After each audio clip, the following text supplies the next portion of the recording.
Recording by Jerry Pyle. D-99 by H.B. Fyfe. Chapter 1. At the 99th floor, Westervelt left the public elevator for a private automatic one which he took 4 floors further. When he stepped out, the dark, lean youth faced an office entrance whose double transparent doors bore the discreet legend, Department 99. He crossed the hall and entered. Waving at the little blonde in the switchboard cubby to the right of the doorway, he continued a few steps into the office beyond. 2 secretaries looked up from the row of desks facing him, a third place being unoccupied. Behind them, long windows filtered the late afternoon light to a mellow tint. "Did you get it all right, Willie?" asked the dark girl to his left. "Mr. Smith wants you to take it right in. He expected you earlier." "My flight from London was late. I did the best I could after we landed," said Westervelt. "It took me the whole day to fetch this gadget. At least let me get my coat off." He moved to his right, to a modest desk in an alcove formed by the end of the office, and the high partition that enclosed the switchboard. "How do you find yourself inside that?" asked the other secretary, a golden-haired girl with a lazy smile.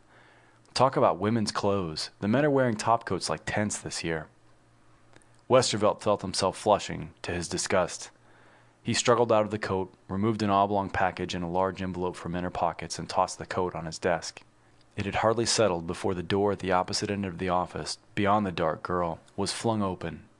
From the next room lumbered a man who looked even lankier than Westervelt, because he was an inch or two over 6 feet tall. His broad forehead was grooved by a scowl of concentration that brought heavy eyebrows nearly together over a high-bridged nose. His chin seemed longer for his chewing nervously upon his lower lip. He was in shirt sleeves and badly needed a haircut. "I'm going down to the comm room, Miss Diorio," he told the brunette. "There's another weird report coming in." He vanished into the hall with a clatter. His secretary looked at Westervelt, a smile tugging at the corners of her full lips. She threw up her hands with a little flip. "I told you to take it right in," she reminded him. "Oh, come on, Cy. What if I'd been in the doorway when he came through?" "What is it, anyway?" asked the other girl. Westervelt looked around as she rose. Beryl Austin, he thought, would be a knockout if only there were less of a hint of ice about her. She was, in her high heels, only an inch shorter than he. Her face was round, but with a delicate bone structure that lent it an odd beauty.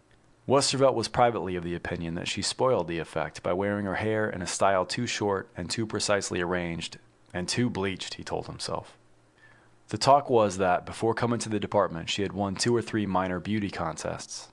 That might explain the meticulous makeup and the smart blue dress that followed the curves of her figure so flatteringly. Westervelt suspected, from hints dropped by Simonetta Diorio, that this was insufficient qualification for being a secretary, even in such a peculiar institution as Department 99. Of course, maybe Smith had ideas of making her a field agent. He held out the package in the palm of his hand. "They said at London Lab that it was a special flashlight that would pass for an ordinary one." "Oh, the one for the Antares case," exclaimed Beryl. "Cy was telling me how they'll send out plans of that. Did they show you how it works?" "It gives just a dim beam until you press an extra switch," said Westervelt. "Then it puts out a series of dashes bright enough to hurt your eyes." "What in the world do they want that for?" asked Beryl. "What in some other world, you mean? On some of these planets, the native life is so used to a dim red sun that a flash like this on their sensitive eyes can knock them unconscious." "This place is just full of dirty tricks like that," said the blonde. "Why can't they free these people some other way?" Westervelt and Simonetta looked at each other. Beryl had been in the department only a few weeks, and did not yet seem to have heard the word. Or understand it, maybe, thought Westervelt. She might not look half so intelligent without that nice chest expansion. "Some of them just get in trouble," Simonetta was saying. "The laws of alien peoples we've been meeting around the galaxy don't necessarily make sense to Terrans. But why can't they stay away from such queer places?" "What would you do?" asked Westervelt. "If you were in a spaceship that blew up near a strange planetary system, and you took an emergency rocket to land on the best-looking planet, and the local BIMs arrested you because they have a law against anyone passing through their system without special permission." "But how can they make a law like that?" demanded Beryl. "Who says they can't? They had a war with beings from the star nearest them, and wound up suspicious of every kind of spaceship. We have a case like that now." "They've been working on it 2 months," Simonetta confirmed. "Those poor men were jailed over a month before anybody even heard about them." Beryl shrugged and turned back to her desk. Westervelt watched her walk, thinking that the rear elevation was good too, until it occurred to him that Simonetta might be taking in his expression. The blonde settled herself and leaned back to stretch. He was willing to bet 10 credits that she did it just to get his goat. Well, the work is interesting, Beryl admitted, but I don't see why it can't be done by the Department of Interstellar Relations. The DIR is trained diplomats and knows all about dealing with aliens. Come on now, dear, said Simonetta. Where do you think your paycheck originates? Publicly, the DIR doesn't like to admit that we exist. To hide the connection, they named us after the floor we're on in this building, and hoped that nobody would notice us. I knew I was getting into something crooked, exclaimed Beryl. It depends, said Westervelt. Suppose some Terran spacer is slung into jail out there somewhere for something that would never be a crime in the solar system. The DIR protests, and the BIM simply deny they have him. How far can diplomacy go? We tried getting him out some other way. He held up the flashlight. Now they'll Stellarfax plans of this out to Antares to our field agents. After one is made and smuggled into our case, all they have to do is run in a fast ship and pick him up when he breaks out. Speaking of that gadget, Simonetta suggested, why don't you take it down to Mr. Smith? He must be waiting out the message in the comm room. Westervelt agreed. He took the package and the envelope of blueprints and walked into the hall. He turned first to his right, along the base of the U-shaped corridor, then to his left after passing the door to the fire stairs at the inner corner, and the private entrance to Smith's office opposite it. The walls were covered by a gray plastic that was softly monotonous in the light of the luminous ceiling. The floor, nearly black, was of a springy composition that deadened the sound of footfalls. Along the wing of the U into which he turned, Westervelt passed doors to the department's reference library and to a conference room on his right, and portal marked shaft on his left. Beyond the latter was a section of blank wall behind which he knew was a special shaft for the power conduits that supplied the department's own communications instruments. The place was a self-sufficient unit, he reflected. It had its own TV equipment and a subspace radio for reaching far-out spaceships, although most routine traffic was boosted through relay stations on the outer planets of the solar system. Some lines of communication with the field agents were tenuous, but messages usually got through. If the lines broke down, someone would be sent to search the confidential files for a roundabout connection. I wonder how many of us would wind up in court if those files became public knowledge, thought Westervelt. I'd like to see them trying to handle Smitty. Nobody here can figure him out all the time, and we're at least half as nutty as he is. Down beside the communications room, though normally reached by the other wing of the corridor that enclosed the core of elevators, shafts, and restrooms, the department even had a confidential laboratory. Actually, this was more in the nature of a stockroom for peculiar gadgets and implements used for the fell purposes of the organization. Westervelt did not like to wander about in there for fear of setting something off. It was more or less the domain of the one man in the department whom he knew to have been in an alien prison. Robert Leidman was an ex-spacer who had joined the group after having been rescued from just such an incarceration as he now specialized in cracking. Westervelt had been told that the sojourn among the stars had left Leidman a trifle strange, which was probably why they no longer used him as a field agent. He came to the blank end of the corridor, the last door on the right being that of the communications room. He opened it and stuck his head inside. The room was dimmer than the corridor. The operators, who sometimes had to contend with much relayed faint images on their screens, liked it that way. They kept the window filters adjusted so that it might as well be night outside. Here and there, small lights glowed at various radio receivers or tape recording instruments, and there was a pervading background rustle of static blended with quiet whistles and mutterings. At the moment, the operator on duty was Charlie Colburn, a quiet redhead who kept a locker full of electronic gadgets for tinkering during slow periods. Smith sat near him in a straight-back chair, watching the screen before Colburn.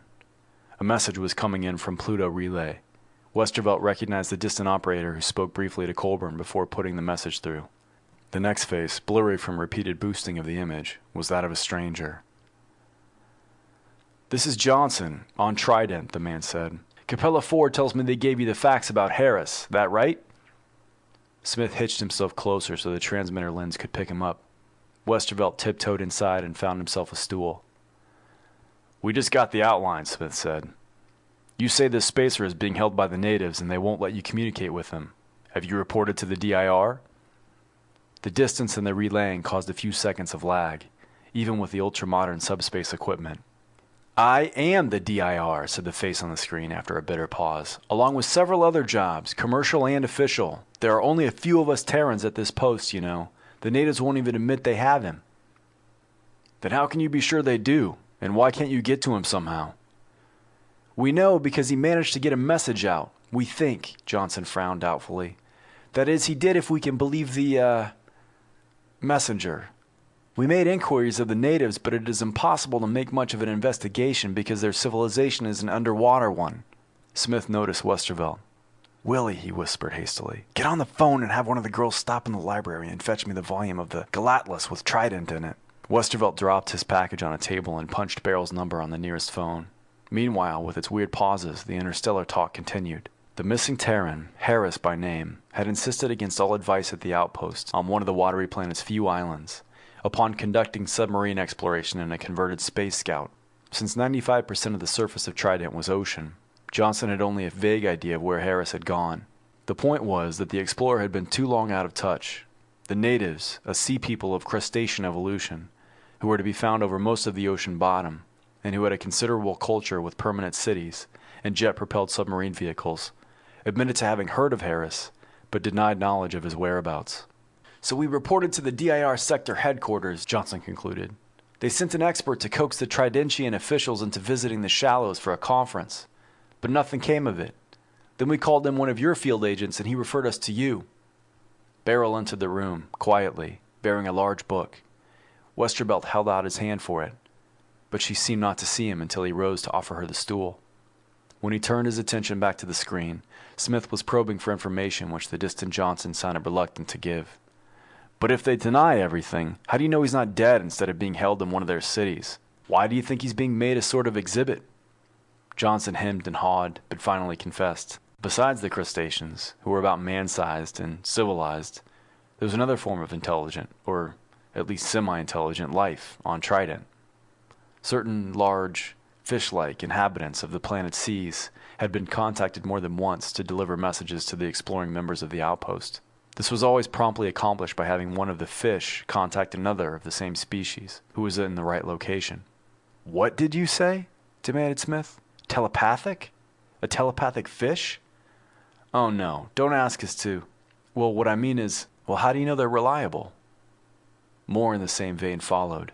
Westervelt stopped listening when he realized that Smith was being convinced, willing or not.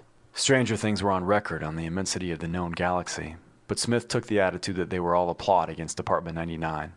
Westervelt pried the book from Barrel's grasp and turned over pages to the article on the planet Trident. He skimmed the opening, which dealt with galactic coordinates and the type of the star at the center of the system, and did the same with a general description of the surface and what was known of the life forms there. A history since discovery was laconically brief. Here it is, he told himself. A species of life resembling a Terran fish in general configuration, about 20 feet in length and suspected of having some undetermined sense, whereby individuals can locate each other at great distances. Well, by the time it's in print, it's outdated. Someone turned on a bright light, and he realized the interstellar talk was at an end. Smith looked around. He held out his hand for the book, seeming to take for granted that someone should have found the page. "I don't see how we're going to reach this one," he grunted, plopping the volume down on the table to scan the article. Colburn snatched at a small piece of apparatus he had evidently been assembling. Only Barrel was impressed. The others knew that Smith said this of every new case. "Tell Mr. Leidman and Mr. Parrish I want a conference," the department head requested. "We'll use the room next door." Barrel and Westervelt left Colburn examining his gadget suspiciously and retraced their steps up the corridor.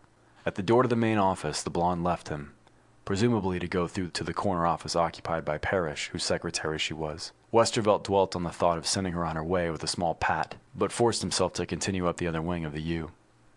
He passed 2 doors on his left, another conference room, and a spare office used mainly for old files. Doors to his right led to washrooms. This end of the hall was not blank, as on the other side it had a door labeled Laboratory, No Admittance. The last door to the left, corresponding to the location of the communications room, led to Leidman's office.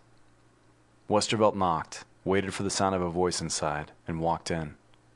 For a moment he saw no one, then pivoted to his right as he remembered that Leidman kept his desk on the inner wall, around the short corner behind the door.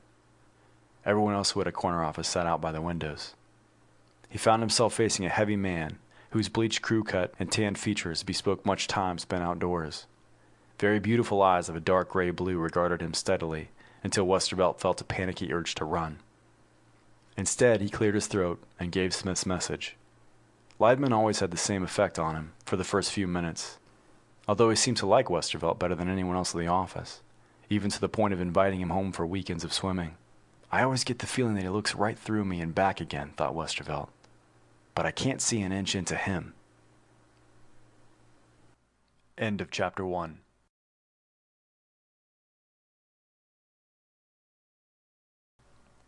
Chapter 2. Castor P. Smith sat at the head of his steel and plastic table in the conference room, whistling thoughtfully as he waited for his assistants. Next door, in the communications room, the tortured tune his lips emitted would have been treated as deliberate jamming. Simonetta Diario entered carrying a recorder, and he roused himself for a smile of appreciation. "You won't forget to turn it on when you start, Mr. Smith?" she pleaded. "I'll keep my finger on the switch until then," he grinned. "Thanks, Si." Left alone again, he told himself he would have to do something about the reputation he was acquiring, quite without foundation, he believed, for being absent-minded. After all, he was hardly likely to forget to record a conference when it was his own idea. So many ideas were tossed around on a good day that some were bound to be lost, unless they were down on tape. Even a good steno like Simonetta could not guarantee to keep up with it all when 2 or 3 got to talking at once. Generally, he admitted to himself, he erased the tape without the necessity of filing some brilliant solution. Still, the 1 in 1,000 that did turn up made the precaution worthwhile. He stared morosely at the volume of the Galatlas he had brought from the communications room. Sometimes, in this job, he lost his sense of galactic direction. Calls were likely to come in from stars of which he had never heard. "Wish I could get a little more help from the DIR," he thought. "It's more than having one secretary on vacation just now. We're always short-handed. They never brought us up to strength since old Murphy blew himself up in the lab with that little redhead. Maybe Willie will grow into something. That will take years, though. We ought to have some kind of training school." In Smith's opinion, he should have had a larger force of full-time agents in the field, but he recognized the difficulties inherent in the immensity of Terran-influenced space. Even recruiting was a hit-or-miss process. He had made various working arrangements out of chance contacts with independent spacers. He supposed that it was unofficially expected of him, and most had worked out well. About a dozen routine cases were currently being handled out there somewhere by a motley crew of his own men and piratical temporary help. In addition, there were 3 hot cases that had required supervision from headquarters. "I wonder if we should stay a little late tonight," he asked himself. "I hate to ask them again, but who knows what will break with this new skullcracker." He looked up as Pete Parrish entered. His dapper assistant walked around the other end of the table and took a seat on the window side. "I hear you have another one," he greeted Smith. Parrish was a trim man of 36 or 37, just about average in height, but slim enough to seem taller. Smith was aware that the other took considerable pains to maintain that slimness. By his own account, he rode well and played a fast game of squash. The wave in his dark hair was somewhat suppressed by careful grooming. He smiled frequently, or at least made a show of gleaming teeth, but at other times his neat, regular features were disciplined into a perfect mask. "Thank God that he doesn't wear a mustache," thought Smith. That would put him over the brink. He was reasonably certain that Parrish had given the idea careful calculation and stopped just short of the brink. That would be typical of the man. He had been at one time a publicist, then a salesman, on Terra and in space. Actually, he should have been a confidence man. It was not until the department had stumbled across him that he had found opportunity to exercise his real talents. He was expert at estimating alien psychology and constructing rationalizations with which to thwart it. Smith realized self-consciously that he had been staring through Parrish. He passed one hand down the back of his neck, reminding himself that he must get a haircut. He could not imagine why he kept forgetting. It occurred to him every time he faced Parrish. He decided further to wear a freshly pressed suit the next day. Leidman padded in, glanced about the room, and sat down as near to the door as he could, without leaving an obvious gap between himself and the others. He eyed Parrish briefly and raised one hand to check the scarf at his throat. Leidman dressed unobtrusively and probably would have preferred an old-fashioned tie to the bright neck scarves favored by current fashion. "I wonder why I'll get all the nuts," Smith asked himself, avoiding the beautiful eyes by looking squarely between them. Even the girls, people with romantic ideas of cloak and dagger work, or the ones that owe us favors, keep sending us peaches. Then they marry off or go around acting so secretive that they draw attention to us. Sometimes, he had to admit, he would have preferred having a babe marry and leave the department. Parrish was often helpful in such situations, which was only fair since he created most of them. Twice divorced, the assistant had lost none of his interest in women. He was as clever at feminine psychology as at alien. "Well, I suppose you've heard something of the new squawk," Smith said, to break the silence. "I just don't see how we're going to reach this one. The damn fool got himself taken on an ocean bottom." He proceeded to outline the facts so far reported. Parrish received them impassively. Leidman began to scowl. The ex-spacer developed special grudges against aliens who attempted to conceal the detention of Terrans. "First, let's see where we are before we tackle this," suggested Smith. "I've given you enough on Harris to let it percolate through your minds while we review the other cases. It looks like something we should all be in on." Sometimes he would put a case in the charge of one of them, but they were accustomed to exchanging information and advice. "This business of the two spacers who were nailed for unauthorized entry into the Sisokan system seems about ripe," he reminded them. "Taranto and Myers, you remember." "Oh yes," said Leidman, in a withdrawn tone. "The dope." "That's right. There was no trouble getting information about them, just in comprehending the idiot reasoning that would maintain a law that makes it a crime to crash land on that planet. Terra, like any other stellar government, has permitted one official resident there. Fortunately, we got the DIR to slip him a little memo about us before he was sent out, and this is the outcome. They may even be on the loose right now." "Let me see," mused Parrish. "Bob gave you the formula for something that practically suspends animation, didn't he?" "Yeah," said Leidman. "We figured on the bastards to carry the bodies out and dump them. A bunch of tramp spacers is standing by to pick them up." "No reason why it shouldn't work," said Smith. "Variations of it have been keeping us in business. Someday we'll slip up just by relying on it too much, but this looks okay. How is your Greenhaven case coming, Pete?" Parrish hesitated before answering. He stroked the edge of the table with well-manicured fingertips as he considered. "Maria Ringstag," he said thoughtfully. "These reporters should be more careful, should have some knowledge of the cultures they poke into. Greenhaven is hardly a colony to swash a buckle through. I suppose she never thought they would bother a newswoman. Did you ever get the answer to what she was after on Greenhaven?" "Nothing. Just passing through." Parrish snapped his fingers in contempt. "She was on a space liner, en route to Altair 7 to gather material for a book. It stopped on Greenhaven to deliver a consignment of laboratory instruments." "Those greenies," Leidman put in, "are as crazy as Bims. What a way to live." "They have been described as the bluest colony ever derived from Terra," agreed Smith. "I shudder to think of the life Pete would lead there." Parrish smiled, but not very deeply. "Miss Ringstad's mistake was fairly simple-minded," he said. "They had official prices posted in that shop she visited for souvenirs. When they claimed to be out of the article she fancied, she had the bad taste to offer a bonus price. On Greenhaven, this is regarded as bribery, immorality, and economic subversion, to touch merely upon the highlights." Smith sighed. "Why will these young girls run around doing—" "I don't believe you could call her a girl exactly," Parrish interrupted. "Well, this lady, then." "I wouldn't guarantee that either." Smith shrugged and pursed his lips. "You'd be a better judge than I," he admitted innocently. "I yield to superior qualifications." Leidman grinned. Parrish maintained his mask. "I suppose that might make it even more dangerous for her," Smith went on. "I forget what you said the sentence was, but suppose she starts to get smart in jail. Would any snappy Terran humor pass there?" "By no means," said Parrish emphatically. "I would not expect them to burn her at the stake in this day and age, but they would talk about it as being one of the good old ways. Fortunately, their speaking and writing Terran makes this easy. Terrans are all black centers, but plenty of Terrans are necessary around the spaceports. We keep a few agents among them. One of them is going to pull the paper trick to Springer." "I'd rather leave them a bomb," said Leidman almost to himself. Smith frequently wondered what such a rugged man should speak in so quiet a voice. At times, Leidman used a monotone that was barely audible. "We hope to destroy all evidence," added Parrish. "Otherwise, it will lead to the usual diplomatic notes, and the DIR will be telling us we never were authorized to do any such thing." "Yes," said Smith, nodding wearily. "Actually, you couldn't find our specific duties written down anywhere, and there is nothing we are forbidden to do either.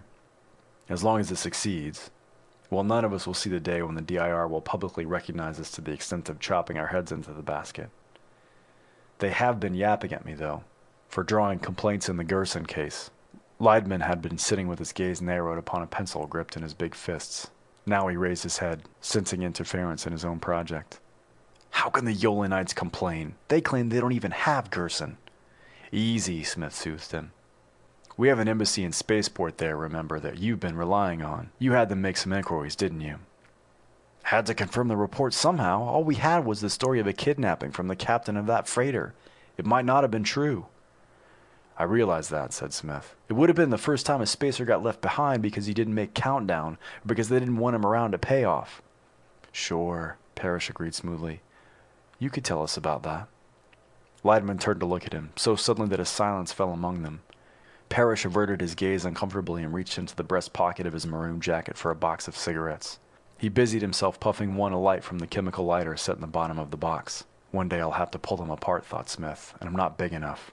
Where does my wife get the nerve to say the neighbors don't know what to make of an average guy like me, just because I can't talk about my work?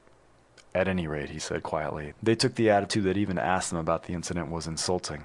It seemed to rock the top brass. What do they know about Yolene? Growled Leidman, giving up his scrutiny of Parrish. Not a thing, probably. They make decisions on the basis of how many toes they stubbed lately. Right now it sounds like only routine panic. That reminds me, I meant to check with Emil Stark about that. He shoved back his chair and stepped over to a phone table nearby. Switching on both screen and sound, he waited until the cute little blonde at the board came on. Pauline, get me Emil Stark at the DIR, please. Extension 1563. Yes, Mr. Smith, said Pauline, and disappeared from the screen. In a few moments, Smith was greeting a man of about 50, gray at the temples to the point of appearing over-distinguished. Listen, Emil, he said, getting down to business after the amenities about families and children had been observed. I have a case on my hands concerning a planet named Yolene. The man on the screen was already nodding. Yes, I heard they were chewing you out about that this morning, he said, smiling. I trust you preserve some sort of sang-froid. What's in their minds? Asked Smith. Oh, it seems that the Space Force is nervous over the Yolenites. They are unable to evaluate the culture comfortably. To cover themselves, I imagine they send a warning now and then on the possibilities of hostile relations. Anything to it? Stark grimaced briefly. Unlikely. Some of the lads upstairs let it make them nervous. Smith chuckled. Upstairs. They came and went, but Stark and men like him ran things and knew what went on. Then I can go ahead without covering my tracks too deeply, he asked. I mean, I won't have to lie openly to my boss. Give him a few days to see the other side, Stark assured him, and he will be demanding to know why you have not taken steps. Have them taken by then. Smith thanked him for the advice, switched off, and returned to his place at the table. Nods from the others confirmed that they had heard. I have a feeling about those Yolenites, grumbled Leidman. Smith waited for elucidation, but the big man had sunk into contemplation. The other two eyed him, then each other. Parrish shrugged ever so slightly. Smith gnawed at his lower lip. Well then, you'll be going ahead with what you planned, he reminded Leidman. Oh sure, answered the ex-spaceman, snapping out of it. Can't help it. I've already sent him something useful. The others smiled. Something useful was Leidman's term for a cleverly designed breakout instrument. Smith hoped that in this case it would not turn out to be a bomb. We dug a little mechanical crawler out of the files, Leidman went on. The Yolenites seem to build their cities like a conglomeration of pueblos, very intricate, and with hardly any open streets. There would probably be 100 routes into Gerson, even if we knew exactly where he is. The gadget is adjusted to home on certain body temperatures, which it can detect at some distance. And Gerson would be the only living thing there at 98.6. Exactly. Of course, the thing has a general direction and search pattern microtaped in. That's the best they could do, because the boys have only a rough idea of where the cell would be. It sounds too easy to intercept, objected Parrish. That worries me a little, admitted Leidman. It would be worse to fly something in, and it's impossible to send anyone in because they say they haven't got him. The gadget is set to have an affinity for dark corners at least. And how does it get him out? Pursued Parrish. It carries a little pocket music player with microtapes that will actually play for a couple of hours. They can't tell for sure that Gerson didn't have it with him, if they spot it at all. When he opens the back, as a little jingle in the first tune will instruct him to do. He has a miniature torch hot enough to cut the guts out of any lock between him and the outside. Someone will be watching for him, I suppose, asked Smith. Sure, once he's out of the place. The Yolenites can hardly demand that we give back what they say they never had. Off to the embassy with him and on to the first ship. And I hope he kills a few of the bastards on the way out. They won't even have grounds for an official complaint. The other two avoided looking at him for a moment. Parrish stirred uneasily.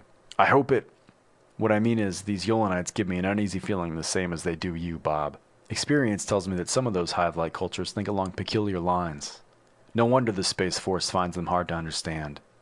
I recommend that we open a general file on them. It might be just as well, Smith agreed, considering. They may give us more business in the future. He pushed back his chair and rose. Let's take a break while I see if any reports have come in. Then maybe we can work out something on the new mess. End of Chapter 2.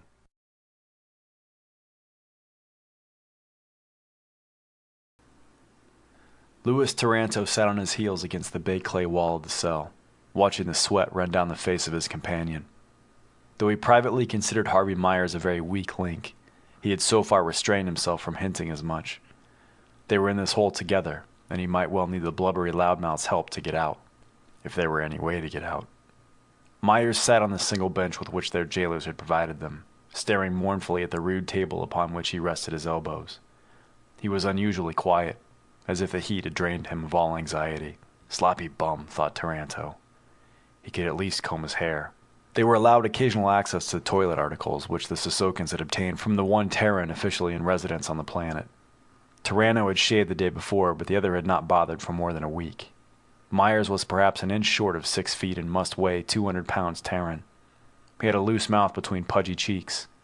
His little blue eyes seemed always to be prying, except during periods such as the present, when he was feeling sorry for himself. He had been a medic in the same spaceship in which Taranto had been a ventilation mechanic.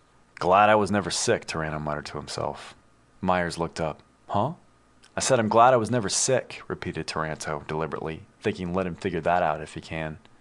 "This heat's enough to make anybody sick," complained Myers. "Why do they have to keep us up on the top floor of the tower anyway? What kind of jail were you ever in where their prisoners got the best?" "Who says I was ever in jail?" demanded Myers defensively. Taranto grinned slightly but made no reply. After a moment the other returned to his study of the table. He breathed in loudly, his shoulders heaving as if he had been running. To avoid the sight, Taranto let his eyes wander for the 1,000th time around the walls of the square cell. The large blocks of baked clay were turning from dun to gray in the twilight seeping through the 4 small window openings. Overhead, they curved together to form a high arch that was the peak of the tower. Besides table and bench, the room contained a clay water jug, a yard high, a wooden bucket, a battered copper cooking pot, and a pile of coarse straw upon which lay the 2 gray shirts the spacers had discarded in the heat. In the center of the floor was a wooden trapdoor which Taranto eyed speculatively. He reminded himself that he must suppress his longing to smash the next Sissokan head that appeared in the opening. "It's getting near time," he remarked after a few minutes. Myers peered at the patches of sky revealed by the windows. They were losing the glare of Sissokan daylight. There had been a wisp or 2 of cloud earlier, but these had either blown over or faded into the deepening gray of the sky. "Listen at the door," ordered Taranto, impatient at having to remind the other. He rose, wiped perspiration from his face with the palms of both hands, and rubbed them in turn on the thighs of his gray pants. He was inches shorter than Myers, and 20 pounds or more lighter, but his bare shoulders bulged powerfully. A little fat softened the lines of his belly without concealing the existence of an underlying layer of solid muscle. He moved with a heavy padding gait, like a large carnivore whose natural grace is revealed only at top speed. Myers watched him resentfully. Why couldn't I have made it to one of the other emergency rockets, he asked himself. Imagine a bunch of crazy savages that say even landing here is a crime. He supposed that Taranto would have pointed to the sizable city where they were held if he had heard the Sissokans called savages. Myers thought the trouble with Taranto was that he was too physical, too much of a dumb flunky who spoiled Myers' efforts to talk them out of trouble. I had a better break coming, he thought. He wished he had been in a rocket with one of the ship's officers who might have known about Sissoka. They would have gone into an orbit about the planet star and put out a call for help to the nearest Terran base or ship. As it was, they might be given up for lost even if the other rockets were picked up. The course they had been on before the explosion had been designed to pass the system by a good margin. Taranto, he recalled, had thought them lucky to have picked up the planet on the little escape ship's instruments. Taranto, decided Myers, thought he was a hot pilot because he had been a few years in space. He had not looked so good bending the rocket across that ridge of rock out in the desert. They should have taken a chance on coming down in the city here. They had just about straightened themselves out after that landing when they had seen the party of Sissokans on the way. It had not taken them long to reach the wreck. They could even speak Terran, and no Pigeon Terran either. Then it turned out they did not like spacers of any race landing without permission. There had been a war with the next star system, and the laws now said there should be only one alien of any race permitted to reside in Sissoka except for brief visits by licensed spaceships. "What's the matter with our government?" muttered Myers. "What?" asked Taranto, turning from one of the windows. "I said, what's the matter with the Terran government? Why don't they pitch a couple of bombs down here and show these skinny nuts who's running the galaxy? Who are they to call us aliens?" Taranto turned again to the 18-inch square window, set like the other 3 in the center of its walls at the level of his shoulders.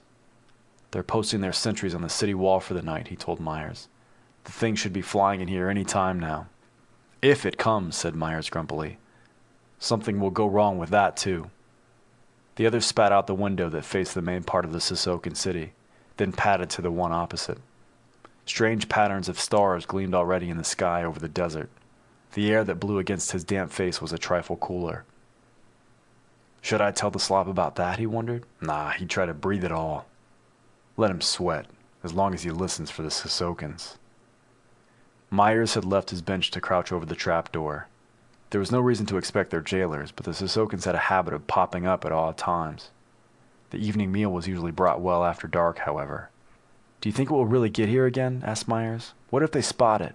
Taranto grunted. He was watching something he thought was one of the flying insects that thickened the Sissokan twilight. Seconds later, he ducked away from the window as a pencil-sized thing with 2 pairs of flailing wings darted through the opening. It whirled about the dim cell. Myers flapped his hands about his head. The third time around, the insect passed within Taranto's reach, and he batted it out of the air with a feline sweep of his left hand. It fell against the base of the wall and twitched for a few minutes. Myers squinted at him, examining the slightly flattened nose and the meaty cheeks that gave Taranto a deceptively plump look. "You're quick, all right," he admitted. "They used to say in the ship that you were a boxer. What made you a spacer?" "Too short," said Taranto laconically. 5'8", and I grew into a light heavy." "What did that have to do with it?" "I did all right for a while. When I could get in on them, they'd go down and stay down. Then they learned to stick and run on me. It was either grow a longer arm or quit." "Maybe you should have quit sooner," said Myers, for no good reason except that he resented Taranto and blamed him for their predicament. "Why should I?" asked Taranto with a cold stare. "It was good money. Even after having my eyebrows fixed, I got a nice nest egg back on Terra. Nothing really shows on me except the habit of a short haircut." Myers ran his fingers through his own unkempt hair. "What was that for?" he asked. "Oh, it don't wave in the air so much when you stop a jab. Looks better to the judges." Myers grunted. He'd like to believe it doesn't show on him, he thought. Suddenly, he bent down to place an ear against the trapdoor. A petulant grimace twisted his features. "They're on the ladder," he whispered. "Wouldn't you know?" He straightened up and walked softly back to his bench. Taranto remained at the window. It was a perfectly natural place for him to be, he decided. A few moments later, the trapdoor creaked up, letting yellow light burst into the cell. It came from a clumsy electric lantern in the grip of the first Sissokan who climbed into the chamber.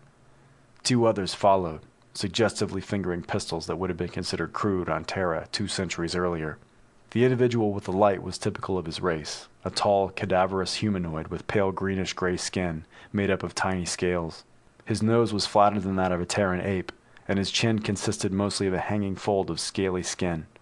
His ears were set very low on a narrow, pointed skull. Occasionally they made small motions as if to fold in upon themselves. The Sissokans were clad in garments not unlike loose, sleeveless pajamas, over which they wore a leather harness for their weapons. The leader's suit was red, but the other 2 wore a dull brown. "Is all satisfactory?" asked the one in charge, staring about the cell with large black eyes. "All right," said Taranto stonily. He thought that a Sissokan would never have answered that way. They were vain of their extraordinary linguistic ability and commonly spoke 3 or 4 alien tongues. Only an unfortunate inability to control excessive sibilance marred their Terran. Taranto felt like wiping his face, but realized that it was only sweat. The Sissokan prowled around the room, examining each of the simple furnishings with a flickering glance. He took note of the food left in the copper pot. He checked the level of water in the big jar. He found the dead insect, which he sniffed and slipped into a pouch at his belt. Then he passed Taranto. The latter eyed him in measuring fashion. The Sissokan halted out of reach. "You have been warned to obey all orders here," he said, staring between the 2 Terrans. "What's the trouble now?" demanded Myers, when it became apparent that the poker-faced Taranto intended to say nothing. "There was a question by the Terran we allow on the world. How can he know of your complaints? He was told only of your sentence." "We told you there would be protests from our government," said Myers. "All we did was land on your planet in an emergency. We're only too willing to leave. You have no right to keep us locked up in these conditions." "It is a violation of our law," said the Sissokan imperturbably. "You go automatically to jail. We permit only 1 of every sky people to live here. Who could tell yours that you complain of this place?" "Listen, you better be careful of us Terrans," blustered Myers. "We have ways—" "Shut up," said Taranto without raising his voice. He had inched forward, but stopped now as the 2 guards at the trapdoor gave him their attention. The Sissokan with the lantern also turned to him. Taranto looked over the latter's shoulder. The window was black. The twilight of Sissoka was brief. Myers had flushed and was scowling at him with outthrust lower lip, but Taranto's icy order had spilled the wind from his sails. "Perhaps you have had too much water," suggested the Sissokan, regarding Taranto with interest. You have done something. It is best to tell me. Taranto returned the stare. He wondered why all the Sissokans he had seen, though rather fragile in build, were relatively thick-waisted. They looked to him as if a couple of solid hooks to the body would find a soft target. It was unlikely that the Sissokan could read the facial expression of an alien Terran. It was probably some tenseness in Taranto's stance that caused the native to step back. The Terran strained his ears to pick up any unusual noise outside the window during the pause. He heard nothing except the whir of night insects. Their jailer paced once more around the cell, and Taranto cursed himself for arousing suspicion. Perhaps he hoped it was only annoyance. But what could I do, he asked himself. Let Myers spill it? In the end, with Taranto answering in monosyllables and Myers intimidated into an unnatural reserve, the Sissokans retired. The darkness closed in upon the Terrans as they listened to the creaking of the ladder below the trap door. Give them time, advised Taranto, hearing Myers move toward the exit. They waited in the silent dark until Myers could stand it no longer. They won't come back, he whispered.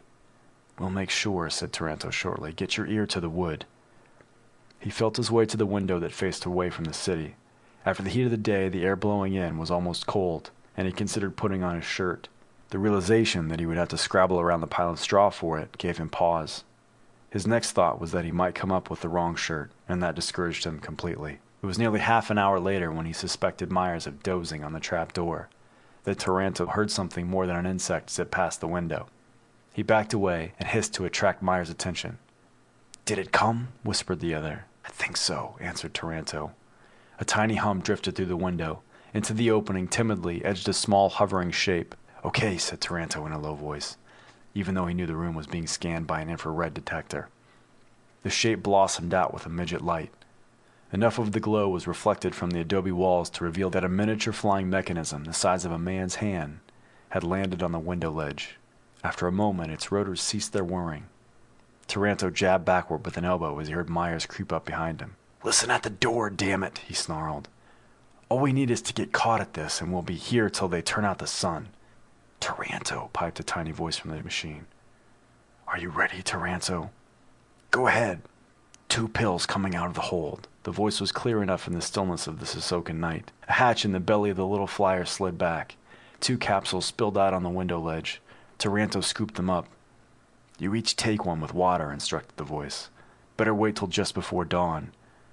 You told me they bring your food an hour later. That's right, whispered Taranto. That will give this stuff time to act. For all they can tell, you will both be deader than a burned-out meteorite. Then what? So they will follow their normal custom with the dead, take you out to the desert to mummify. This thing will hover overhead to spot the location. Did they just leave us? Yes, as far as anybody has ever been able to find out. I talked to the Capellan next door in the foreign quarter here, and he says they might not leave you in one of their own burial grounds. Otherwise, I would hate to take the chance of having this gadget seen in the daylight. All right, so we're out in the desert, said Taranto. How does this ship you arranged for pick us up? We'll still be out for the count. I plan to tell them where to touch down. I can talk louder by radio, you know, than I can to you now. They will grab your bodies and scramble for space. Against the sunset, they may not even be seen from the city. If they are, I never heard of them. Who are they? Asked Taranto. Some bunch hired for the job by the DIR's Department 99. Just as well not to ask where they came from or what their usual line is. I ain't got any questions at all, if they get us out of here, said Taranto. He watched as the hatch closed itself and the tiny light blinked out. The rotors began to spin, and 2 minutes later they were alone. Come and get yours, said the spacer. He reached out with his empty hand to guide Myers to him, then very carefully delivered one of the capsules to the other. We're supposed to swallow that big lump? Whispered Myers. Just don't lose it, admonished Taranto. He relayed the instructions as precisely as he could. One thing more, he concluded. You stay awake to make sure I stay awake until it's time to take the stuff. We could take watches, suggested Myers. I could, said Taranto bluntly. But I'm not sure about you. In the second place, I ain't going to have you sleep while I don't. We're going to play this as safe as possible. Myers grumbled something inaudibly. In the darkness, a sardonic smile twisted Taranto's lips. If you know how, he advised, pray. We're going to our funeral in the morning. End of Chapter 3.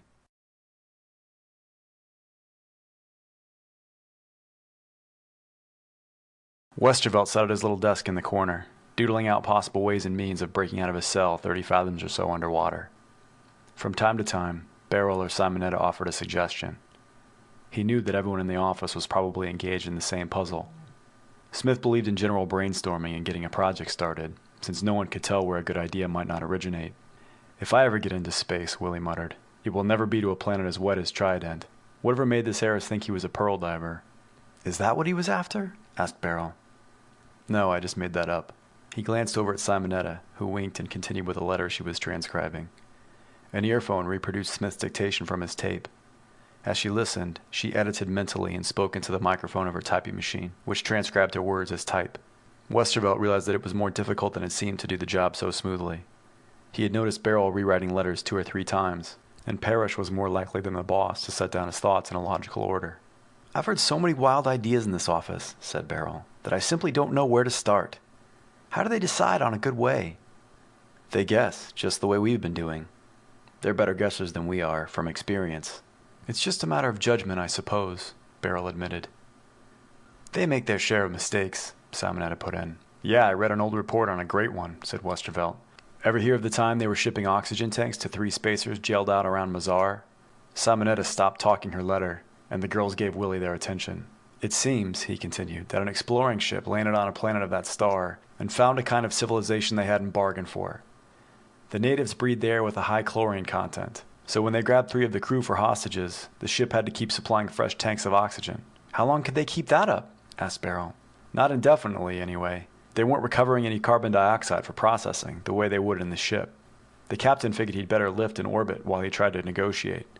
Meanwhile, he sent to the department for help, and they came up with a poor guess." "What?" "They got the captain to disguise some spacesuit rockets as oxygen tanks and send them down by the auxiliary rocket they were using to make deliveries and keep contact. The idea was that the prisoners would fly themselves over the walls like angels, the rocket would snatch them up, and they'd all filter the green-white light of Mazar from their lenses forever." "And why didn't it work?" "Oh, it worked," said Westervelt. "It worked beautifully.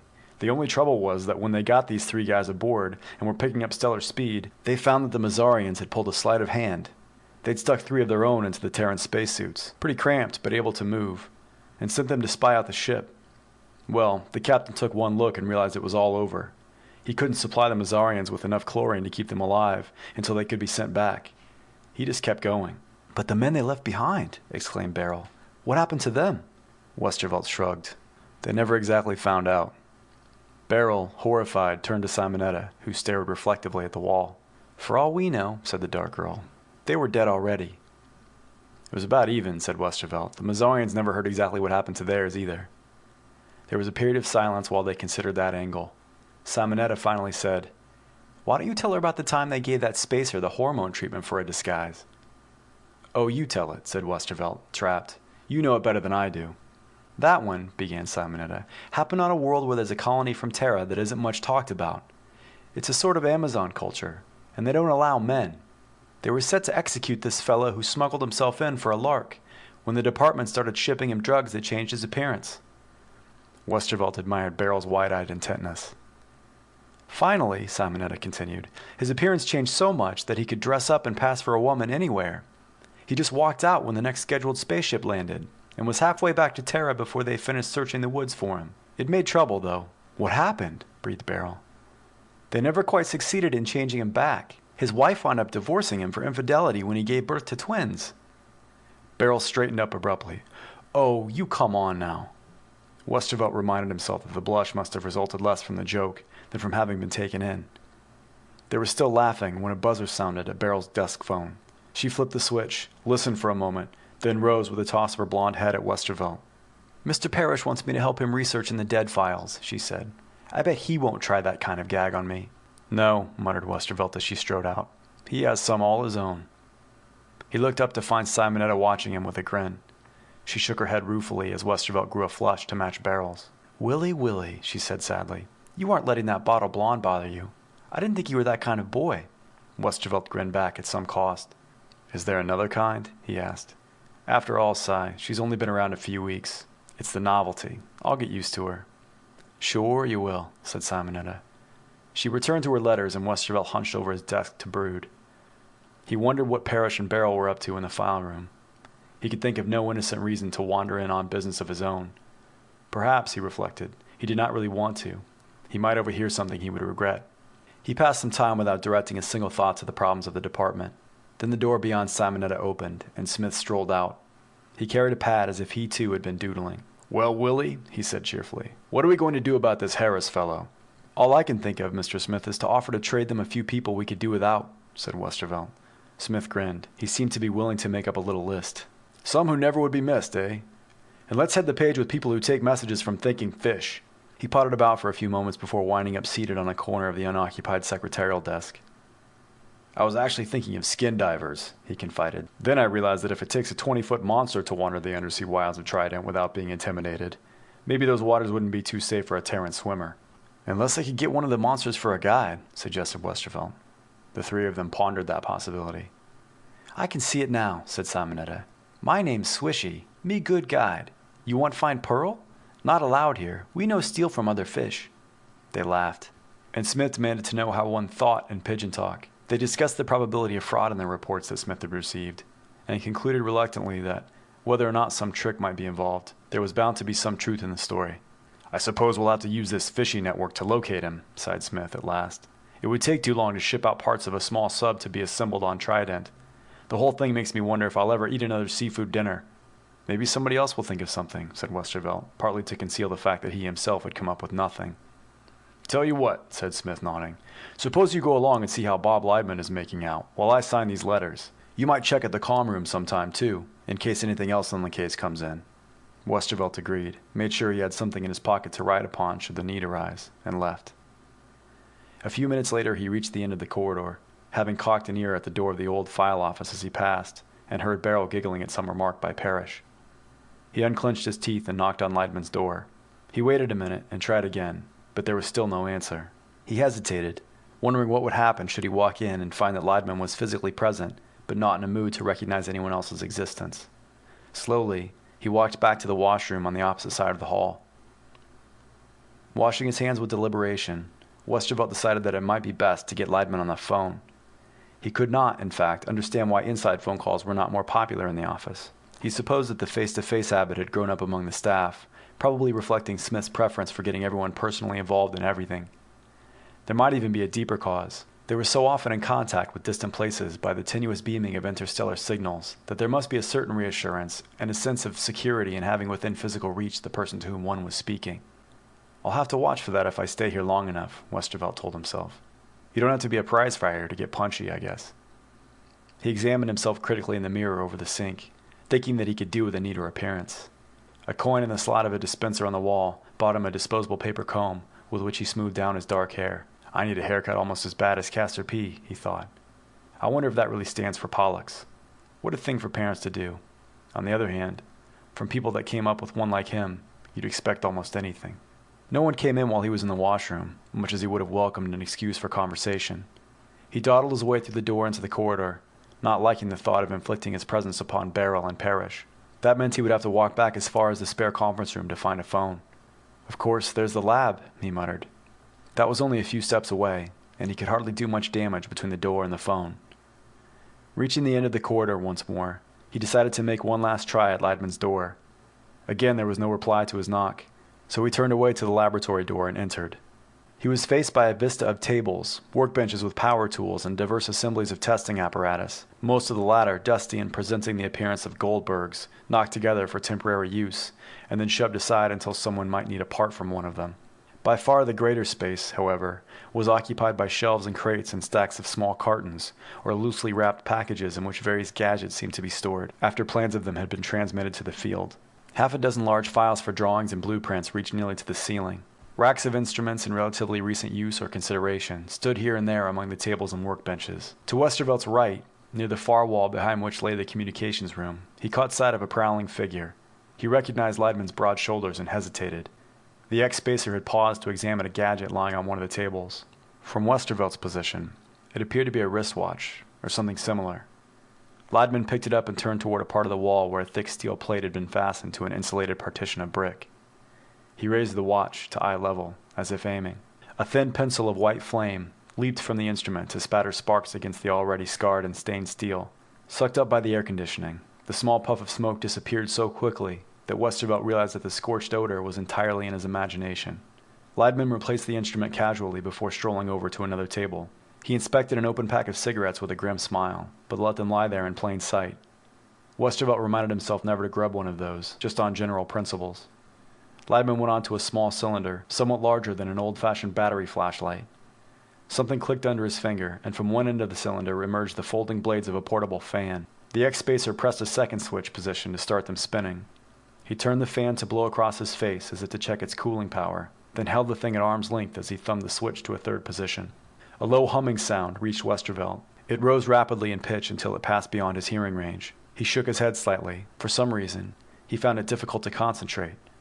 Perhaps Leidman's presence, unexpected as it was, had upset him, he thought. He decided that he must be getting a dizzy spell of some sort. Then he became concerned lest he turn nauseous.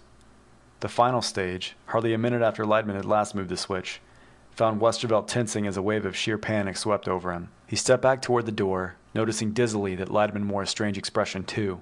Part of the youth's mind wondered if some of the ultrasonic effect were reflected from the walls to the X-Spacer. Another part insisted upon leaving the scene as hastily as possible. He got himself into the corridor again, actually panting as he eased the door closed behind him. He started to walk, finding his knees a trifle loose. Passing the washroom, he hesitated, but he decided that he could make it to the conference room. Once there, however, he slipped inside and sat down to recover. What does it take to have a mind like that? He whispered to himself. It's like a hobby to him. I think someday I ought to look for a job with reasonably normal people. A few minutes of peace and quiet refreshed him. He returned to the main office just as Smith was surrendering a stack of signed letters to Simonetta D'Orio.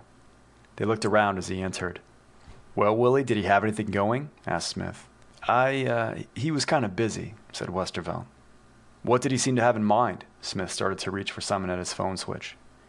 I didn't ask him. He was busy in the lab. Oh, said Smith. He peered at Westervelt's expression and added, Then perhaps we'd better not disturb him. It might spoil any ideas he's putting together. Westervelt managed a grunt of assent as he turned to walk back to his desk. Whatever he's putting together, he thought. I'd rather stay out of the way. He hunched over his desk, staring unseeingly at the notes he had scribbled earlier. He was vaguely conscious of the succession of talk in the background, but he did not notice Simonetta's approach until the girl stood beside him. What happened, Willie? She asked. You look as if he threw you out. No, not deliberately anyhow, said Westervelt. At least, I don't think he knew I was even there. Although how can you tell if he doesn't want to let on? He told her what had happened in the laboratory. She nodded thoughtfully. I suppose it has its uses, said Westervelt. I hate to think of the way he plays around with things in there. Wasn't there a time when someone killed himself in that lab? That was years ago, said Simonetta. She hugged herself as if feeling a sudden chill, her large soft eyes serious. Westervelt realized that she was actually a very beautiful girl, much more so than Beryl, and he wondered why he felt so differently about them. Simonetta seemed too nice to fit the ideas he got concerning Beryl. Something told him that his thinking was mixed up. I guess you just grow out of that, he reflected silently. Maybe they're the same under the skin.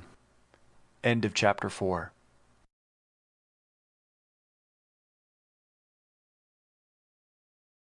When Beryl walked in, Westervelt was at one of the tall windows with Simonetta, dialing filter combinations to make the most of the setting sun. They had the edge of it showing as a deep crimson ball beside another building in the vicinity. What are you two doping out? Asked the blonde. Some disappearing trick? Simonetta laughed as Westervelt shoved the dial setting to afternoon normal. It's an idea, he said, scowling at Beryl.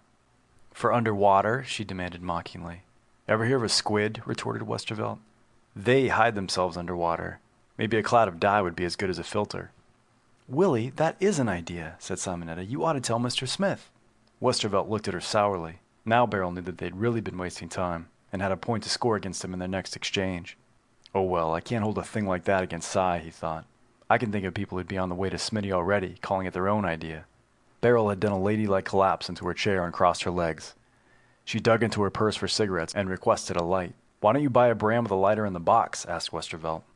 Nevertheless, he walked over to the switchboard cubicle for the office desk lighter that had been appropriated by Pauline.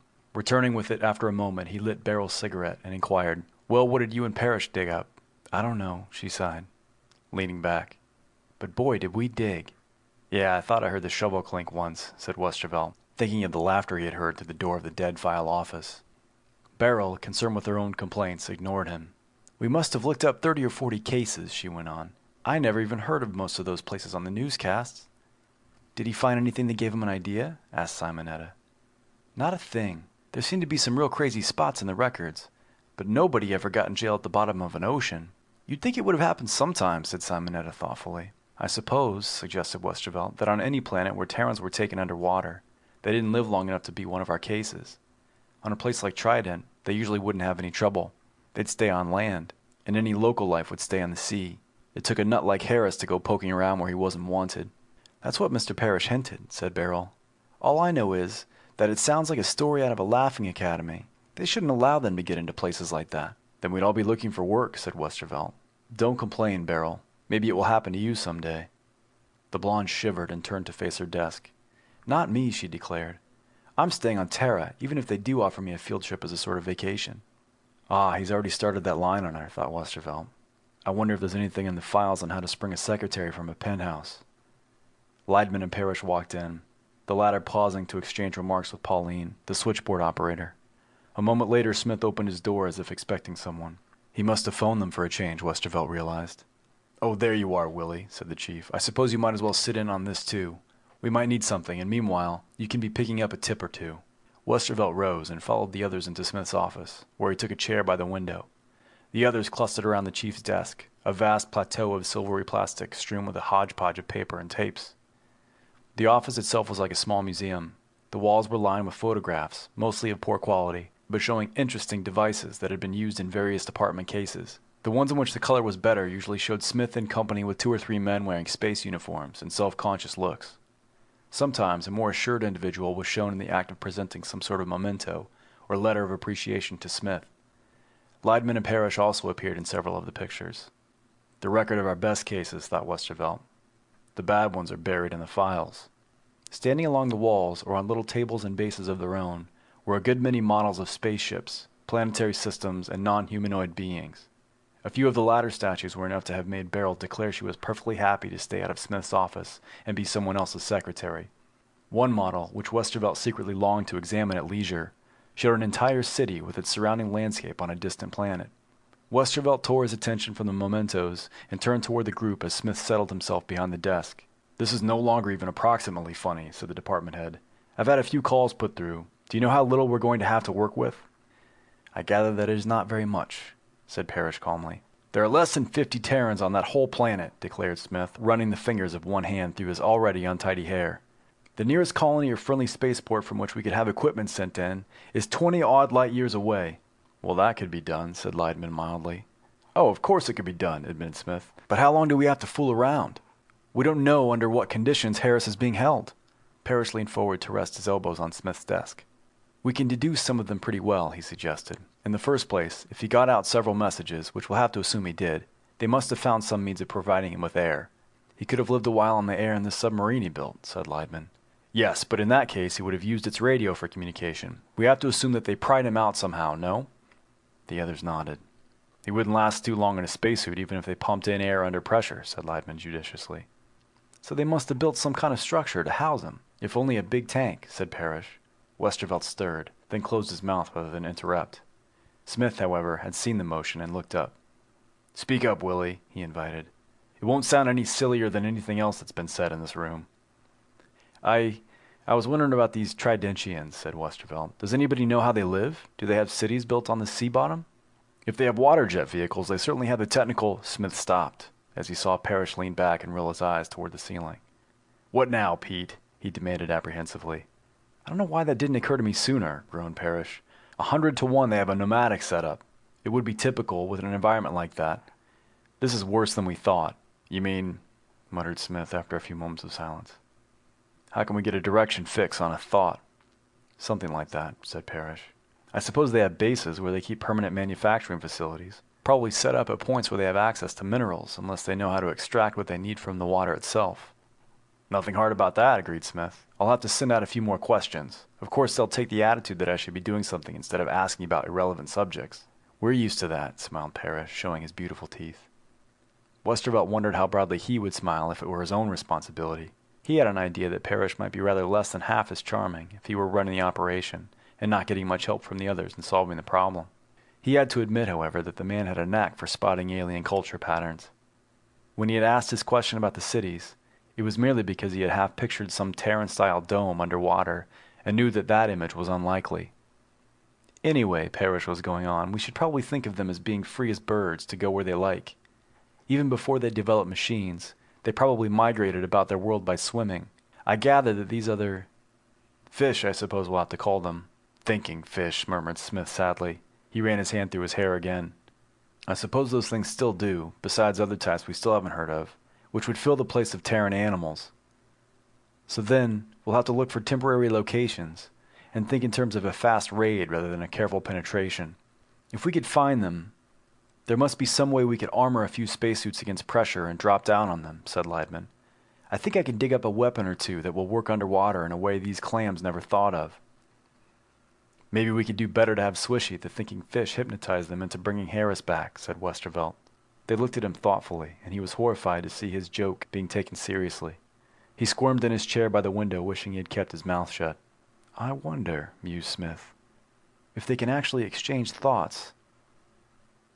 They might have natural defenses, said Parrish tentatively. What could we bribe a fish with? Asked Leidman, but hopefully rather than derisively. Smith made another note, then drummed his fingers on his desktop. The four of them sat in silence. Westervelt hoped that the others were engaged in more productive thoughts than his own. It was nice to have their attention, and get the reputation of a bright young man who came up with suggestions. But when they decided upon some reasonable course of action, they might remember him for making a foolish remark. Willie, said Smith, coming to a decision, circulate around and ask the others if they can stick it out a couple of hours tonight. Maybe there's time to pry some useful information out of Trident, and at least get something started before we close down.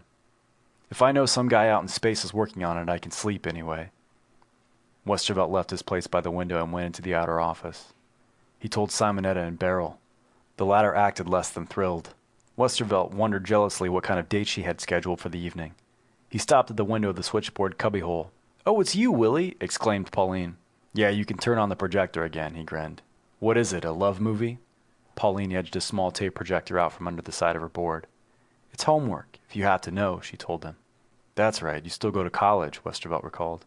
Why don't you switch to alien psychology? Then you could qualify for office manager around here. When do we have alien visitors here? Once in a ringed moon. Who is to say which of the aliens, said Westervelt. There are days when I think I could feel more understanding to something with 12 tentacles and a tank of chlorine than to a lot of the mentalities that get loose right in this office. There's a crash program on for the evening, by the way, and Smitty wants the staff to hang on a while. A look of dismay flashed over Pauline's youthful features. I know. You have class tonight, Westervelt deduced. Chuck it all. Stay in the file room with Mr. Parrish and you'll learn twice as much. Pauline offered to throw the projector at him, but laughed. Westervelt told her that no one would miss her if she connected a few of the main office phones to outside lines and hooked up the communications room with Smith's desk. He left her wondering if she ought to stay anyhow, and headed for the hall. Halfway along to the communications room, he heard the elevator doors open and close. He stopped and looked back. Around the corner strolled one of the TV men, Joe Rosencrantz. Westervelt looked at his watch and realized that it was a shift change for the communications personnel, who kept touch with the universe 24 hours a day, in case someone somewhere makes a dumb mistake, like Harris, thought Westervelt. They overdo it a little, I think. I suppose it's the typical pride and joy of Terran technical culture to signal halfway across the galaxy to fix something that might have been cured beforehand when Harris was a little boy. I wonder what the psychologist should have done about me to keep me out of a place like this. Hello, Willie, said Rosencrantz, catching up. Going to the comm room? Westervelt admitted as much and gave the operator a brief outline of the afternoon's developments. Rosencrantz remained unperturbed. Hope they don't get intoxicated with ingenuity and insist on sending messages all over, he grunted. I was looking forward to a quiet night shift. They went in to tell Colburn, who took it well. He pointed out to Westervelt that he would in no case have been concerned with the overtime operation. When he was relieved, he was relieved. Period. I forget this crazy place the minute the elevator door closes behind me, he said, grinning, having handed over to Rosencrantz his log and a few unofficial comments about traffic he had heard during recent hours. There are some who wait till they hit the street, but I believe in a clean cut. I walk in, push main floor, and everything else goes blank. He went out the door, refusing to dignify their jeers by any defense, and made for the elevators. By the time he reached the corner of the hall, he had slipped into his topcoat. He pushed the button to call the elevator. When it arrived, Colburn stepped inside and rode down to the 95th floor. He switched to a public express elevator, which picked up several other people before becoming an express at the 75th floor. Lived through it again, he muttered to a man next to him as they reached the main floor. He joined the growing stream of office workers flowing through the lobby of the building. taking for granted the kaleidoscope play of decorative lights on the translucent ceiling. He noticed them when they suddenly went out. There was first silence, then a babble of voices until small emergency lights went on. Someone spoke of a fuse blowing. Colburn looked outside and saw no streetlights or illuminated signs. His first thought was power for his set upstairs. No, that's special, he told himself. But I'd better call and see if the elevators are working. End of chapter 5.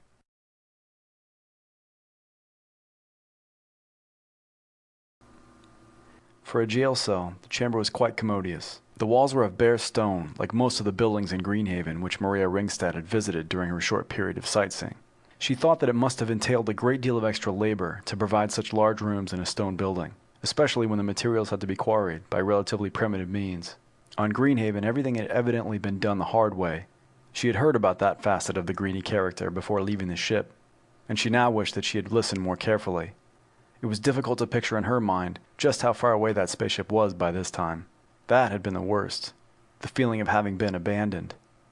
Meanwhile, having turned up her nose at the sewing chores they had assigned to her, but having nothing else to occupy her, she sat on the edge of the austere wooden shelf that doubled as a bed and a bench.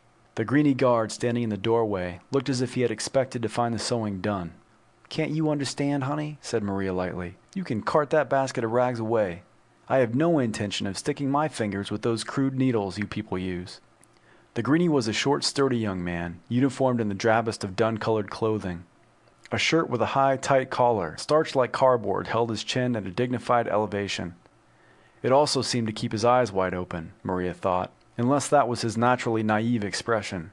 "Did anyone ever tell you those hats would make good spittoons?" she asked. "It is forbidden to speak vainly of any correction official," said the young man stiffly. "Correction official?" echoed Maria. "Look, honey, don't kid with me. I bet you're just a janitor here. If I thought you were a real official, who might be cuddled into letting me out of this cage, I'd be a lot more friendly." She gave him an amiable grin. It was not returned. The Greenie stood gripping the thick edge of the blank wooden door until his knuckles whitened. He looked like a man who had just discovered a worm in his apple. Half a worm, in fact. "Now I may be pushing 35, said Maria, "but I know I don't look that bad. Actually, alongside your Greenie girls, I stack up pretty well, don't you think? For one thing, I'm shorter than you are. For another, I fill out my clothes, and don't look like a skinny old horse." "You are not dressed as an honest woman," the guard got out. Sitting on the edge of the wooden bunk, Maria crossed her knees, and thought he would choke. She tugged slightly at the short skirt that had attracted so many lowering stares when she had strolled down the main street of First Haven. She was used to being among men, but this poor soul was outside her experience. Maria Ringstad was aware of both her visual shortcomings and attractions. After a month here, her hair was beginning to grow in darker and less auburn. She was a trifle solid for her 5'4", but that came of having a durable frame. Her face was squarish, with a determined nose, and her hazel eyes looked green in some lights. On the other hand, she had a nice smile, and she had spent much time in places where few women went. She was used to being popular with the opposite sex, even in face of competition from members of her own. In the Greenie women, with their voluminous drab dresses and hangdog expressions devoid of the least makeup, she saw little competition. "Really," she said, "no one else would think of me as a criminal. I just tried to buy a picture in that little shop. Then the heavens fell in on me." "The heavens do not fall on Greenhaven," said the guard firmly. "Well, anyway, some very sour characters trumped up all sorts of charges against me, and here I am. But I didn't do anything." "The attempt is equal to the deed." Maria shook her head and sighed. She stood up and took a few steps toward him. "You must keep your place," ordered the young man, with an undercurrent of panic in his tone. "I have not come to debate justice with you. You have sinned, and you have been sentenced." "I bet he'd faint if I threw my arms around him," thought Maria. "But what was the sin, honey?" she demanded. "You'd think I'd written a bad article about Greenhaven for my syndicate. Honestly, I didn't even have time to see the place." The young man released the edge of the door, but still looked worried. Greenhaven was founded by colonists who sought liberty and were willing to create a haven for it by the sweat of their brows, he informed her. Conditions were inhospitable. There were plagues to test their faith, an ungainly beast to test their courage. What has been built here has been built by a great communal struggle, and it is not to be hazarded by the sinful attitudes of old Terra. And you should have paid the listed price." "But he wouldn't sell me one at that price when I offered it." "Then he did not have one. You attempted to bribe him." "Well, it was just a friendly offer," said Maria, straightening her skirt. It didn't amount to anything. On the contrary, it amounted to bribery, immorality, and economic subversion. Procedures such as purchases and merchandising must be strictly regulated for the good of the community. We cannot permit chaos to intrude upon the peace of Greenhaven. You know, honey, she remarked, studying him with her head cocked to one side, you talk like a book, a very old book. The guard rolled his eyes toward the hall. He relaxed for the first time, in order to lean back and listen to something in the corridor. I must caution you to cease addressing me as honey, he said in a lower voice. I hear the steps of my superior. Maria laughed, a silvery ripple that made the young man grit his teeth. Maybe he's jealous, she suggested. Or bored. What do you fellows have to do, anyway, except go around handing out cell work and picking it up? There is no place on Greenhaven for idle hands, said the young man, eyeing the untouched sewing with disapproval. Isn't there any excitement? How often does someone try to escape? It is forbidden to escape, said the guard soberly. He looked as if he wished that he himself could escape. Heavy steps halted outside the door of the cell to signal the arrival of the chief warden. The latter turned a severely inquiring stare upon the young man, who hastily stepped aside to admit his chief. Have you been conversing with the prisoner? Asked the older man. He was clad in a similar uniform with, perhaps, a slightly higher collar. His dark-browed features reflected greater age and asceticism. Otherwise, Maria thought ruthfully, there was little to choose between them. He seemed to have a chilling effect upon the guard. Only in the line of duty, sir, the young man responded. The warden spotted the basket of undone work. He frowned. This should have been attended to long ago, he said. What excuse can there be? Maria planted both hands on her hips. Plenty, she announced. In the first place, you have no right to hold a Terran citizen in a hole like this. In the second, that ridiculous 5-year sentence is going to be appealed and canceled as soon as the Terran Council gets things moving. That is at least doubtful, retorted the warden, favoring her with a wintry smile which raised the corners of his mouth 1/8 of an inch. Meanwhile, there are methods we can use to enforce obedience. Would you rather I summon some of the women of the staff? I'd rather you'd explain to me what was so awful about trying to buy a picture of the city in that little shop. If they weren't for tourists to buy, why did they have them? Such nonsensical objects are provided for tourists and others who must from time to time be admitted to Greenhaven. That does not excuse flouting our laws and seeking to cause dissatisfaction through the example of bribery. The city of First Haven has been wrung from the wilderness, but the struggle to complete our building of the colony must not be hindered or subverted. It is necessary— "Aw, hell! You talk like a book, too!" exclaimed Maria. The two men stared at her, silent, wide-eyed, utterly shocked at this open evidence of dementia. The price list is sacred to you, she snapped, but it's all right to put that junk on sale to clip the tourists, isn't it? Why doesn't that strike you as being immoral? They're no good, but their money is that it? She turned and stalked back to the shelf bed, where she sat down and deliberately crossed her legs. You will not be required further, the warden told the young man. See that you spread not the plague by repeating any of this Jezebel's loose talk. The guard left hurriedly. Maria discovered the warden gaping at her knees and defiantly tossed her head. You never see a leg before? She demanded. Or are all you greenie girls bow-legged? Is that why they wear those horrible Mother Hubbards? She gave her skirt a malicious twitch, revealing a few more inches of firm thigh. The warden began to turn red. He muttered something that actually sounded closer to a prayer than a curse, and then turned his eyes away. I hope those in authority will yield to the importunities of your depraved fellow who calls himself the Terran Council, and sullies the clean air of Greenhaven by his very— I hope they deport you. Oh, honey, could you arrange it? Cried Maria, leaping up and advancing on him. She grabbed him just above the elbows, and he broke her hold by sweeping both hands upward and outward. This offered Maria the opportunity to take a double grip under his belt. When he lowered his hands to free himself, she threw both arms about his neck. I knew someone could fix things up, she exclaimed. You're going to let me out of here until they decide what ship to put me on, aren't you? The warden's expression was horror-stricken. With a heavy effort, he got both hands against her and shoved. Maria staggered back all the way to the bunk. The warden, apparently not quite sure what he had done, looked down at his hands. He turned them palm up. Then, as his gaze met Maria's, made as if to thrust them behind his back. Relax, honey, she said. You were a little high. I don't imagine you have any laws here against shoving a lady on her can, as long as you're careful where you shove. May the Founders protect me from a forward woman, breathed the warden. Will you be still and listen to me, Jezebel, or would you continue ignorant of the news I brought? What news? I'm instructed to inform you that you have an official visitor. Do you wish to see him? Maria shoved herself away from the edge of the bunk and assumed a dignified stance. She tugged her clothing into order. I should be most honored to receive this visitor, she said in her best imitation of greeny formality. I deeply appreciate your announcing his presence. At last. The warden glared at her, finding no words worthy of the state of his blood pressure. He stepped back and slammed the heavy door shut. It muffled somewhat his departing footsteps. "I'm out," yipped Maria. She did a little jig, ran to the door to press an ear against it, and turned to survey the cell with the fingers of one hand beating a light tattoo against her lips. She crossed to the bunk. From beneath it, she dragged the small overnight bag she had succeeded in obtaining from the ship before it had left for the next planet. She began to go about the room, collecting the few odds and ends she possessed and packing them. She was fingering the bristles of her toothbrush for dampness when she heard returning footsteps. The hell with brushing my hair, she thought. I'll go as is. She threw the toothbrush into the bag, tossed her hairbrush on top, and snapped the catch. She considered herself ready. The door opened and the warden ushered another man into the cell. Maria felt a sudden chill. The newcomer was a greenie. She looked over his shoulder, hoping for a glimpse of the Terran council. But there were just the two greenies facing her.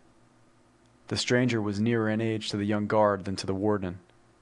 On the other hand, the severity of his expression was a challenge to the older man. The uniform was about the same. "My name is John Willard," he announced flatly. He reached into an inner pocket to produce a fold of papers. At the edge of one, Maria caught sight of what she guessed to be an official seal. Willard opened the papers and turned to the warden. "You identify the prisoner before us as one Maria Ringstad, native of Terra." "I do," said the warden righteously. "You will please sign this statement to that effect." There was silence in the cell as the warden held the document against the door to scribble his signature. Maria watched in growing chagrin. Willard folded the statement of identification, returned it to his pocket, and faced her. "Maria Ringstad," he said, "I am to inform you that your appeal has been denied. You will accompany me to the corrective farm number 5, where I will deliver you to the authorities who will supervise the serving of your sentence." Maria dropped her bag. "What? You're lying. Let me see those phony papers. This is some sort of—" Willard let her have the back of his left hand across the face. Maria never saw it until she was falling. She sat down with a thump, her legs stretched out straight before her. Unbelievingly, she watched Willard sign a copy of his order for the warden. The latter examined it with satisfaction before tucking it away. They turned to look down at her, and Willard announced that he was ready to leave. He seemed to think that a good way to forestall an argument was to get her moving as quickly as possible. He yanked on one elbow. The warden pulled on the other, and Maria headed for the door at a smart trot, wondering how she had risen. "My bag," she protested. "I have it," said Willard. "Turn left for the stairs," said the warden. "I'm not going," she yelled. "Yes, you are," said Willard. "Yes, you are," echoed the warden. They reached the head of the stairs where the warden released his grip. Willard shoved her forward and the two of them descended with a breakneck lack of balance. At the bottom, they paused for the warden to catch up. Maria seized the chance to kick Willard in the shin. He turned white, but urged her on as the warden led the way through a barred door into an open courtyard. They crossed the courtyard by fits and starts, with Maria expressing her opinion in words she had never before uttered. The meaning of certain of them still eluded her, but Willard seemed to understand the general drift. The warden spoke to a guard, ordering him to open the main gate. Willard boosted her through with a knee in the behind. The massive portal swung to with a thud, leaving them out in the street. "I'll be damned if I go to any prison farm," Maria shouted in his ear.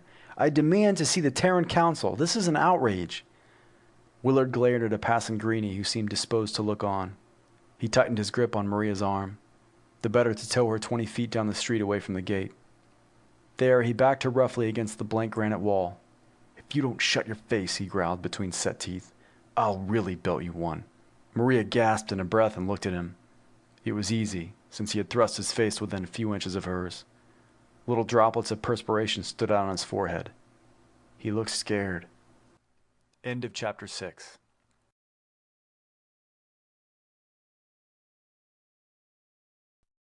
Westervelt was still sitting with Joe Rosencrantz in the communications room when Colburn's call came through.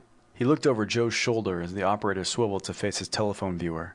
"How come you remember the number?" he greeted Colburn. "Did the elevator doors close on you?" "Very funny, ha-ha," retorted Colburn. "Look, Joe, have you got power?" Westervelt peered closer, thinking that the redhead looked unusually concerned. Rosencrantz seemed not to have noticed. "Power?" he said. "Have I got power? I can pull in stations you never heard of, just on willpower. You poor slob. You don't even remember if you're on your way home or coming to work. What is it now?" "I'll tell you what it is," shouted Colburn. "It's a power failure. They don't even have any lights out on the street. I nearly got trampled to death getting back in the lobby to phone you." Westervelt and Rosencrantz looked at each other. Come to think of it, Charlie, said the operator, the lights did blink a minute ago. I wonder if that was our own power taking over for the whole floor. They saw Colburn turn his head and heard him expostulating with someone who plainly was impatient to get into the phone cubicle. I'll go check the meters, said Rosencrantz. Watch the space set for me, Willie. What? Stuttered Westervelt, groping after him. Charlie, he went away. What do I do if a call comes in? Colburn finished dealing with his own problem downstairs and returned his attention to Westervelt. He requested a repeat. I said that Joe went around the corner to check the power, babbled the youth. What do I do if a space call comes in? He said to watch the set. Oh, said Colburn. You see the little red star-shaped light at the left of the board under the screen? Yeah. It's out, Charlie. Well, it should be. It's an automatic call indicator set for our code. If it goes on, it shows you're getting a call even if you have the screen too dark or the audio too low to notice. So you look for a green one like it on the other side. Yeah, I see it. You push the button beside it, and our code goes out automatically to acknowledge. Then you push the next button underneath, which puts out a repeating signal to stand by. Got that so far? I got it, said Westervelt. Then what? Then you go scream for Joe at the top of your lungs. That covers everything. You are now a deep space operator. Just don't touch any of those buttons until you get a license. But Charlie, he was saved by the return of Rosencrantz, for whom he thankfully vacated space before the phone. Colburn was again engaged in making faces at some other desperate commuter. You were right, Charlie, said Rosencrantz. We're strictly on our own private power. The whole floor, as near as I can tell. I thought they were being fussy when they put it in, but maybe it will pay off at that. How does it look down there? It's a mess, said Colburn. You wouldn't believe there were so many people working in our building. No, said Rosencrantz. I mean, what's the situation? Is it just this building that's cut off, or the whole city, or what? You can't believe anything they're saying, Colburn told them, but they had somebody yapping on the public address system. It seems as the whole section of the city, about 50 blocks square, cut off. They're talking about a main cable overloading. I can imagine what they're saying, said Rosencrantz. The poor guy's stuck with finding and replacing it, I mean. Colburn gave a hollow laugh. You think they're the only ones stuck? There ain't a single subway belt moving to the suburban heliports. All the local surface monorails are stopped. You should see the way they're packing the ground taxis, and the cops won't let any more helicabs come down. They're supposed only to pick up from the roofs, said Rosencrantz. That isn't where the people are. The people are all down here with me, and half of them are trying to get in the booth to tell their wives they won't be home. Well, there's a lot of us won't get home tonight, if the boys don't find that break pretty soon. Westervelt and Rosencrantz exchanged glances. The youth shrugged. He'd been planning on staying late anyhow. Tell him to come back up, Joe, he suggested. We have food in the locker for visitors, and he can clear a table in here to snooze on. Colburn had heard him, and was shaking his head. I'd like nothing better, Willie, he said, but I might as well start walking.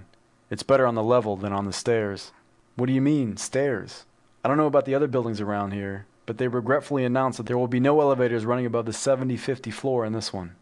In fact, they only have partial service that high, on the building's emergency power generator. Rosencrantz looked worried. Broodingly, he fumbled out a box of cigarettes. What do you think, Charlie? He asked. I mean, Leidman? That's why I called, said Colburn. I think you better check the stairs and tell Smith.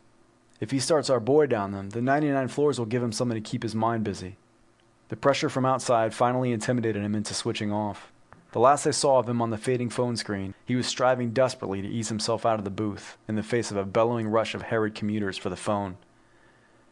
Joe sighed, trying to light his smoke from the wrong end of the box. I'm going to check our elevator, Joe, Westervelt said. He left the communications room and trotted up the corridor and around the corner. Through the main doors he caught sight of Pauline peering out her compartment. A thought struck him. He hurried over to her and thrust his head to the opening in her glass partition. Were you still on that line, Cutie? He demanded. What line? Demanded Pauline indignantly. Oh, Willie, does this mean we have to walk down 25 floors tonight? You little...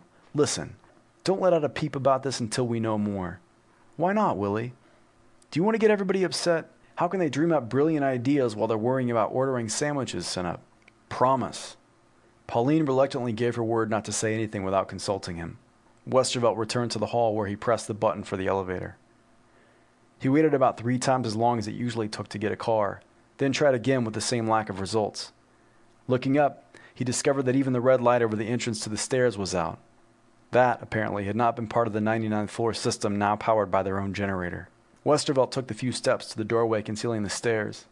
There was beautifully reproduced notice on the door, informing all persons that this was an emergency exit, and that the door would open automatically in case of fire or other emergency. It further offered detailed directions on how to leave, which in simple language meant, go downstairs. "The door is shut," muttered Westervelt, "so that proves there isn't any emergency." He tried the handle. It did not budge, except for a slight clicking. Feeling slightly uneasy, he leaned over to squint at the crack of the door. He spotted the latch, a sturdy bar, and saw that he was moving it. There was, however, another bar which did not move, and the door refused to slide open. "Of course," he breathed. "It's made to open automatically. How would they do that? By electricity? What haven't we got plenty of? The damn thing's locked. Somebody designed a beautiful setup." He looked about the empty corridor, jittering indecisively.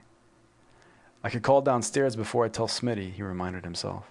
For the sake of having a handy shoulder to cry on, he went all the way back to the communications room to use a phone. He made a gesture of throwing up his hands as Job looked around, then got Pauline on the phone. "See if you can get me the building manager's office," he requested. "Don't be surprised if it's busy for a couple of minutes." It was nearer 15 minutes before his call went through. During that time, he learned that Rosencrantz took a serious view of the inconvenience. "I guess you heard some of the talk about Bob Leidman," said the operator. "Well, some is imagination, but a lot of it's true. He spent a long time in a hellhole out among the stars, and if there's anything that might shove him off course, it's the idea that he can't get out. No matter where he is, he has to know he can leave when he feels like it." "But if he doesn't know about it?" asked Westervelt. "How long can you keep it quiet?" "I bet you can see a blackout from the window. Watch the set. I'll take a look." "Oh, now wait a minute, Joe." Westervelt's consternation was diverted by the call that came through at that moment. A perspiring face with ruffled gray hair, which Westervelt could remember having seen occasionally about the lobby downstairs, looking extremely sleek and well-groomed, appeared on the phone screen. "If you're above the 75th, walk down that far. If you're lower, walk down as far as you can," said the man hoarsely. "If you can stay put, that's the best thing." "Tell me, what—" "Power failure, not responsibility of the building management," said the sweating gentleman. "Please cooperate." "But what—" "We're doing all we can, and this phone is busy, young man. Will you please—" "The stairs are locked," shouted Westervelt. For a moment he doubted that he had penetrated the official's panic.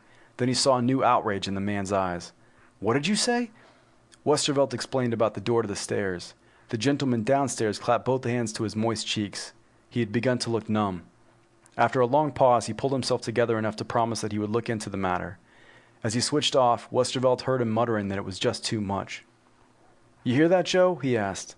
"Yeah, and I didn't like it," replied the operator. "What does that leave us? No elevators, no stairs. How about the helicopter roof?" "You have to walk up a flight of stairs to get there," said Westervelt, thinking of the department's 3 helicopters garaged in their private tower roof. "It's the same door. I suppose the door to the top is frozen too." "Well, anyway, that could be worse," said Joe. "That makes 2 doors to knock open, and I bet your boys have some little gadget around that will do that." Westervelt felt better. There was always a way out, he told himself. Just the same, he thought he had better let Smith know about the situation. He told Joe where he was going and headed back up the hall. When he reached the corner, he tried the door again for luck. The luck was the same. He wondered whether to go look in the lab for some burning tool. On second thought, he decided that if any damage had to be done to the building, it was not his responsibility. He turned to enter the main office, flashing Pauline a wink that he hoped would look reassuring. Simonetta was busy with a case folder, but Beryl was seizing an opportunity to repair her nail polish of iridescent gold. She eyed him curiously as he bent over to whisper into the brunette's ear. "Are they still working in there, Si?" he asked. She drew away with a mock frown, demanding, "What's so confidential? Are you spying for Yolene?" Westervelt scowled over her head out the window. It was twilight outside, and he noted that there were only a few dim lights in nearby tall buildings. "I just wanted to see Mr. Smith," he forced himself to say. "Don't tell me you want to go home now that you've got all the rest of us to say we'd stay." She softened when she saw that he had no wisecrack in readiness. "You know I didn't mean that, Willie," she said. "Is something the matter?" Of all the people in the department, Simonetta was the one he found it easiest to confide in. He had to struggle with himself, especially since he saw no reason why she should not know. I just wanted to see him a minute," he said lamely. "I'll come back later." He got out of the office, feeling his neck burn under the combined stares of the 2 girls. In the corridor, he halted to survey the sealed-off means of egress. Both the elevator and the stairway door looked normal enough except for the red exit light being dark. Westervelt wondered if it would be smart to go around and adjust all the window filters so that no one would expect to see many city lights should they happen to glance outside. He went over to the door for one last examination, wishing that it were a hinge type instead of a sliding. While he was bending to peep at the lock, he heard a sound behind him and leaped up guiltily. Smith stood 6 feet away, outside the hall door of his office. He had planted one fist on his hip and was running the other hand through his rumpled hair as he gaped at Westervelt. "There's no keyhole there, Willie," he said at last. Westervelt had the feeling that he ought to offer the perfectly simple explanation with which he had been living for what seemed like hours. The words refused to come. "Does this have anything to do with the message Cy just brought me?" demanded Smith. "What message?" asked Westervelt, clearing his throat. "The police called and claimed someone reported seeing, from the air, 3 helicopters being stolen from our roof." "Did she say that?" asked Westervelt. "She had the sense to write it down and show me while they were talking about submarines. Something about the way she winked made me think I'd better come out. So I told the boys I was going down the hall a minute." Westervelt heaved a sigh. He would not have to be alert to duck an aroused lineman charging down the corridor. "Then, Mr. Smith," he suggested, "let's walk down that way in case someone comes out and sees us, and I'll tell you all about it." "They shouldn't be out for a while," Smith commented, examining the youth doubtfully. "I started a little argument before I came out." Nevertheless, he followed Westervelt around the far corner, to the wing leading to the laboratory and restrooms. They had gone perhaps 10 feet past the corner when Westervelt finished the report on the elevators and came to the frozen locks on the stairway door. Smith stopped in his tracks, as if to run back and check for himself, but restrained himself. "You're absolutely sure, Willie?" he asked. "You can check with Joe Rosencrantz, Mr. Smith. Or you can call the office of the building manager downstairs." Smith rubbed his high-bridged nose as he pondered. His lips moved, and Westervelt thought he read the name, Leidman. Then Smith checked off on his fingers, muttering, "The stairs, elevators, and helicopters." "No wonder they were stolen," he said. "Someone saw a chance to make some easy money with all the heli-taxis taken. The police will find them tomorrow." "Meanwhile, I guess it's some trouble to us," said Westervelt. "Yes, it might be some trouble," admitted Smith. And this time said it aloud. "Leidman. We won't mention it to him yet, right, Willie?" End of Chapter 7.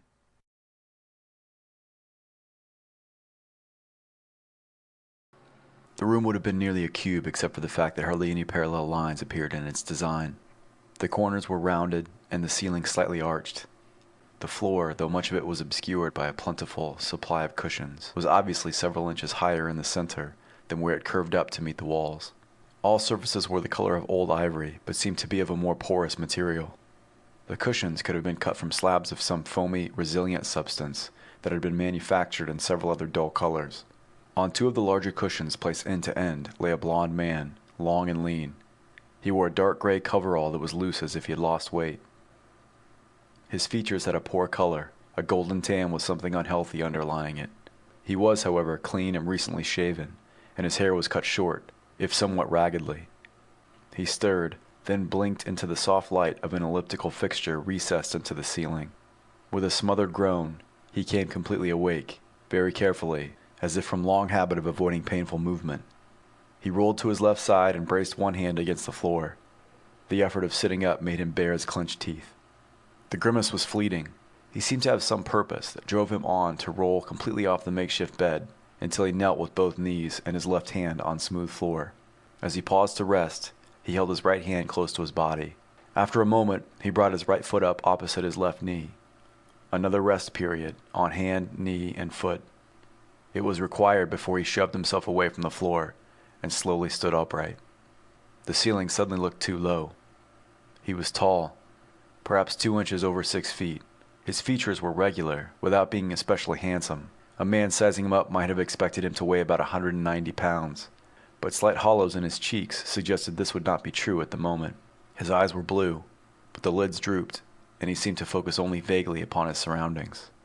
At length, the man turned and walked deliberately to the side of the room where a doorless opening offered egress into what looked like a corridor. The opening was in the shape of an ellipse about 5 feet high and 3 feet wide, beginning a few inches above the floor. He bent to thrust his head into the wall, peering in both directions, but taking no heed of faint, scurrying sounds out there. Satisfied, he walked back to his bed, turned over a cushion with his toe, and kicked a small utility bag of gray plastic out into the open. The man stared at the bag for some minutes before reaching an evidently unwelcome decision. Laboriously, then, he knelt until he could slide one end under a knee and slide open the zipper with his left hand. He pawed out a few items: battery shaver, towel, deck of cards, toothbrush, which he left scattered on the floor as soon as he located the object of his search. This was a many-jointed mechanism of metal that resembled an armored centipede. It was as long as his hand and nearly as broad. He held it in his palm, as if wondering what to do with it. Some slow process of judgment having blossomed in his mind, he turned over the subject to press a small stud. The plates of the belly parted. From a recess there, he fumbled out a miniature accessory that fitted easily in the palm of his hand. This was round, about an inch thick, and might have been made of black plastic. The man's lips twitched in a tired smile as he hefted it pensively. Without moving from his kneeling position, he thumbed a nearly concealed switch on the edge of the disc. Within seconds, the thing began to put forth music, a diminutive reproduction of the sound of a full orchestra. The man gradually raised his hand until he held the little player to his ear. His expression remained uncomprehending. He lowered his hand, shrugging slightly, and turned off the music. Once more he forced himself laboriously to his feet, leaving his other belongings on the floor without a backward glance. He strode to the door with the pace of a man who has just walked 5 or 10 miles. His long legs carried him across the distance in only a few steps, but there was a slowness, a heaviness, in their motion that revealed a deep weariness. He raised one foot just high enough to step through the opening into the corridor. Outside, he turned left and walked along at the same pace, passing several other doors at irregular intervals. That they may have led to other rooms with other occupants seemed to interest him not at all. He neither glanced aside nor paused until he came face to face with a barrier, a wall blocking his path. It was the first doorway that sported a door, and the latter was closed. It looked to be made of a plastic substance, darker than the ivory walls among which he had thus far moved, but smoother. There was a grilled opening, more or less centered, but no other markings. Nevertheless, the blond man seemed to know where the portal would be fastened. He ran the tips of his fingers along one curved side, as if judging a distance. Juggling the black disc in his hand until the grip suited him better, he pressed a second switch, which was concealed at the center of the object. A thin jet of flame, so white that it far outshone the lighting of the corridor, flared against the edge of the door. He moved the flame along the edge for about 2 feet. Then he snapped it out and waited with his eyes blinking painfully. The corridor lighting had been revealed to be yellow and dim. Having rested, the man took a deep breath and shoved with his left shoulder against the elliptical door. It slipped off whatever had been holding it at the opposite edge and fell into the hallway beyond the bulkhead. He had neatly cut through 2 hinges on the other side. Without looking back, he stepped over the loose door and continued on his way. Eventually he came to another such barrier, and he dealt with it in the same fashion. The third time he was halted, he found himself at a vertical column, which passed down through an oval opening in the ceiling and disappeared through another in the floor of the corridor. The man hesitated. A vague sadness flitted across his features.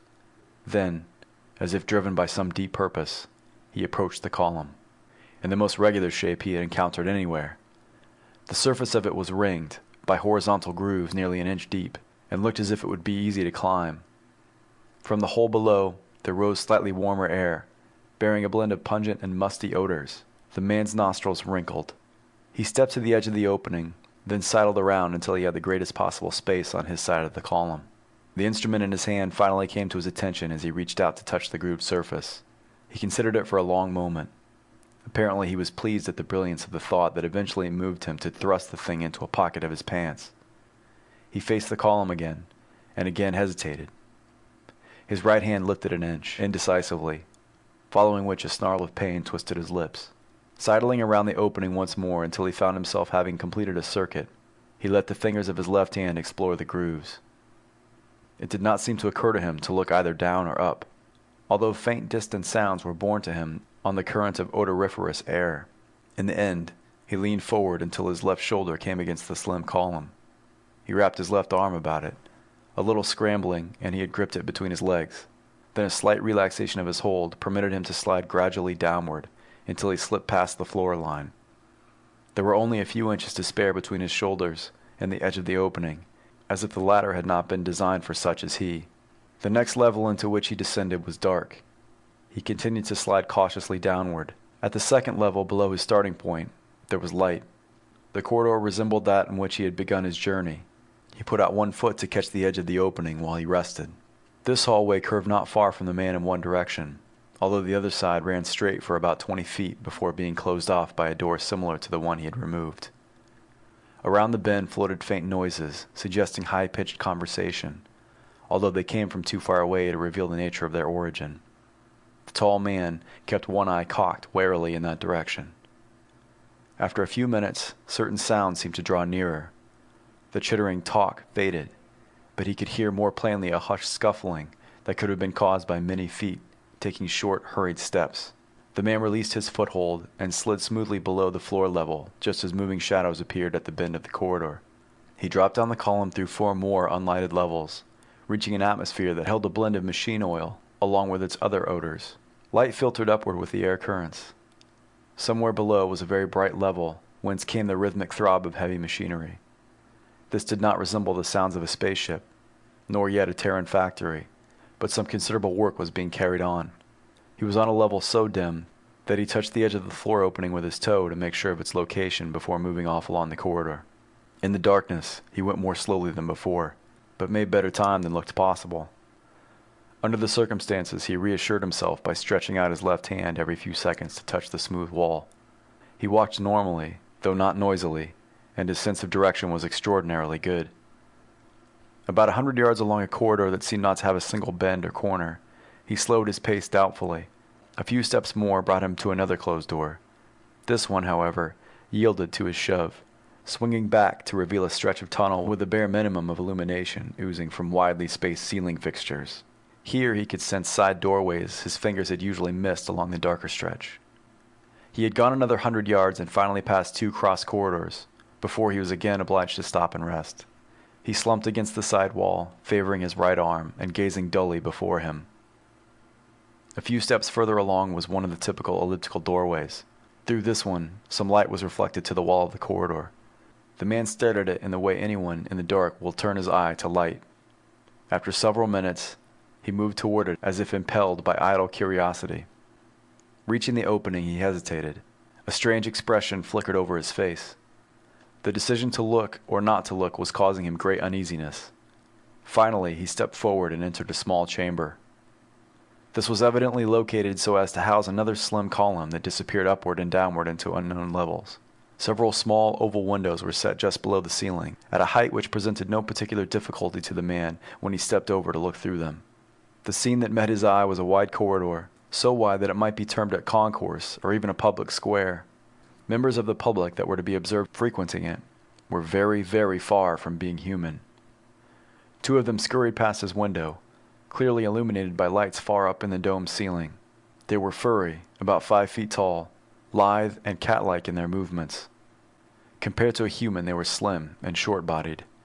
They possessed 3 arms and 3 legs, each set being equally spaced about their bodies. Now and then, as they walked with short, rapid steps, frequent joints were apparent in all limbs, showing clearly that they were not just muscular tentacles. From the openings at the apexes of their heads, which must have been mouths, they were streamlined in a fashion that made it more natural to picture them swimming like Terran cuttlefish than climbing up and down thick poles. The 3 eyes set about each head were low enough to allow for jaw muscles. The man watched this pair slide down a column set beside the wall that concealed him. Other individuals were scattered about the wide concourse. Almost without exception, they wore nothing more than a pouch, secured by a belt just above what would have been the hips in a human. Clothing was made unnecessary by handsome coats of short, honey-colored fur that enhanced their feline air. Sometimes, when one or another bent or twisted, purple skin would show through the fur. Across the concourse, the man could see the open stalls that suggested shops. Most of them were dark inside, with netting stretched across the fronts. The general atmosphere was not unlike that of a small Terran business section, or even a spaceport terminal, late in the evening with business slack and only night workers about. Abruptly, those abroad scuttled for the walls. A perfectly good reason for the exodus appeared a moment later, as a column of low, long vehicles dashed from a high arched tunnel and shot across the open space. Each was 3-wheeled and carried half a dozen individuals wearing what resembled thick plastic armor. Cages of metal guarded their heads, and they bore weapons like Terran rocket launchers. The convoy passed out of sight before the man could note more. He retreated thoughtfully from the window. At the opening to the corridor, he paused indecisively. He shook his head, as if trying to put out of his mind what he had just witnessed. It might have been prudent for anyone in his position to give the corridor a searching look before entering, but this did not seem to occur to him. In seconds, He was striding along in the former direction, if anything, a trifle more briskly. As he walked, the muffled sounds from the scene he had examined faded in the distance. Once again he was alone, with his own discreet footfalls. Several times he passed junctions of cross corridors, and once he had to burn open a door. But never did he meet an inhabitant of the hive-like city. Either the way had been shrewdly chosen, or it was seldom used at this period of the day. Even granting both, his luck must have been fantastic. The corridor had begun to assume an almost hypnotic monotony when it ended bluntly at a column leading only upward. The man perforce was faced with the challenge of climbing it, a prospect which he obviously did not relish. Sighing, he reversed his earlier procedure in sliding down other poles. With only one good arm, pulling himself up was slow work. It was, perhaps, only the fact that the levels were constructed to suit beings 5 feet tall that made it possible for him to make it to the next level up. He sat with his legs dangling through the opening, panting, while perspiration oozed out to bead his forehead. This time, he was nearly half an hour in recovering, and working up the determination required to go on. The corridor in which he found himself ran at right angles to the one below. It was wider and higher, as if more traveled, but any such open area as he had peeped at was far to the rear. Nearby, however, was a much larger door than he had yet encountered. He walked over to it. When a tentative push produced no results, he dipped his left hand into a pocket for the black disc. He seemed to have a good idea where to locate the hinges on this door, too. When he had burned through, the door was harder to shove aside because it turned out to be of double thickness. The hinges had been concealed from both inside and outside. The tall man now found himself only a few steps from another such portal in what looked like an anteroom. Methodically, he proceeded to burn his way through, squinting in the bright light of the flame, but otherwise betraying no emotion. The last door fell away. Fresh air billowed in around him, and he could see stars in a night sky outside. Without haste, he stepped outside. The tan plastery wall reared above him for about 10 levels. Off to his left, shadows on the ground showed a jagged shape, so it was probable that another part of the building towered upward after a setback.